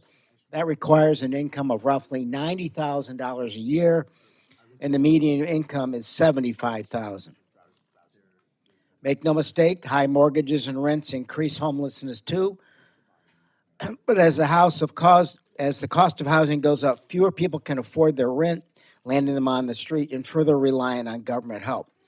But why are housing prices so high? It's simple. The most important reason is we're not building enough housing. We are facing a housing shortage of approximately 5 million units, according to Brookings. There are a lot of reasons we've stopped building housing. One of them is, as my colleagues on both sides agree on, is red tape. The National Association of Home Builders estimates regulations account for almost 24% of the average sale price of a single-family home. For multifamily housing, it's 40%. The federal government cannot and should not tell state and local governments what to do, but local elected officials from all over the country in blue and red states has said that housing costs and the need to build are the number one challenge, and that federal funds offered as incentives to remove some of the regulations stopping housing construction are needed. This is exactly what the pro-housing program has been doing and can continue to do if we support it. It's a small pot of money, relatively, $100 million. It has provided grants to dozens of local governments to change their zoning and regulations to allow for construction more housing. Just some of those locations: San Francisco, Austin, Cincinnati, Detroit, Norman, Oklahoma, Oakland, Portland, Oregon, St. Louis, Toledo, Tucson, Sacramento, Long Beach, Kentucky, Maryland, Minnesota, and Montana. The inability to build housing is no longer only a problem for blue cities. We are facing a housing crisis across the country, and we need every tool in the toolbox to fix it. This is a modest program that leverages a small pot of funds to generate outsized housing productions. I want to close by asking three things of my colleagues. Vote for this amendment, work with me to find a pay-for this critical program, and work with me and our Senate colleagues on a package of improvements to the program. I am working with Senator Schatz, who is looking for a Republican partner on ways to strengthen this program. We're interested in ensuring resources spark not just regulatory changes, but actual new housing starts. Outcome, not just inputs. With that, I encourage my colleagues to vote for this amendment. I am not going to ask for a recorded vote, but encourage your support. I thank the gentleman. Gentleman from Arkansas, Mr. Womack, is recognized to respond to the amendment. Thank you, Mr. Chairman. And for a minute, I thought he was going to offer and withdraw, but no such luck. But it's good that you're not going to ask for a recorded vote. First and foremost, as I've said many times, our challenge here is it exceeds our allocation, and if adopted, would prevent us from being able to go to the floor. As my good friend knows, we have not funded the FY24 or 25 this program and the FY24 or 25 House bills. It's a creation, really, of the Senate THUD committee and something we accepted in conference and was a fact of life inclusion in the FY25 full year CR. So that's a consequence of CRs rather than what I consider to be good faith negotiations. So I agree with the intent of the program. It's nice to have. When compared to the rental assistance and supportive set-asides we necessarily fund in the bill. I don't want to sound like a broken record. We have a tight allocation. but I maintain that this bill takes the right approach in funding the safety and essential HUD services necessary to care for our nation's most vulnerable. It trims the fat at HUD, and to bust our allocation for this increase would be irresponsible. I urge a no vote. I yield. Thank the gentleman. Are there other members wishing to address the amendment? The gentleman from Maryland is recognized. I was going to bring this up earlier when Wasserman Schultz, but she was closing, so I didn't have the opportunity to do it. It's on. Maybe I just need to speak up. As I said, Mr. Chairman, I was going to bring this up before because I think it is relevant to the entire committee. And the chairman of the subcommittee just said we have limited allegations. I made that comment when I spoke about the amendment I offered. I get that. But what I think is important to bring up, which does not relate directly to the gentleman's amendment, but it relates to every amendment, and it relates to our committee. Mr. Levin mentioned it a little earlier. Either yesterday or it's reported today. Something that all of you ought to be very concerned about. All of us ought to be concerned about. It is about Mr. Vogt, who believes he is the first and final arbiter of how much is spent. And all of us ought to be concerned about that. I will tell you, if it was Shalonda Young had said this, I would be saying the same thing.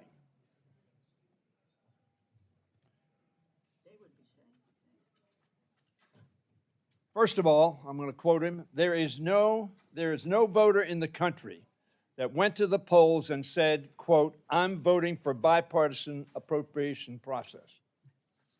That's, quote, vote. He'd be very happy about this committee at this point in time because, unfortunately, we aren't very bipartisan. Vogt then went on to say, that may be the view of something that appropriators want to maintain.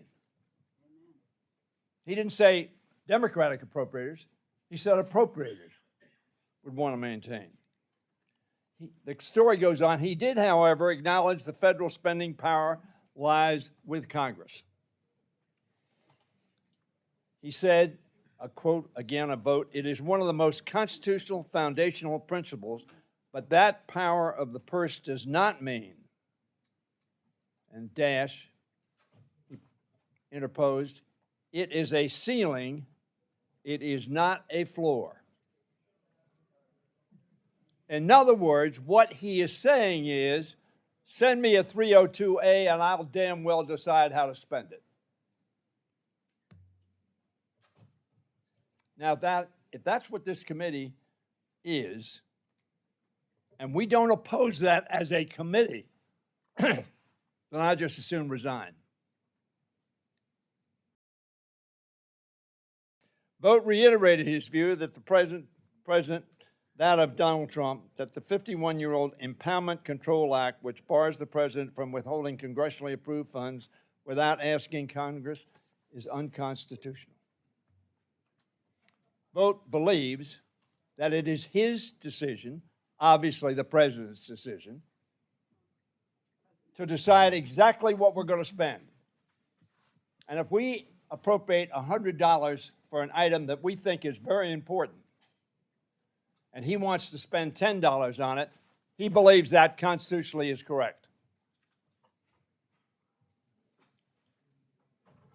If we believe that, again, I don't want to be on this committee. The Constitution clearly says we raise and we spend. And I don't want to be told, Mr. Hoyer, I know this project was very important to you. You appropriated $100 in your bill. The Senate voted for $100. The president signed $100. But guess what? We're only going to spend $10. Now, I think we ought to be more bipartisan, but certainly in terms of the integrity of this committee, we ought to be very bipartisan on saying to Mr. Vogt, if we say you spend $100, you spend it. Now, we've made a provision, Mr. Vogt, and we're probably going to pass it, that you can come back and say, no, we think we only spend 80. And if we approve that, you can do that. But if he thinks it's a unilateral power, because he thinks the impoundment resolution is not constitutional. So I think, Mr. Chairman, we need to deal with that as a committee. As I say, he just said this, which is why I'm bringing it up today. But if we have any sense of integrity of this committee, the Constitution, and the Congress of the United States, we want to make it very clear to Mr. Vogt that we don't agree with that view. Maybe, Mr. Chairman, I'll talk to you, and maybe we can offer a resolution to that effect from this committee. And I would hope it would be bipartisan. Because if it's not, then we're just like the Budget Committee giving the administration a 302A, and you decide how you're going to spend it. I support the gentleman's amendment. Good job.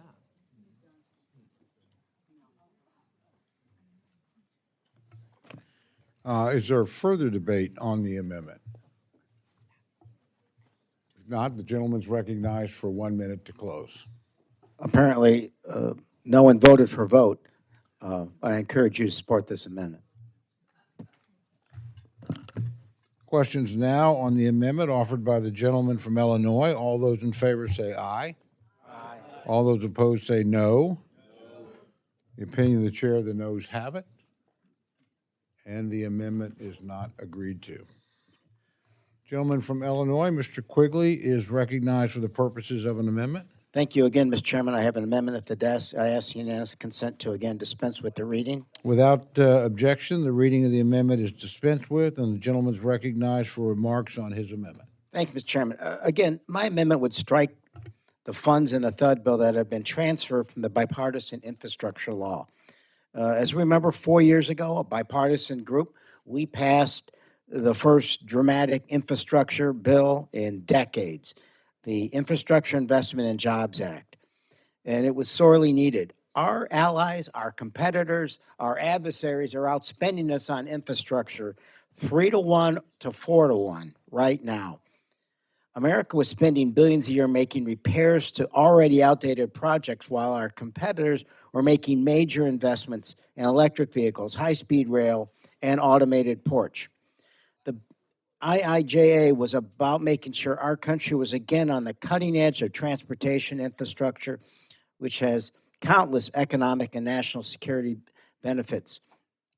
So we all have to be concerned that instead of building on IIJA's historic investment, the 26 THUD bill is depleting it. Specifically, the majority bill transfers or repurposes $4.4 billion of these funds to cover massive budget holes created from, frankly, an inadequate bill allocation. This depleting of the infrastructure bill funds to make up for annual appropriations funding comes at a significant cost to our constituents and our economy. Cutting off funding to the National Electric Vehicle Infrastructure Program alone is estimated to eliminate 13,000 infrastructure jobs. And those aren't just in blue states. Texas, California, and Florida are the top three. My home region of the Midwest is not immune. Pennsylvania and Ohio will lose out on $37 and $30 million in funding, respectively. In rail, the THUD bill takes $2.8 billion from IIJA's federal-state partnership program. This is going to undercut the completion of capital projects that reduce the state of good repair backlog and improve the performance of our railroads. I've seen these these funds benefit Union Station in Chicago, which is the launch point of Amtrak service to Western states. But Fed state partnerships funds have also benefited projects like Amtrak to Long Island, in Long Island, New York, and the Corridor Enhancement Project in Malta, Montana. You may be picking up on something. The infrastructure law stands by its name. It is benefiting red and blue states alike because making sure our infrastructure is safe, reliable, and modern is the best interest of all Americans, and it's the smart thing to do. Doing the opposite of that, which is what the current THUD bill proposes, I think we're going to look back with severe regret. I strongly oppose raiding the bipartisan investments in the original bill to make up for zeroing out of discretionary programs in the THUD bill. I ask my colleagues to join me in supporting it. Thank the gentleman. The gentleman from Arkansas, Mr. Womack, is recognized to respond to the amendment. Thank you, Mr. Chairman, and I rise in opposition to the amendment. Once again, it exceeds the allocation, and if adopted, would keep us from going to the floor. While my subcommittee members are well aware of some of the decisions we made in here, I think it's important for everyone in here to understand why we included these transfers in the bill. It begins with the fact that we are under fiscal constraint. We have to look at all of the resources out there, what's available to meet the missions of our agencies. And so for DOT, the 21 infrastructure law, the IIJA, provided $185 billion in advance appropriations. That was $37 billion a year over 5 years. Got another year to go. Now we're in the final year of this infrastructure bill. Some of the programs, and I don't think there's anybody in this room that would argue that some of these programs have been transformational in nature. I'll give it that. But there are too many programs in this bill that were there to curry political favors or overfunded relative to demand for the program by our states and localities. So we took that into consideration. Now, to illustrate my point, think about this. When you're looking at the resources available, and you see in these some of these IIJA programs, 10, 15, 20% levels of obligation in the final year of this 5-year bill. So the question for my subcommittee and for me is, what could we do better with the money that's available? That's why in this $4.4 billion, we redirected the NEVI formula stuff. Only 15% of the $5 billion for the EV formula program had been obligated. We took controversial Reconnecting Communities program money and put it toward tribal transportation. We took the culvert removal and replacement program and put those dollars toward another emerging national issue. I don't think there's anybody in this room that could argue that we have a truck parking problem in this country. You get on an interstate anywhere at dusk and just look at the exit ramps. It's a safety issue. Only 23% of that money, culvert removal, had been obligated. And we redirected the overfunded Fed-State Partnership Intercity Passenger Rail Program toward the popular and underfunded Consolidated Rail Infrastructure, the CRISI grant. So we can argue about it. I mean, we can, and that's what these debates are about. But I would challenge anybody in here to make a plausible argument that what we're trying to do under a limited allocation with this $4.4 billion that we've taken from IIJA is irresponsible. If money were no object, we'd do it all. We'd have that ferry program, we'd do everything. But money is an object. Money is an object. And I care about what goes on in Quigley's district and other districts. I truly do, but this is expensive stuff. And we have an allocation that we have to abide by, and I want to honor that. So I'm going to ask my colleagues to join me in opposition to this amendment. I yield back. The gentleman, are there additional members? Gentleman from South Carolina is recognized to address the amendment. Thank you very much, Mr. Chairman. Mr. Chairman, I rise in support of this amendment. The job of the Appropriations Committee is to carefully consider the needs of our constituents and communities and the investments we need to make in safety and in the greater good. It is a hard job, because I know we do not have unlimited resources. We make hard choices in this committee. Just like any family in America, we must make hard decisions around the kitchen table and about how they spend their hard-earned money. I believe there are sincere concerns on both sides of the aisle about the rise in debt in this country. But that said, we clearly have fundamental differences in how Democrats and Republicans want to solve the debt problem. I do not believe cuts to domestic spending are always the answer, and I do not believe we should be balancing the budget on the backs of our most vulnerable. Despite this, House Republicans just voted for the big, ugly bill, and now we are here again, listening to the majority tell us that these domestic spending cuts are necessary for fiscal responsibility. In this THUD bill, not only do we have a woefully low allocation, but we have a new gimmick, using another target, the Bipartisan Infrastructure Investment and Jobs Act, rating the historic investments that Congress made in our communities. The IIJA was a historic infusion of funds to improve infrastructure and the economy. And these funds have already started improving roads and rail safety across the country, and they created thousands of jobs. It takes time to invest billions of dollars when you're trying to change things and we are trying to rehab communities. There was an old adage that all of us grew up on: measure twice and cut once, was the old adage. And that's what many communities are trying to do. Rather than gobbling up the money, people are taking their times in these communities. I know that's what we're doing in South Carolina, and we do it in the bipartisan way. I have a very partisan governor who is a Republican. He's one of my best friends.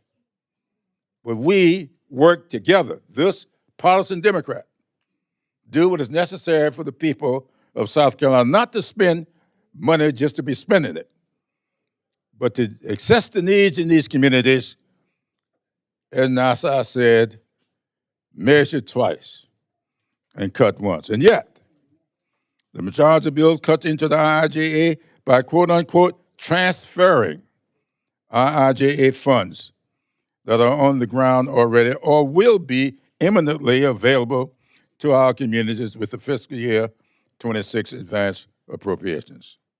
Redirecting these funds to pay our base bills does not help our communities. It shortchanges them yet again. And for these reasons, I already yes vote on this amendment, and I yield back the balance of my time. I thank the gentleman. The gentlelady from Connecticut, Mr. Lauro, is recognized to address the amendment. Thank you, Mr. Chairman. I would suggest to everyone that we would not be under any fiscal constraint if we didn't, and folks didn't vote for $4.5 trillion in tax cuts for the wealthiest people in this nation and the biggest corporations. And secondly, with regard to the last debate that we were having, I have been speaking about a lawless administration probably for all of you that it's ad nauseum. I will continue to do that because the president is not running an appropriations bill and suggesting what we do, but it is Russ' vote. And it is because they want to decimate, eviscerate, and end the Appropriations Committee and get round it in some way. Let's use reconciliation. Let's use whatever nomenclature you want to use and whatever it is, but it is about doing in this committee.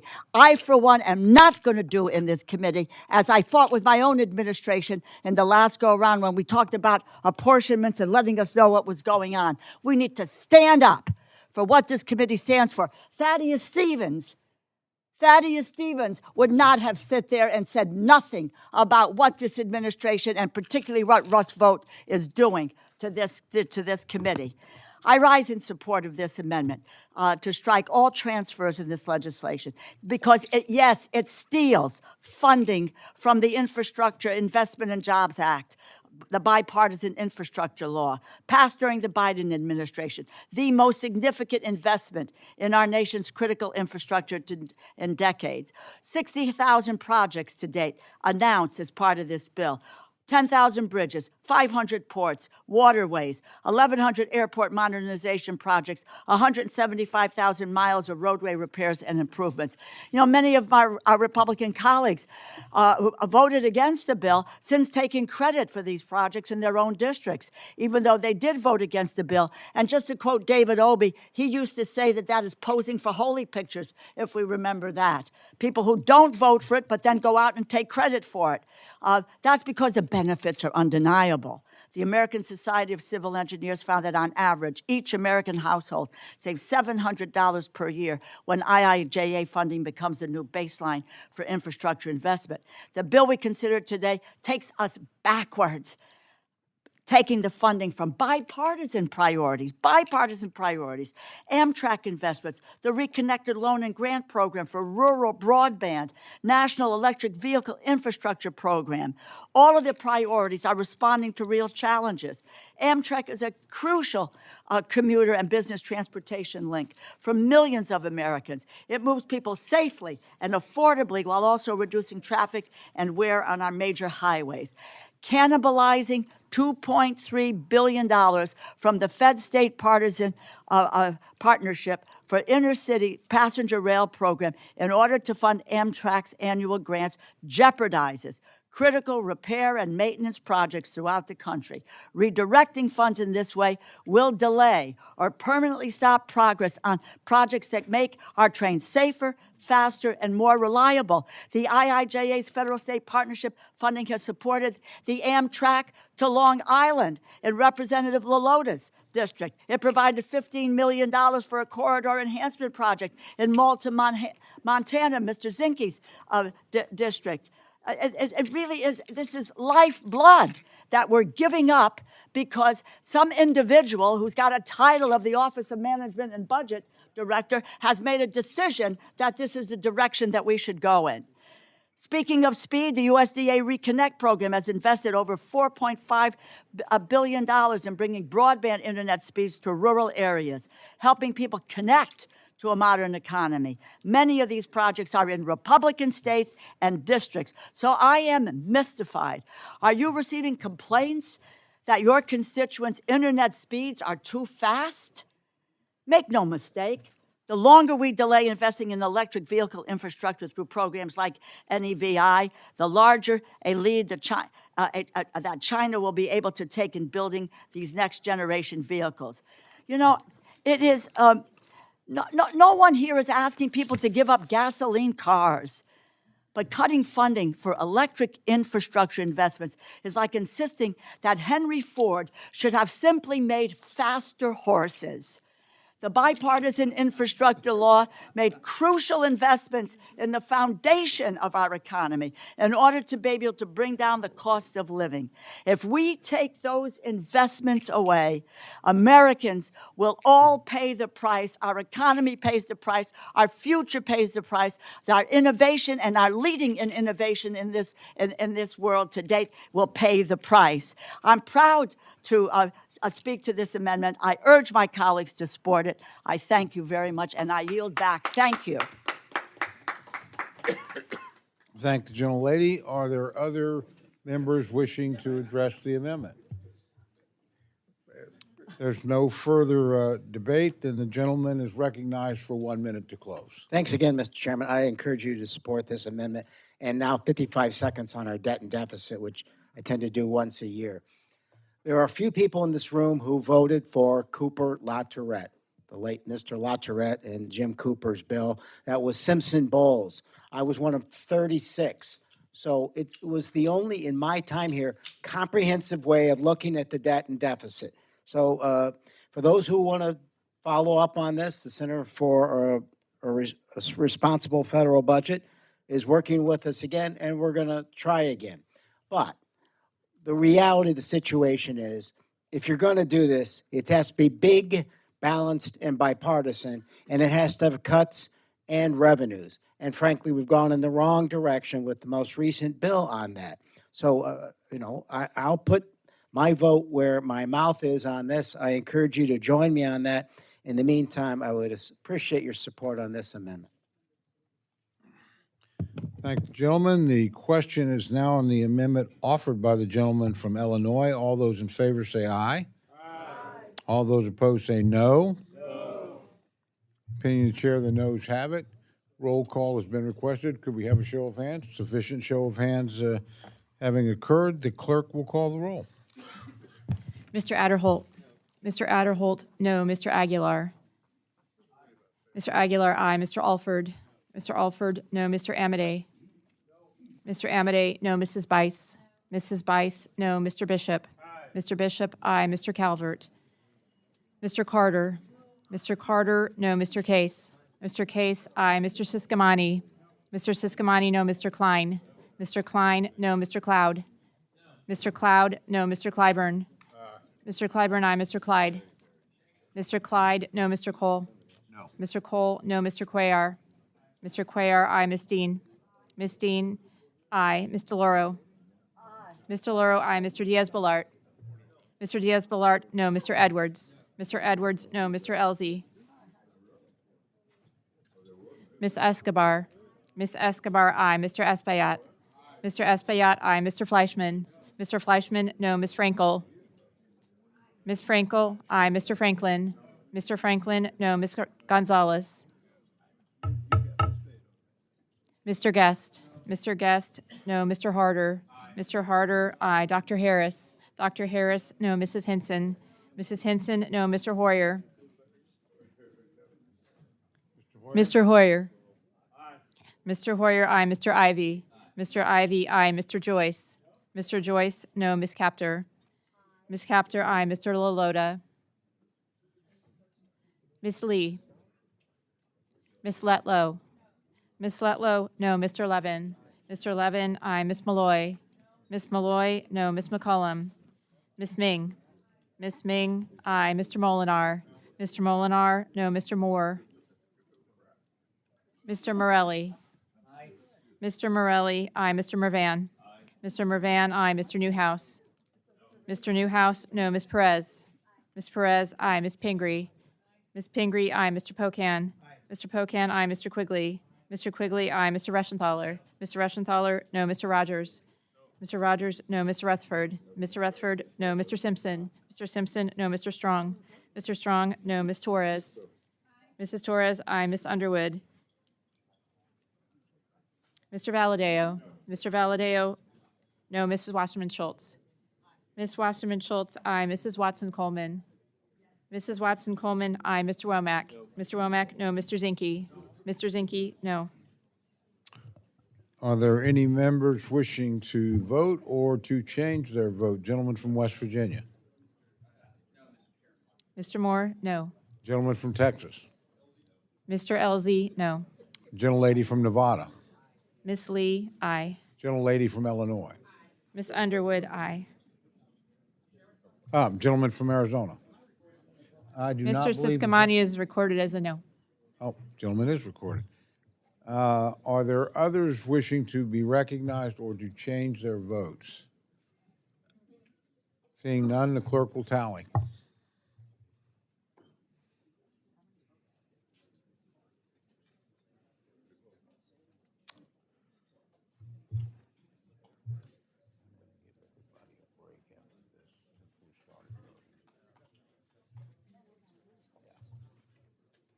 Or well, come back.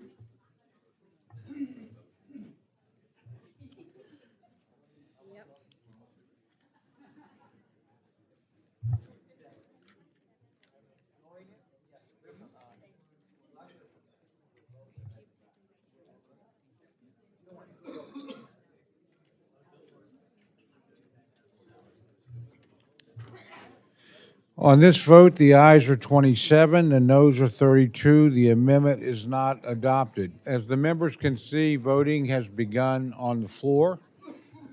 So I would suggest that we recess I would ask that as soon as the last vote is completed, I think there's a series of 3 votes, that you come back here as quickly as you possibly can. We'll resume. We're going to have quite a bit of voting in the rest of the day going forward, so we're going to have to go through this sort of back and forth. So I would really appreciate it if you can get back as quickly as possible. We will begin as soon as a quorum is present after the votes. So keep that in mind. The committee stands in recess, subject to the call of the chair. The committee is reconvened.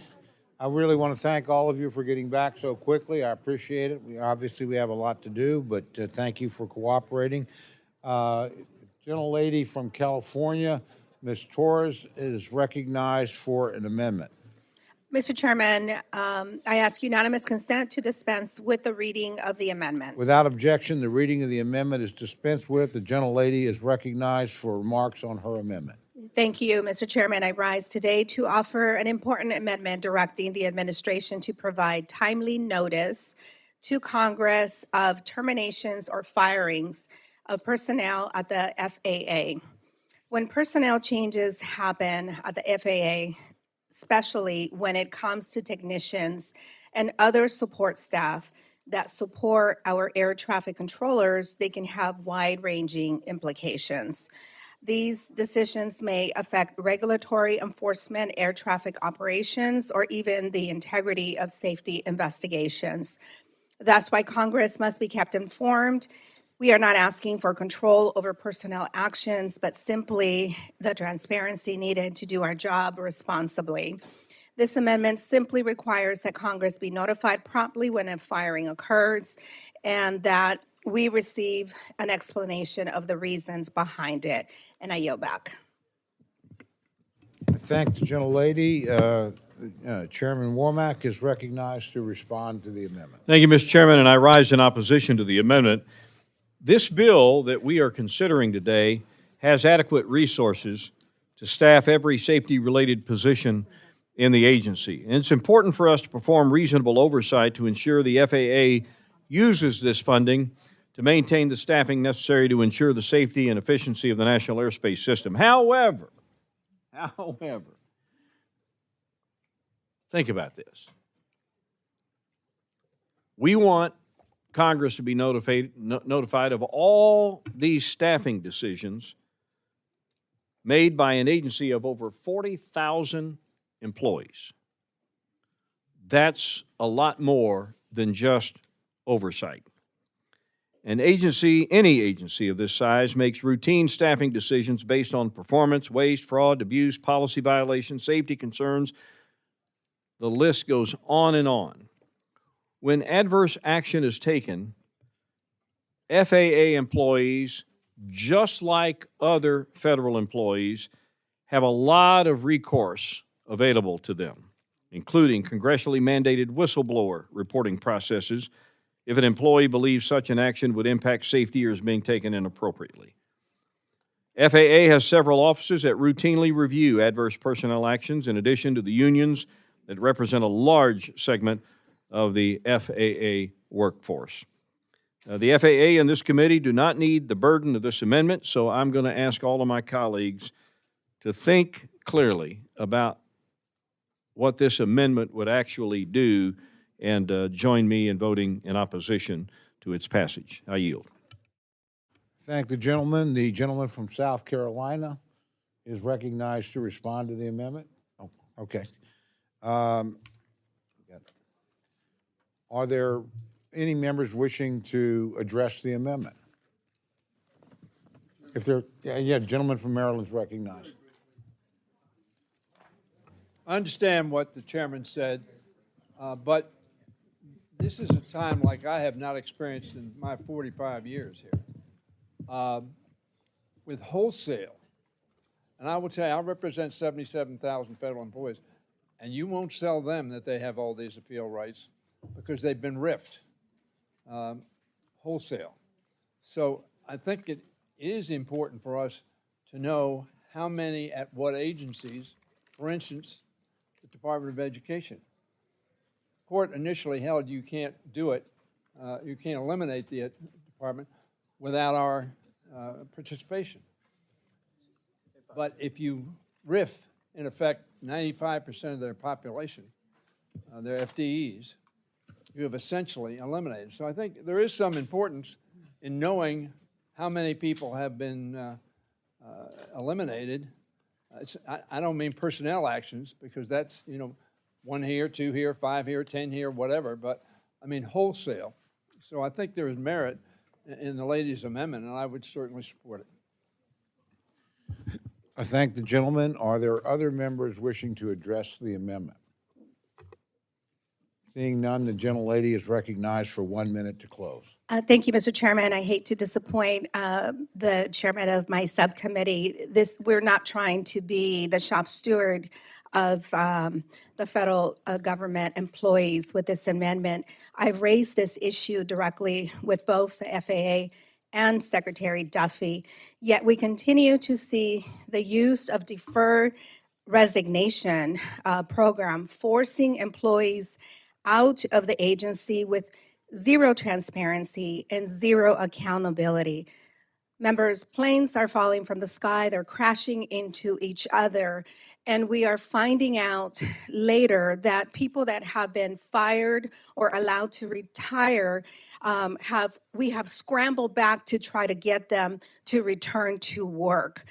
So we can't continue down this path. This is a basic oversight measure to ensure that public trust isn't undermined by behind-the-scenes personnel actions. I urge a yes vote on the amendment, and I yield back. I thank the gentlelady. The question is now on the amendment offered by the gentlelady from California. All those in favor say aye. All those opposed say no. No. The opinion of the chair, the noes have it. Roll call has been requested. Is there a sufficient number of hands? Seeing that there is sufficient number of hands, the clerk will call the roll. Mr. Adderholt. Mr. Aguilar. Mr. Alford. Mr. Alford, no. Mr. Amadei. Mrs. Bice. Mr. Bishop. Mr. Bishop, aye. Mr. Calvert. No. Mr. Calvert, no. Mr. Carter. Mr. Carter, no. Mr. Case. Mr. Siscomani. Mr. Siscomani, no. Mr. Klein. Mr. Klein, no. Mr. Cloud. Mr. Clyburn. Mr. Clyburn, aye. Mr. Clyde. Mr. Clyde, no. Mr. Cole. No. Mr. Cole, no. Mr. Cuellar. Mr. Cuellar, aye. Ms. Dean. Mr. Loro. Mr. Loro, aye. Mr. Diaz-Balart. Mr. Diaz-Balart, no. Mr. Edwards. Mr. Edwards, no. Mr. Elzey. Ms. Escobar. Mr. Espaillat. Mr. Espaillat, aye. Mr. Fleischman. Mr. Fleischman, no. Ms. Frankel. Mr. Franklin. Mr. Franklin, no. Mr. Gonzalez. Mr. Guest. Mr. Harder.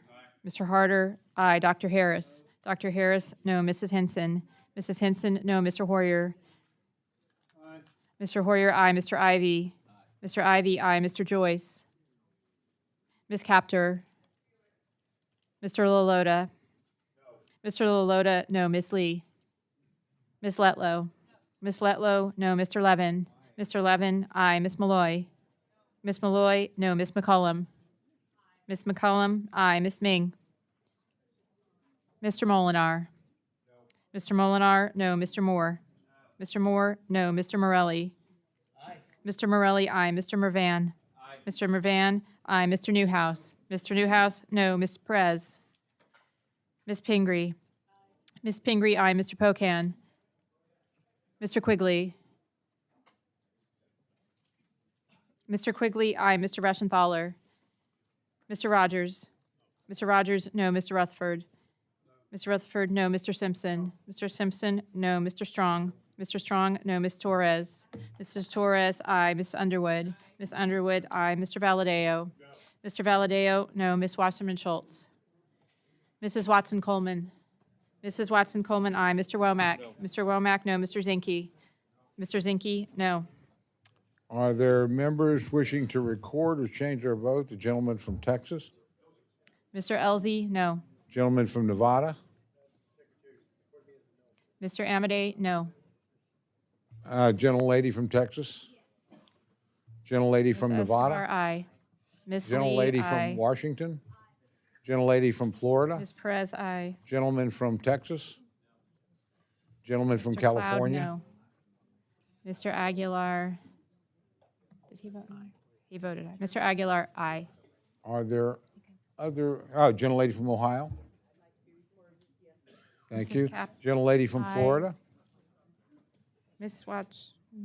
Are there Schultz, aye. other members wishing to record or change their votes? Seeing none, the clerks will tally. In the interim, is Ms. McCollum still here? Did she step back out? I'll wait till she gets back. Gentlelady from Oklahoma?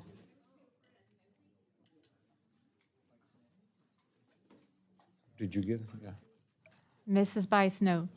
Are there a gentleman from Wisconsin? Mr. Pocan, aye. And are there other, we're about to close the tally, are there other members wishing to record or change their votes? Mr. Fleischman. Ms. I Frankel. think, gentlelady from New Jersey? Yes. Okay. All right, clerk will tally.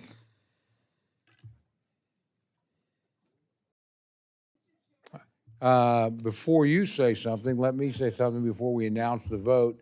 I want us to applaud our good friends, Mr. Calvert from California, Ms. McCullough from Minnesota, who have been on the floor attending to important business for this committee and have, had to miss a lot of votes. So I just want to tell you collectively how much we appreciate you guys pushing the process along. Now, the gentlelady also had a comment or a question. Gentlelady is recorded, I believe. You're You recorded as a recorded yes. as an aye. No, I'm glad you did. Absolutely. Again, are there any others? I don't see any others. Okay.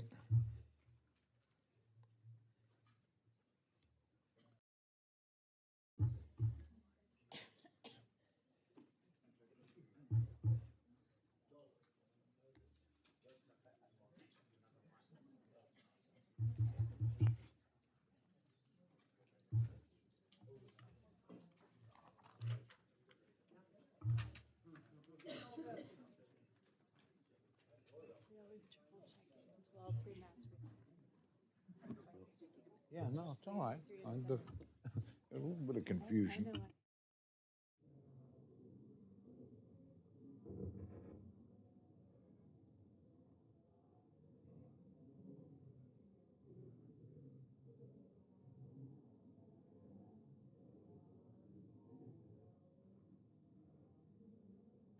On this vote, the ayes are 25, the noes are 30, and the amendment is not adopted. Ms. Torres is recognized for an amendment. I ask unanimous consent to dispense with the reading of the amendment. Without objection, the reading of the amendment is dispensed with, and the gentlelady is recognized for remarks on her amendment. Thank you, Mr. Chairman. As a member of Congress representing the Inland Empire, a region experiencing rapid growth and facing significant infrastructure challenges, I know firsthand how critical it is to have programs that help communities plan and deliver infrastructure projects efficiently and effectively. I offer this amendment to invest $10 million in the Regional Infrastructure Accelerator Program, which has become a crucial tool for communities like mine. The accelerator provides essential technical assistance and early stage planning support to help local and regional leaders turn infrastructure projects from concepts into shovel-ready realities. It's a program that enables local leaders to tap into federal resources more effectively and ensures that vital investments can move forward.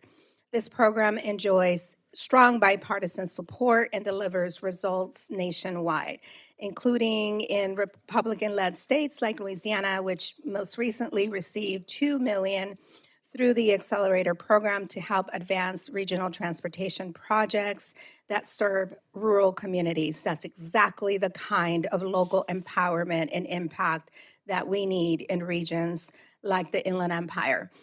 I want to say that when I first introduced this program, I was really looking at my community, but it was so successful that 20 other states and many, many members, both Republicans and Democrats, took advantage and their communities were funded. Unfortunately, my community did not receive a single penny, and I'm going at it again, and hopefully this time we will be more successful. And with that, I request support for this bipartisan amendment, and I yield back. Thank the gentlelady. The gentleman from Arkansas, Chairman Womack, is recognized to respond to the amendment. Thank you, Mr. Chairman. Gentlelady from California, she may want to sit down because I support this amendment. Shocker.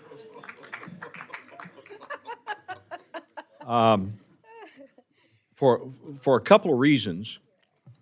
To be fair, the program she's talking about, the Regional Infrastructure Accelerator Program, is indeed an innovative financing program for regional transportation projects that utilize public-private partnership models.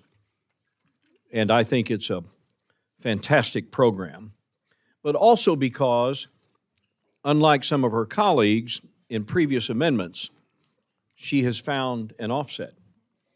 And so I appreciate her commitment to fiscal accountability and helping us reduce bureaucracy. And so I urge my colleagues to give overwhelming support to this amendment. I'm going to yield back my time. I thank the gentleman. It did cross my mind what's in this for Arkansas, but I'm not going to raise that point. With that, there are other amendments or other members wishing to address the amendment. Seeing none, the gentlelady is recognized for 1 minute to close. Respectfully ask for your support, and I yield back. I thank the gentlelady. The question is now on the amendment offered by the gentlelady from California. All those in favor say aye. Aye. All those opposed say no. In the opinion of the chair, the ayes have it, and the amendment is accepted. Yeah, you should applaud that.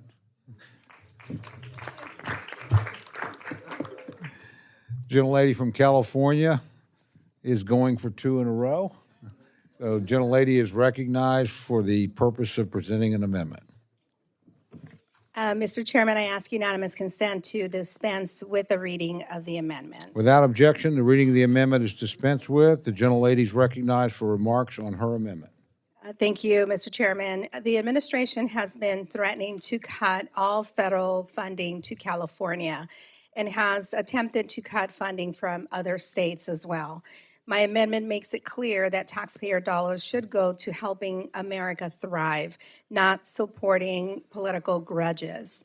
This amendment would simply require no funds to support political vendettas, and it includes a reporting requirement and a freezing of funds to the office of the secretary if the secretary is determined to have violated this law. Efforts to cut off federal funding to California or any other individual state are backwards and wrong, but it is especially wrong for California, which sends $83 billion more to Washington every single year than it gets back. And as a donor state, California subsidizes other states funding disaster relief, like in Texas and infrastructure in Ohio. Now, according to news reports, this administration wants to punish California for vindictive political reasons by cutting the very programs the California taxpayers fund for our state. This isn't just wrong, it's truly un-American. Every taxpayer in America sends their money to Washington for essential services, not political vendettas. We fund roads, we fund schools, we fund disaster response. We don't fund revenge. Let's be crystal clear about what is happening here.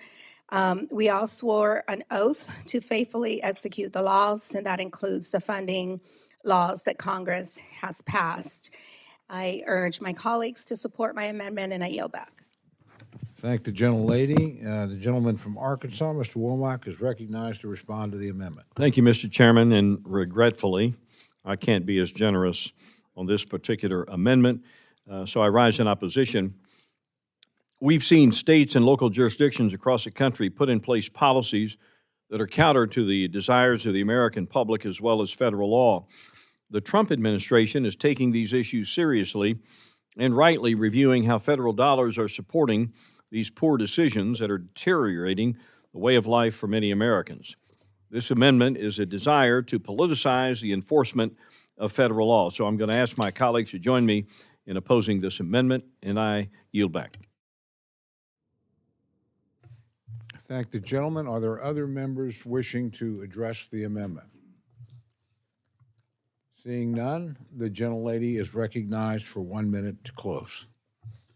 Chairman, the amendment is about all states and all taxpayers. This is about defending the constitutional principle that in America we don't punish states for their political beliefs with their own tax dollars. For California voters, they elected their state legislators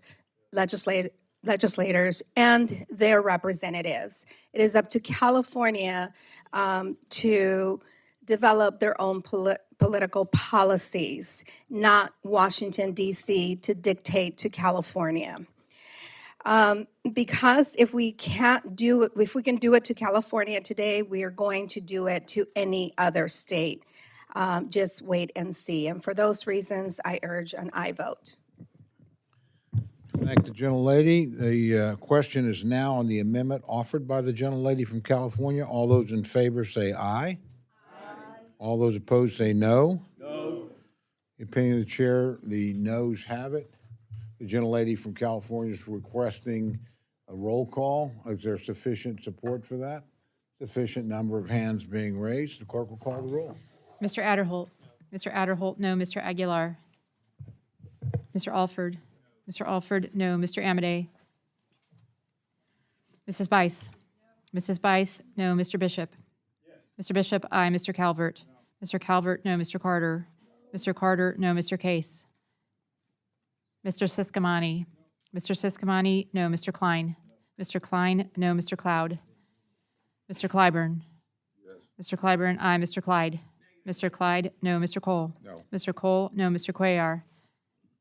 Mr. Cuellar, aye. Ms. Dean. Ms. Dean, aye. Mr. Loro. Mr. Loro, aye. Mr. Diaz-Balart.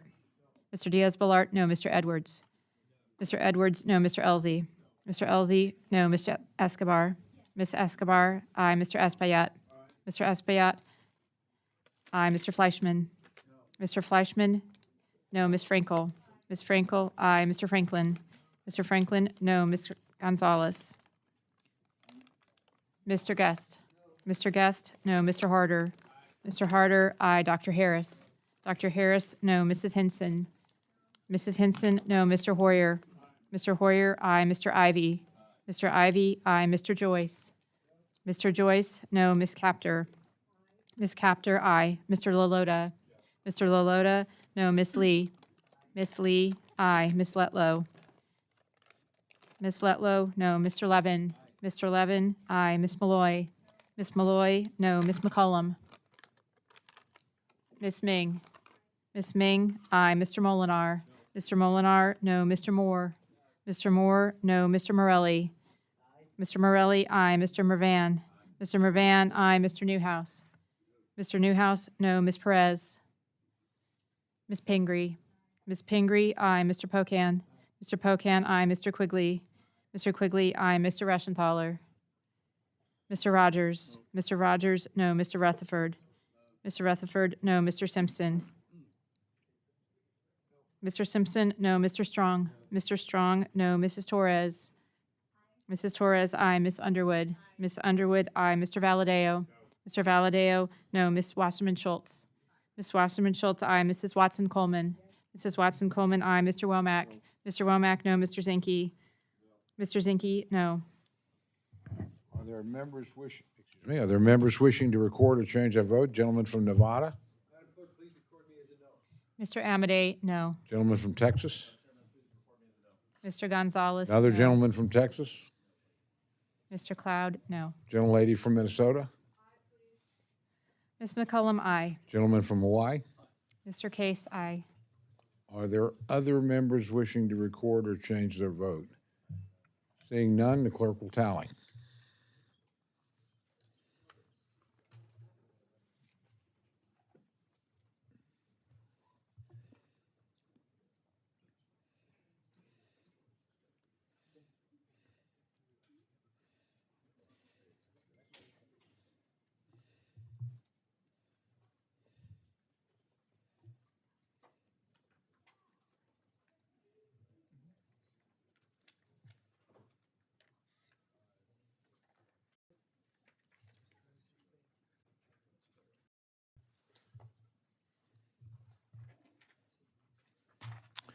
On this vote, the ayes are 26, the noes are 34. The amendment is not adopted. Gentlelady from Illinois, Ms. Underwood, is recognized for an amendment. I ask unanimous consent that the reading be dispensed with. Without objection, the reading of the amendment is dispensed with, and the gentlelady is recognized for remarks on her amendment. Thank you, Mr. Chairman. I rise today to offer an amendment to help us better understand the impacts of recent staffing cuts at HUD. Our local public housing authorities are on the front lines of making sure that every American has access to safe, affordable housing. They depend on HUD's field offices and regional offices for support in this work. And those HUD offices, in turn, play a crucial role by conducting oversight of the local housing authorities within their regional jurisdiction.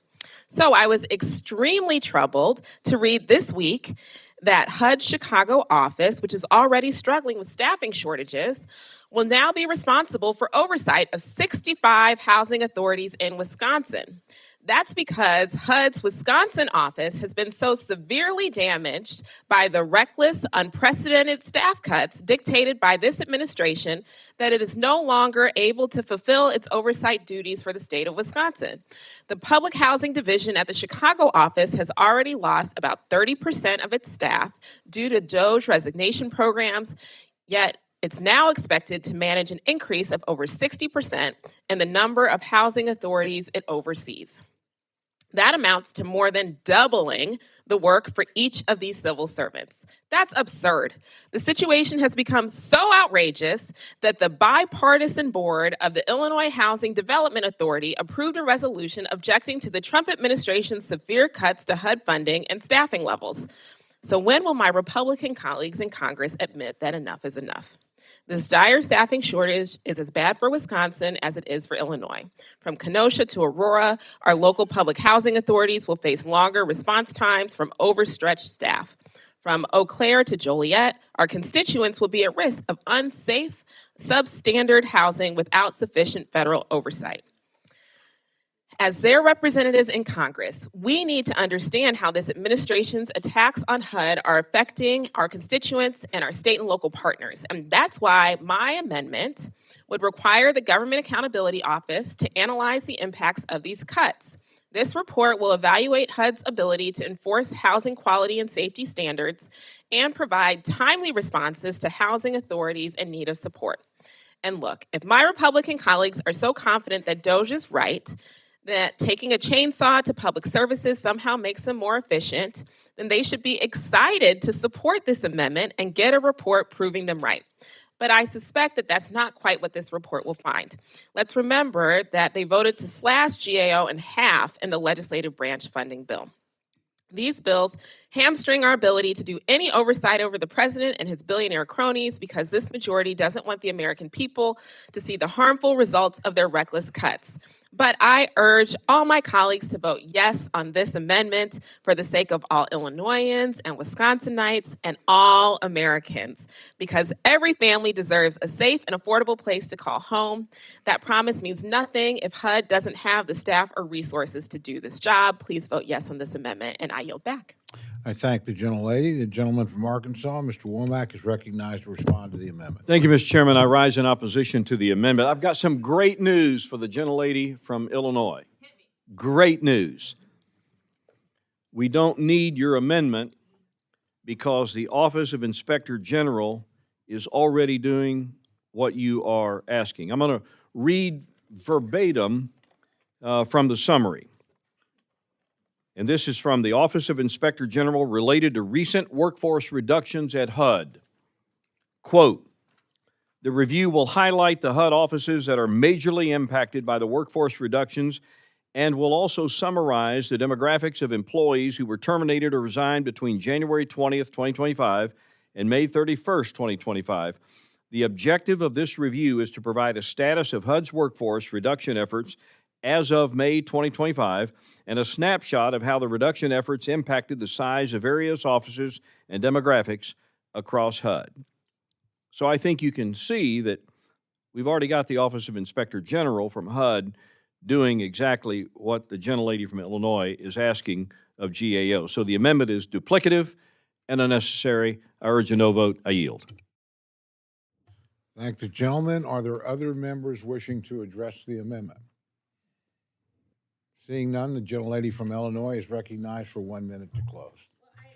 Mr. Chairman, I certainly appreciate the chairman, Mr. Womack's comments about the Inspector General being so enthusiastic about getting this information. Unfortunately, HUD doesn't have an Inspector General. Now, they have career staff, but I suspect that that office has too been gutted.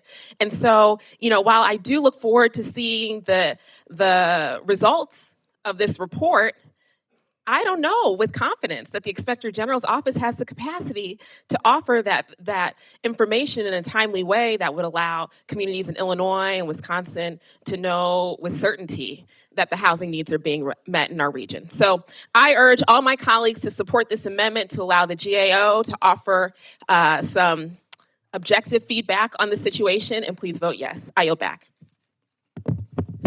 I thank the gentlelady. The question is now on the amendment offered by the gentlelady from Illinois. All those in favor say aye.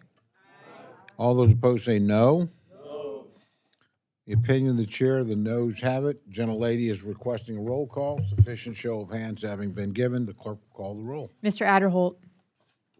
Mr. Adderholt, no. Mr. Aguilar. Mr. Aguilar, aye. Mr. Alford. Mr. Alford, no. Mr. Amade. Mr. Amade, no. Mrs. Bice. Mrs. Bice, no. Mr. Bishop. Mr. Bishop, aye. Mr. Calvert. Mr. Calvert, no. Mr. Carter. Mr. Carter, no. Mr. Case. Mr. Case, aye. Mr. Siscomani. Mr. Klein. Mr. Klein, no. Mr. Cloud. Mr. Clyburn. Mr. Clyburn, aye. Mr. Clyde. Mr. Clyde, no. Mr. Cole. No. Mr. Cole, no. Mr. Cuellar. Mr. Cuellar, aye. Ms. Dean. Ms. Dean, aye. Ms. DeLauro. Ms. DeLauro, aye. Mr. Diaz-Balart. Mr. Diaz-Balart, no. Mr. Edwards. Mr. Edwards, no. Mr. Elzey. Mr. Elzey, no. Ms. Escobar. Ms. Escobar, aye. Mr. Espaillat. Mr. Espaillat, aye. Mr. Fleischman. Mr. Fleischman, no. Ms. Frankel. Ms. Frankel, aye. Mr. Franklin. Mr. Franklin, no. Mr. Gonzalez. Mr. Gonzalez, no. Mr. Guest. Mr. Guest, no. Mr. Harder. Mr. Harder, aye. Dr. Harris. Mrs. Henson. Mrs. Henson. Mrs. Henson, no. Mr. Hoyer. Mr. Hoyer, aye. Mr. Ivy. Mr. Joyce. Ms. Capter. Ms. Capter, aye. Mr. Loloda. Mr. Loloda, no. Ms. Lee. Ms. Lee, aye. Ms. Letlow. Ms. Letlow, no. Mr. Levin. Mr. Levin, aye. Ms. Malloy. Ms. Malloy, no. Ms. McCollum. Ms. McCollum, aye. Ms. Ming. Ms. Ming, aye. Mr. Molinar. Mr. Molinar, no. Mr. Moore. Mr. Morelli. Mr. Morelli, aye. Mr. Mervan. Mr. Mervan, aye. Mr. Newhouse. Mr. Newhouse, no. Ms. Perez. Ms. Perez, aye. Ms. Pingree. Ms. Pingree, aye. Mr. Pocan. Mr. Pocan, aye. Mr. Quigley. Mr. Quigley, aye. Mr. Reschenthaler. Mr. Rogers. Mr. Rogers, no. Mr. Rutherford. Mr. Rutherford, no. Mr. Simpson. Mr. Simpson, no. Mr. Strong. Mr. Strong, no. Mrs. Torres. Mrs. Torres, aye. Ms. Underwood. Ms. Underwood, aye. Mr. Valadeo. Mr. Valadeo, no. Ms. Wasserman Schultz. Ms. Wasserman Schultz, aye. Mrs. Watson Coleman. Mrs. Watson Coleman, aye. Mr. Womack. Mr. Womack, no. Mr. Zinke. Mr. Zinke, no. Are there any members wishing to record or change their vote? Gentleman from Pennsylvania. Mr. Reschenthaler, no. Gentleman from New York. Or was, Refuse to oh, he's report. recorded, okay, sorry. Gentleman from Texas, Mr. Cloud, no. gentleman from West Virginia. Mr. Moore, no. Are there other members wishing to record or change their vote? Seeing none, the clerk will tally.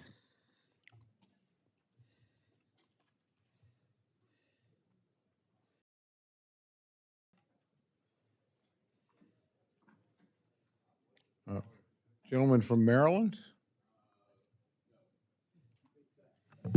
Gentleman from Ohio? Dr. Harris, no.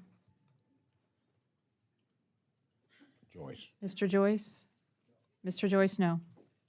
Are there other members wishing to record or change their vote? Okay, clerk will proceed with the tally. Mr. Siscomani? He's not The recorded. gentleman is not recorded. Mr. Siscomani, no. Again, are there others wishing to change or record their vote? Seeing none, again, the clerk will proceed.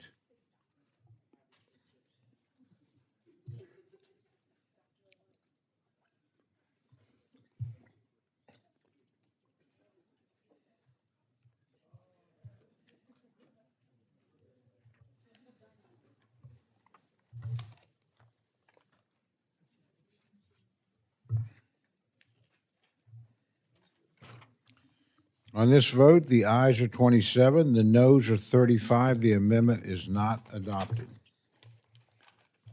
Gentlelady from Washington, Ms. Perez, is recognized for the purpose of an amendment. I live in a rural part of the country. Some of you know Would the I gentlelady like her amendment read? ask unanimous consent. Actually, let's go ahead and read the amendment, please. Gentlelady would like her amendment read. Give us just a moment.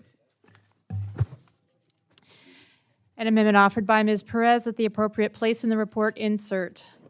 Headlight brightness. The committee urges the Secretary of Transportation to report to Congress on what gaps may exist related to the impact of the brightness of low beam headlamps on the vision and safety of drivers, pedestrians, and other road users, including the effect of varied terrain, including hills and curves.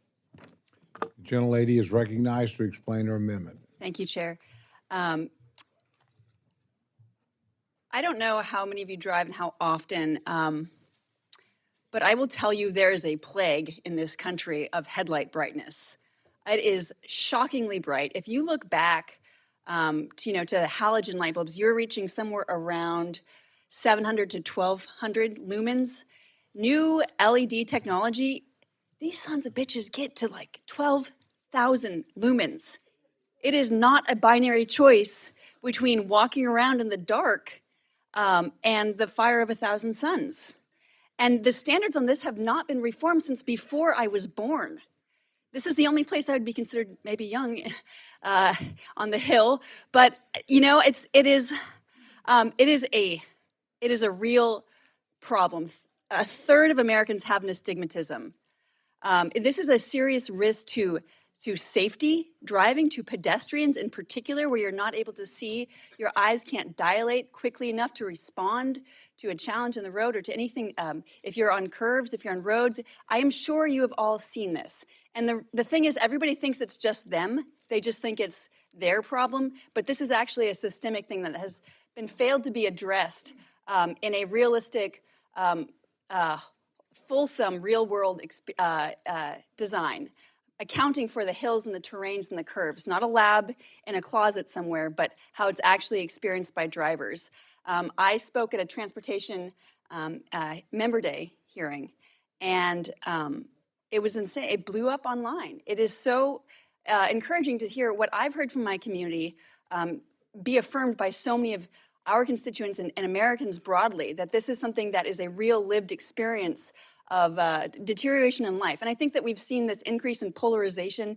You've got 8% on one side and 8% on the other side that are they watch CNN or they watch Fox News a lot. This is an opportunity to demonstrate that politics is relevant and useful to the lived experience of ordinary Americans. that this is not just something for a PhD in navel gazing, but it's a lived experience. We are out there driving the same cars, the same experiences, we're seeing the same things.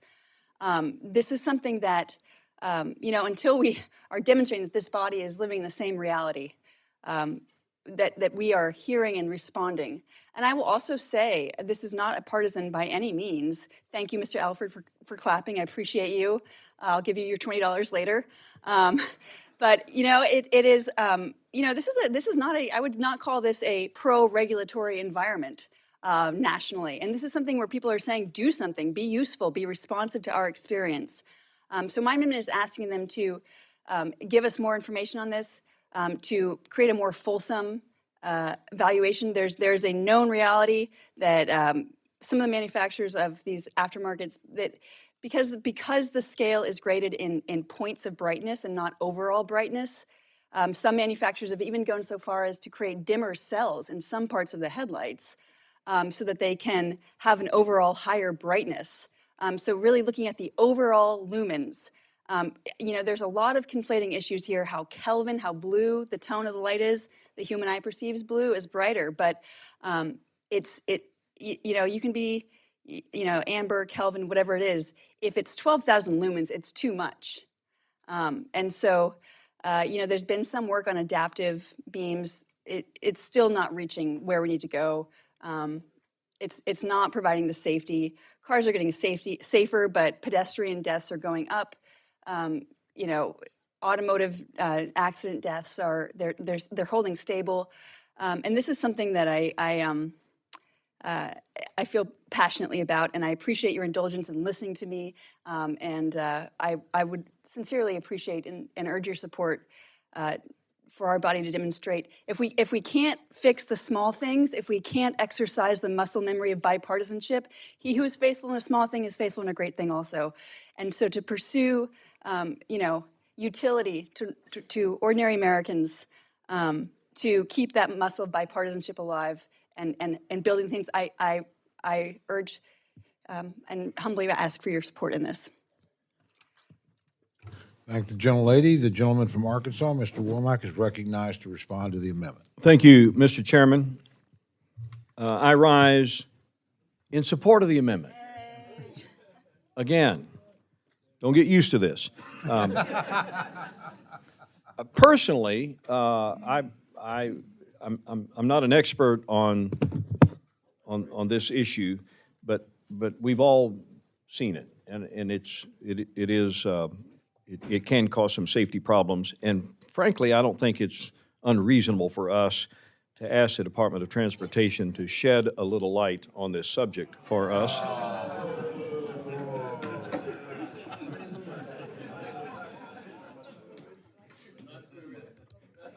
So I'll stop there and yield back. I do recommend a yes vote. We'll take the report, and thank you, Mr. Chairman.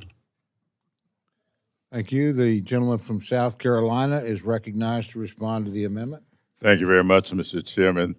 I want to join Chairman Womack and offer a $10 support for this amendment, and I thank him so much for his support. The gentlelady and I have had a discussion about this issue, and I noticed that she's spoken with others, and I think that it will be good for us to work together. I'll work with the chairman, other colleagues, because as someone who has several pair of glasses, none of which work, I do understand this issue, and am pleased that she's bringing the issue forward for us to study. And I'll yield back. I thank the gentleman. The gentleman from Nevada is recognized to address the amendment. Thank you, Mr. Chairman, Mr. Subcommittee Chairman. On behalf of people with old eyes throughout the nation, I want to express my unqualified support for the idea from my colleague from Washington State, and to return this to the proper lane in terms of an Appropriations Committee markup discussion. Anybody who includes in her presentation referring to the people that own these offending headlights as sons of bitches has my vote.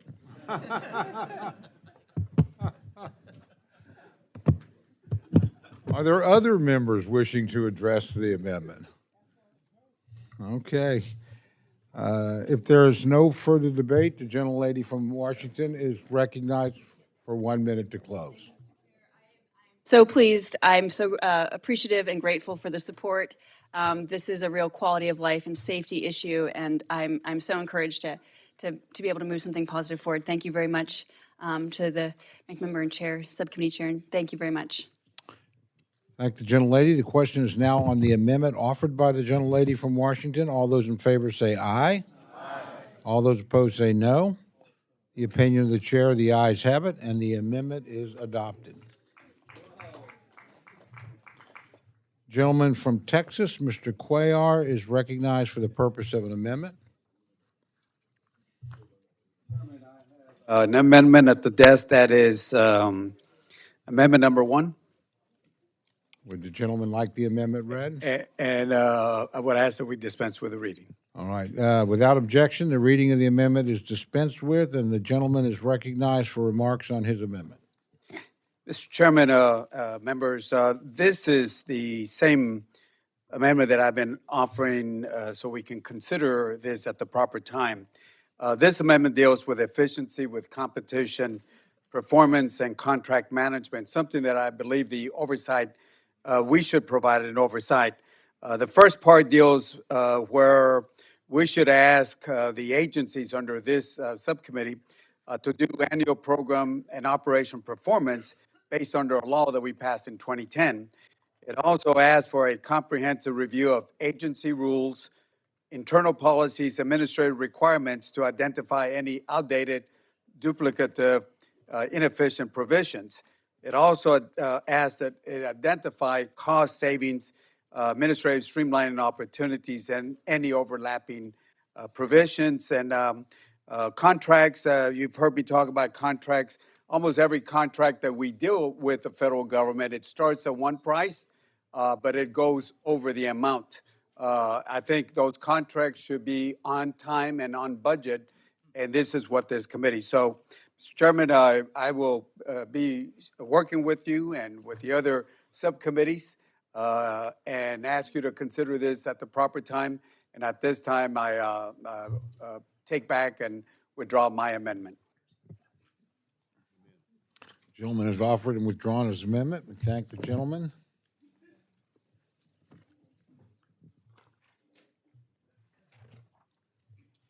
And the gentleman from Texas is recognized for another amendment. Mr. Chairman, I have amendment number 3 at the table, and I ask that we dispense with the reading of that amendment. The reading of the amendment is dispensed with, and the gentleman is recognized for remarks on his amendment. Mr. Chairman, this amendment is asking that Homeland Security and the Department of Transportation work on an issue that is very important to Border Patrol. Let's assume this is the river on the southwest border. And if you had Border Patrol that was on one end of the river, and if they wanted to get to the other end, the way they just couldn't do this right now. They don't have the mobility, the flexibility at all. What they do is they have roads that go into the river. So if you had a Border Patrol agent on one part of the border and they wanted to go to another part of the river, they would have to go up, get on another road, come up, and come this way. Or if they were going over there, they would have to go another way. So it's not a very efficient way of addressing this. Homeland doesn't really have the dollars, even though I believe under the reconciliation bill, $46.5 billion got added for border wall, elimination of Carrizo cane, or as my friend from California says, chorizo cane, and technology and river roads also. So there is some money, but I think they need some assistance from the Department of Transportation to address the river roads. So again, if you look at anybody been down to the river, you don't have any roads that go up and down the border. So it's very inefficient for Border Patrol to get from one end to the other end. We will bring this and work with you, Mr. Chairman, at the proper time. And at this time, I did offer and I will withdraw this amendment. I appreciate the gentleman who has offered and withdrawn an amendment. The gentleman from Texas is recognized for an additional amendment. Mr. Chairman, I have revised amendment number 2 by Cuellar and Cloud. And I ask that we dispense, it's at the table, and ask that we dispense with the reading. Without objection, the reading of the amendment is dispensed with, and the gentleman's recognized for remarks on the amendment. This particular amendment, Mr. Chairman, I believe it's acceptable to the chairman and ranking member also. But this amendment has to do with the drones that we have. If you look at the river, the numbers have slowed down, but we're seeing a lot of getaways and a lot of folks that are trying to get away from Border Patrol. It's not the same type of profile of people that we have at the border. These are people who are trying to escape, trying to get away from detection. So the profile that we see now are people that are trying to come in that probably have a record, or people that are trying to smuggle in people or other things into the U.S. What the cartels have been doing, the Mexican cartels, and keep in mind, they don't have the procurement or the rules that we have where it takes a long time to get these drones, but they just go to the Best Buy, buy all the drones, and then they use them commercially. And I'm sure some of y'all have seen in those briefings where they literally have hundreds or thousands of those drones on the Mexican side. Just last week, I was with Border Patrol and the 10th Army, the Southwest folks, and they were showing me a video that the Mexican military had captured from a drug cartel and had given it over to our side. And basically, they had the drone, and they had some people up there, and they were telling the people, the Border Patrol is about 3-4 blocks over there. You can go ahead and go, and they got in a car. So they're using drones very effectively. And what we're asking is that the FAA consider, we're urging the FAA to consider an exclusion zone for the border so we can have a better handle at the border so we can handle. There will be an exception for emergency. There will be an exception for law enforcement, local law enforcement, and for any ranchers or farmers that we have a particular exception for them. But we got to get a hold of this because, again, we got rules, we got regulations. The other side, the bad guys, don't have any of those rules, and they're just moving faster. They're more agile than we do. So we would ask you to consider this amendment. And with that, I will hold back, and I would ask, I believe, I don't know, we have some of the speakers, but at this time, I yield back the balance of my time. Thank the gentleman. The gentleman from Arkansas, Mr. Womack, is recognized to respond or to address the amendment. Yeah, thank you, Mr. Chairman. Frankly, I can't put it any better than Henry did. He's raised a great point. This issue is not going away. This issue is probably going to proliferate, and I certainly support the notion that we could develop some kind of an exclusion zone, if for no other reason, to ensure that the people that we have protecting that border are themselves protected. So we support the language, and I would yield back. I know there are, Mr. Cloud's probably going to speak to it, but we're in total agreement. Thank you. Thank you. Gentleman from Texas, Mr. Cloud, is recognized to address the amendment. Yeah, thank you very much, and I want to thank Mr. Cuellar for bringing this attention to this committee's, or this issue to this committee's attention. Pleasure to work with you today on making sure we tidied this up and got all the language right, but really nothing too much to add to this except to echo his sentiments. Everybody knows what's going on at the border. It's been great to see the progress that's been made over the last several months in securing the border, but there's still work to be done. Those cartels are using these drones. They're dropping off illicit drugs across the border into the state of Texas, which is being distributed, all over and throughout Arizona and other border states. And then they're surveilling our people, and that's a big issue, in getting a tactical advantage over the resources we do have there. So, this is just about common sense, making sure that we control the airspace that's over there. U.S. Northern Command shared that there were over 1,000 incursions of drones along the U.S.-Mexico border each month. So this is an issue that we can certainly do something about, and I appreciate being able to work in a bipartisan manner to make sure that we do what we can to address this. Thank you very much. Mr. Cuellar, thanks. I thank the gentleman. Are there others wishing to address the amendment? The gentleman from Alabama is recognized to address the amendment. Mr. Chairman, I thank you for allowing me to speak. This will be my first time to speak in this committee, but I'm going to tell you this right here. We brought up some issues that on this amendment that I commend this committee. Number one, in the previous administration, for every drone that was flown by border security, the Mexican cartel was flying 17. We have the technology through our country to intercept these drones, to down these drones, and also to do forensics on them. Much of that technology is from Redstone Arsenal in Huntsville, Alabama, in the district that I represent. What we've got to do is have the willingness to utilize it so that this fentanyl is not being brought into America. What's going on at our southern border, we've come a long way. I like this amendment, and I think our country will be better off to support this. Mr. Chairman, I yield back. Thank the gentleman. The gentleman from Missouri, Mr. Alford, is recognized to address the amendment. Well, thank you, Mr. Chair. I appreciate that. I'll be brief. First off, I want to say how much I appreciate the bipartisan nature of this amendment. I think we realize there is a potential for an even growing problem with this situation, and I'm very encouraged that we are taking positive action to try to head off any future problems. Secondly, I do appreciate the willingness of changes to this language. I was concerned about the farmers and ranchers who are already having their water stolen from Mexico along the border on the Rio Grande.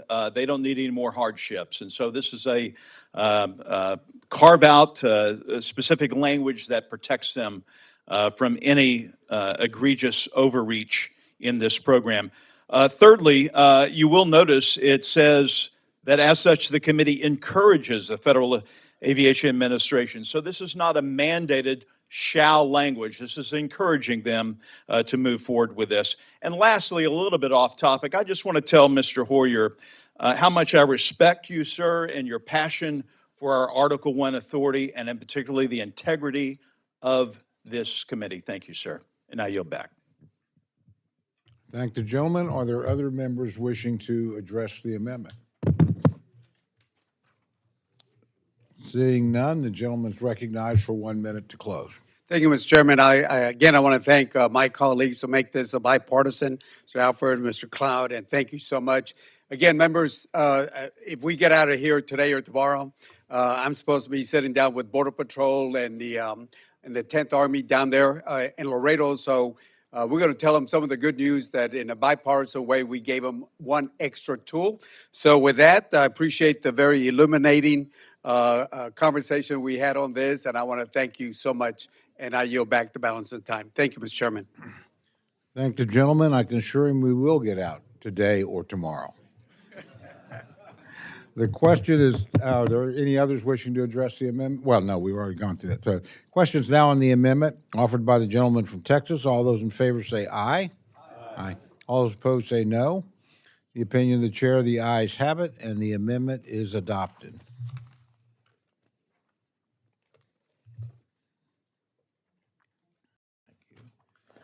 Gentleman from California, Mr. Aguilar, is recognized for an amendment.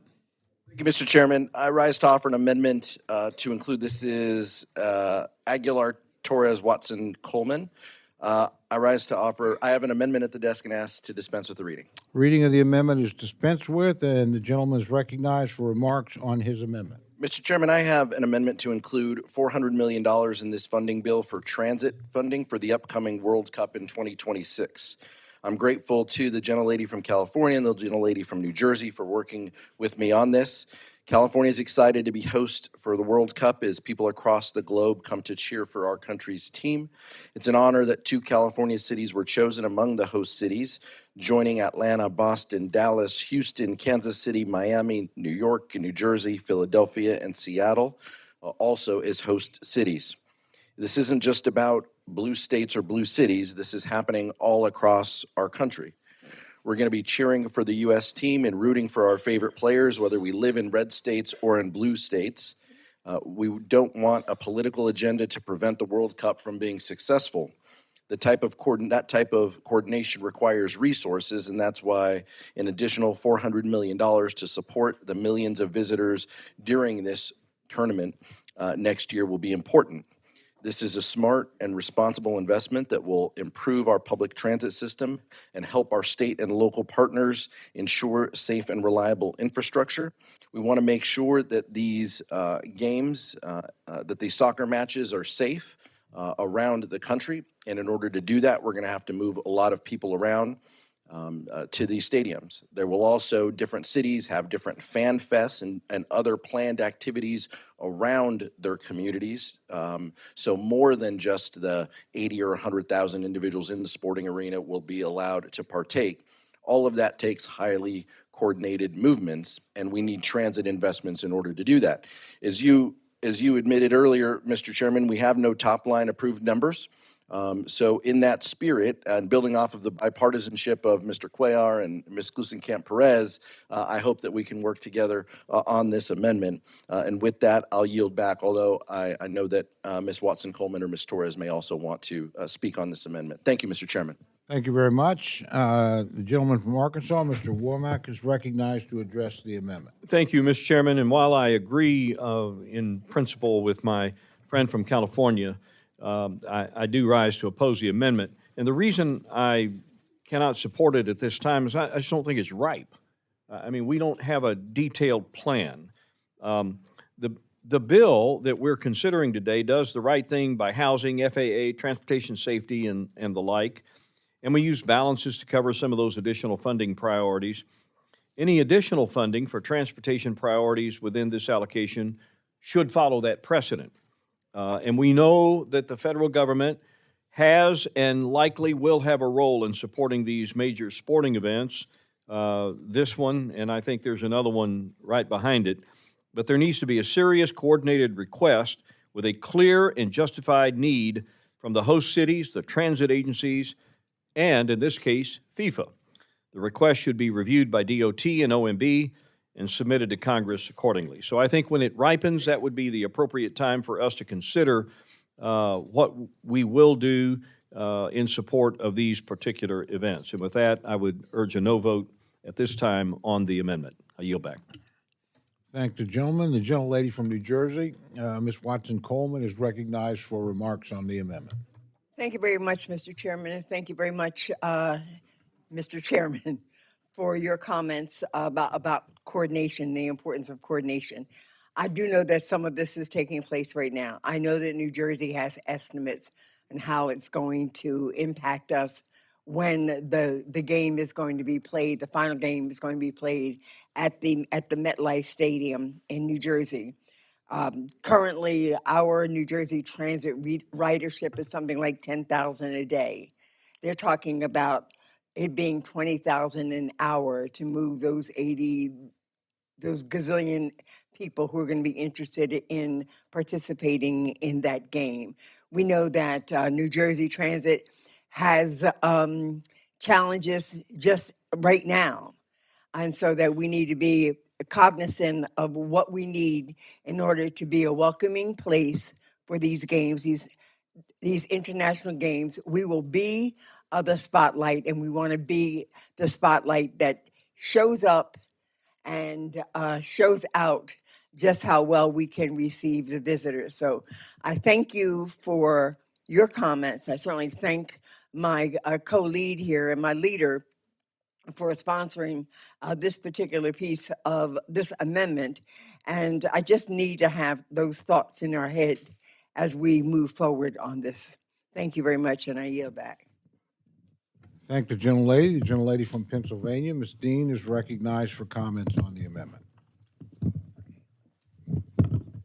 Chairman, and I rise in support of my colleague's amendment to provide an additional $400 million to help cover transit operations expenses in the cities and regions that will host matches during the FIFA World Cup next year, including my own home city of Philadelphia.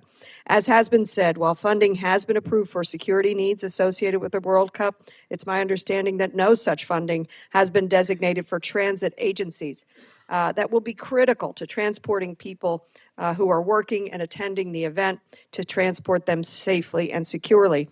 Philadelphia is scheduled to host 6 World Cup matches. We are extremely excited about that. And our local transit agency, SEPTA, is developing a robust transit plan to help Pennsylvania welcome the world next year and support the billions in economic activity that will stretch across our Commonwealth. SEPTA estimates operating, staffing, and safety and security and marketing obligations will cost approximately $21 million, and high-end projections forecast SEPTA could be called upon to move as many as 100,000 fans to and from South Philadelphia Sports Complex over hours and hours and hours. I want to mention all eyes will also be on Philadelphia next year as the country celebrates the 250th anniversary of the signing of the Declaration of Independence written in my beautiful home city of Philadelphia. The funding in this appropriations request will help offset the significant additional expenses of providing for these special occasions. Further, I will note that more generally, I'm deeply concerned about cuts to transportation in this bill, including massive cuts to commuter rail, Amtrak, bus infrastructure, and transit capital investment grants. In my region, SEPTA is already facing massive budget shortfalls due to the end of federal COVID funding and the state's failure, sadly, my state's failure to authorize additional funding. Just last week, the SEPTA board voted to authorize a FY26 budget that will cut service by 45%, raise fares 21%, beginning later this summer to fill a $213 million recurring budget deficit. These cuts will be devastating for our local and state economy, according to all kinds of analysts. The cuts would result in an estimated loss of more than $900 million in statewide economic activity annually. So I urge my colleagues in Harrisburg, as I did in the past when I served in the state legislature, to fully fund SEPTA, participate in what an economic engine the southeastern region of Pennsylvania is. And I urge my colleagues here in D.C. to recognize the economic importance of our public transit systems, both generally and in light of the upcoming World Cup and the 250th birthday of our Declaration of Independence and of our country. We need to provide the investments so desperately needed. I thank the gentlelady for this amendment, and I yield back. I thank the gentlelady. Are there other members wishing to address this amendment? Seeing none, the gentleman is recognized for 1 minute to close. Thank you, Mr. Chairman, and I want to thank Mr. Womack for his comments. And in that spirit, I look forward to continuing to work with the gentleman and with these host cities and FIFA to more fully flesh out their needs. They have submitted rounds of needs that they have, but I would also say we can support this amendment as a work in progress because these games are coming. I know that this bill is not ripe. This amendment may not be ripe, but I would argue, Mr. Chairman, this bill is not ripe yet. And as this bill ripens, I hope that we can also consider adding these resources into this bill because this is a World Cup that's coming in 12 months. This isn't something that is abstract or 6 years away. This is coming, and these 11 host cities from across the country deserve some certainty. And more importantly, they deserve the safety, the security, and the movements, and that includes transit dollars in order to execute these games and ensure that they go off without a hitch. So with that, I encourage an aye vote, and I yield back. I thank the gentleman. The question is now on the amendment offered by the gentleman from California. All those in favor say aye. All those opposed say no. The opinion of the chair, the noes have it. And the amendment is not adopted. The gentleman from California, Mr. Aguilar, is recognized for an amendment. Mr. Chairman, I have an amendment at the desk with Ms. Torres, and I would like to ask that the language be dispensed with. Without objection, the reading of the amendment is dispensed with, and the gentleman is recognized for remarks on his amendment. Similar to the prior amendment, Mr. Chairman, this amendment would add $500 million in order for us to support the Olympics that are coming in 2028. While this is a few more years down the line, the planning is further along in stages. This includes activities both in Los Angeles as well as Oklahoma City. We owe it to our communities to ensure, again, that these go off safely. We can all think of, Michael Phelps breaking records, Carrie Strug in Atlanta. We've all cheered for Simone Biles. The only thing that people should come away after the Olympics feeling is an immense sense of pride. They shouldn't have to worry about the safety and security or what they shouldn't hopefully think about an event that happens. And that's going to take additional resources. So with that, I appreciate my colleagues, specifically Ms. Torres, for working with me on this amendment.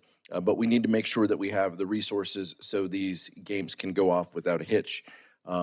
We know that resources have gone into these categories of funding. We also know that it's not going to be enough. And this committee should exercise its ability in order to help guide the needed resources to protect the people who are watching these games. With that, I know Ms. Torres wants to speak as well. I plan to withdraw this amendment, Mr. Chairman, but I would ask that Ms. Torres get an opportunity to speak, and I'll yield back then. I thank the gentleman. The gentleman from Arkansas, Mr. Womack, is recognized to address the amendment. We are in total agreement, Pete, on the need for us to have our best foot forward, that when people leave the country after having participated or witnessed, been a participant or a witness at the 2028 Olympics, that they only have great thoughts about the hospitality, the way they were treated, and the ability for us to be able to get them to the proper venues at the proper time. The last thing we want is some kind of a bottleneck or a failure on our part not to have the resources in place that makes it possible for people to be able to enjoy the Olympics the way they should be enjoyed. So I'm in agreement with you. Again, much like the previous amendment, this one is not quite ripe yet. I think that the federal government is going to have a role in this. To what extent, I think we will determine at the appropriate time. And in the case of the Olympics, while planning is underway, at least time is a bit more on our side than perhaps the FIFA issue that is coming up in 12 months. So I support the concept, but would oppose the amendment, and glad you're withdrawing, and I will continue to work with you and any other members of our delegation, of our Appropriations Committee, to ensure that we do everything possible to make sure that our best foot is forward. I yield. Thank the gentleman. The gentlelady from California is recognized to address the amendment. Thank you, Chairman Cole, and thank you, Chairman Womack, for your comments. I also rise in strong support of Representative Aguilar's amendment that will increase funding for the LA 2028 Olympic preparations. This amendment is critical not just for the success of the Games, but for the long-term future of Southern California, and especially for the Inland Empire. The Pomona Fairplex, located in my district, will host key Olympic events, putting the Inland Empire on the global stage. This is a tremendous opportunity to showcase our region's rich culture, infrastructure, and hospitality to millions around the world. But to do that, we need to adequately fund to ensure the facilities, transportation networks, and housing infrastructure are ready and world-class. When our country has hosted previous Olympic Games, the federal government has provided resources to upgrade infrastructure and security. We're asking for the same commitment here. These investments will help our nation showcase our greatness and ensure visitors and athletes can safely and quickly move from place to place. And when it does happen, members, you're more than welcome to come. And if you do, I hope you'll stay with me in my home, since I'm only 30 seconds away from the entry gate. And with that, I look forward to continuing to work with all of you to ensure that we have the resources. And I yield back. You're all welcome. I thank the gentlelady. Are there any other members wishing to discuss the amendment?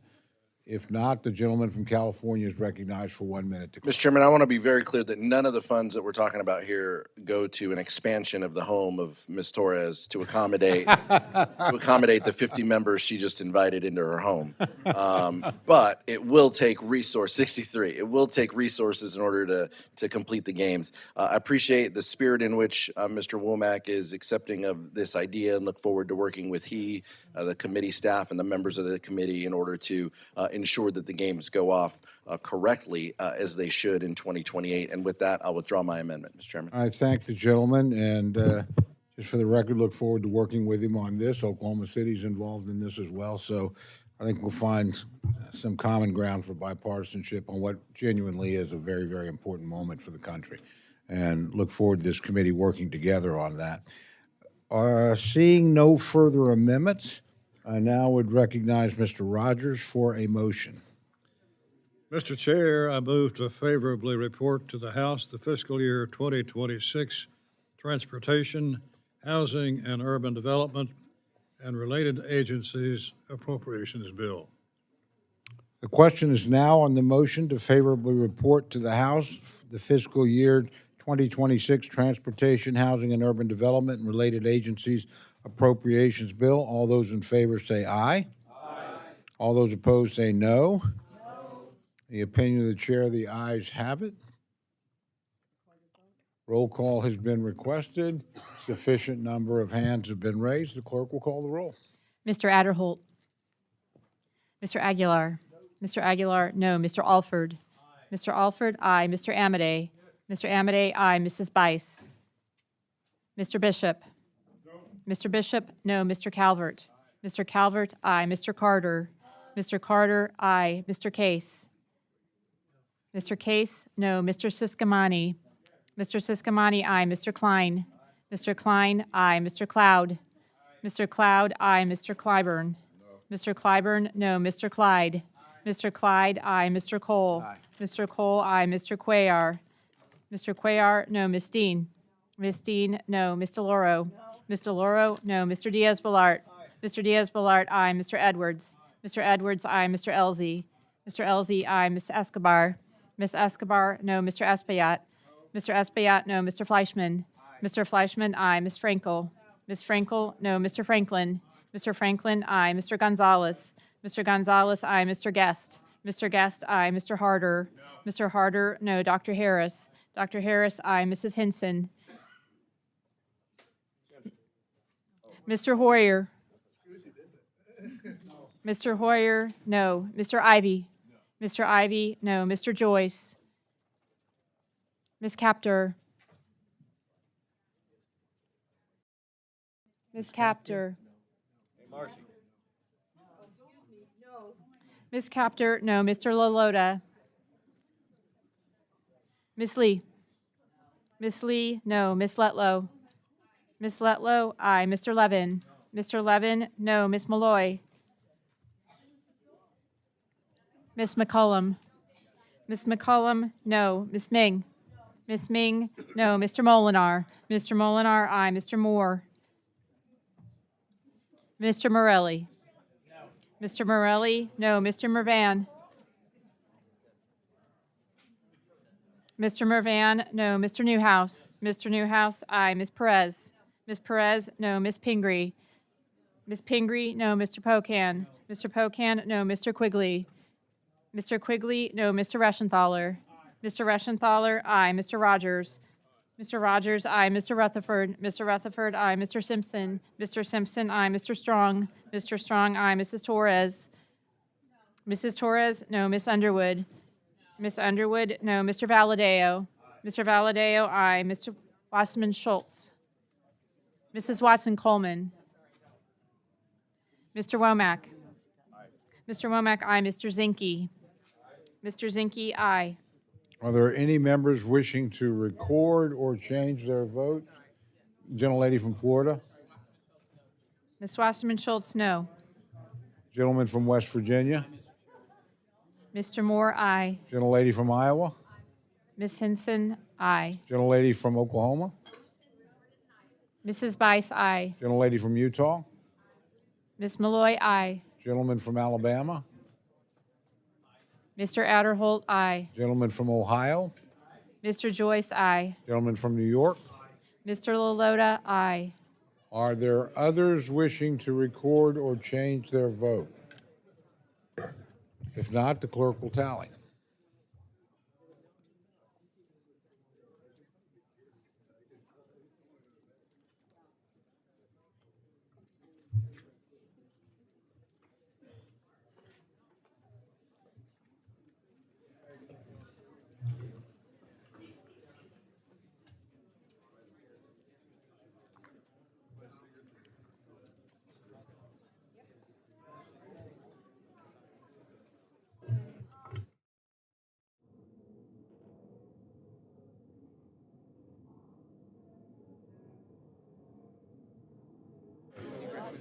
On this vote, the ayes are On this vote, the ayes are 35, the noes are 27. Oh, gentlelady from New Jersey. I do not believe the gentlelady is recorded. Yes, sir. Mrs. Watson Coleman votes no. Okay, so this is now 20. Okay. On this vote, the ayes are 35, the noes are 28, and the motion is agreed to. I asked unanimous consent that staff be permitted to make technical and conforming changes to the bill and report just approved. Seeing no objection, so ordered, 3 days. And without objection. For just administrative purposes, quickly, I believe that our friend, Mr. Fleischman, has pizza now across the hall. We're going to take just a minute, obviously, as we change out. We're going to move immediately into the energy and water bill. Obviously, we'll have some votes on other matters later this evening. After that, we'll do the 302B allocation. So we're just going to keep moving as best we can. If you want to go get some pizza, now might be a good time to do that.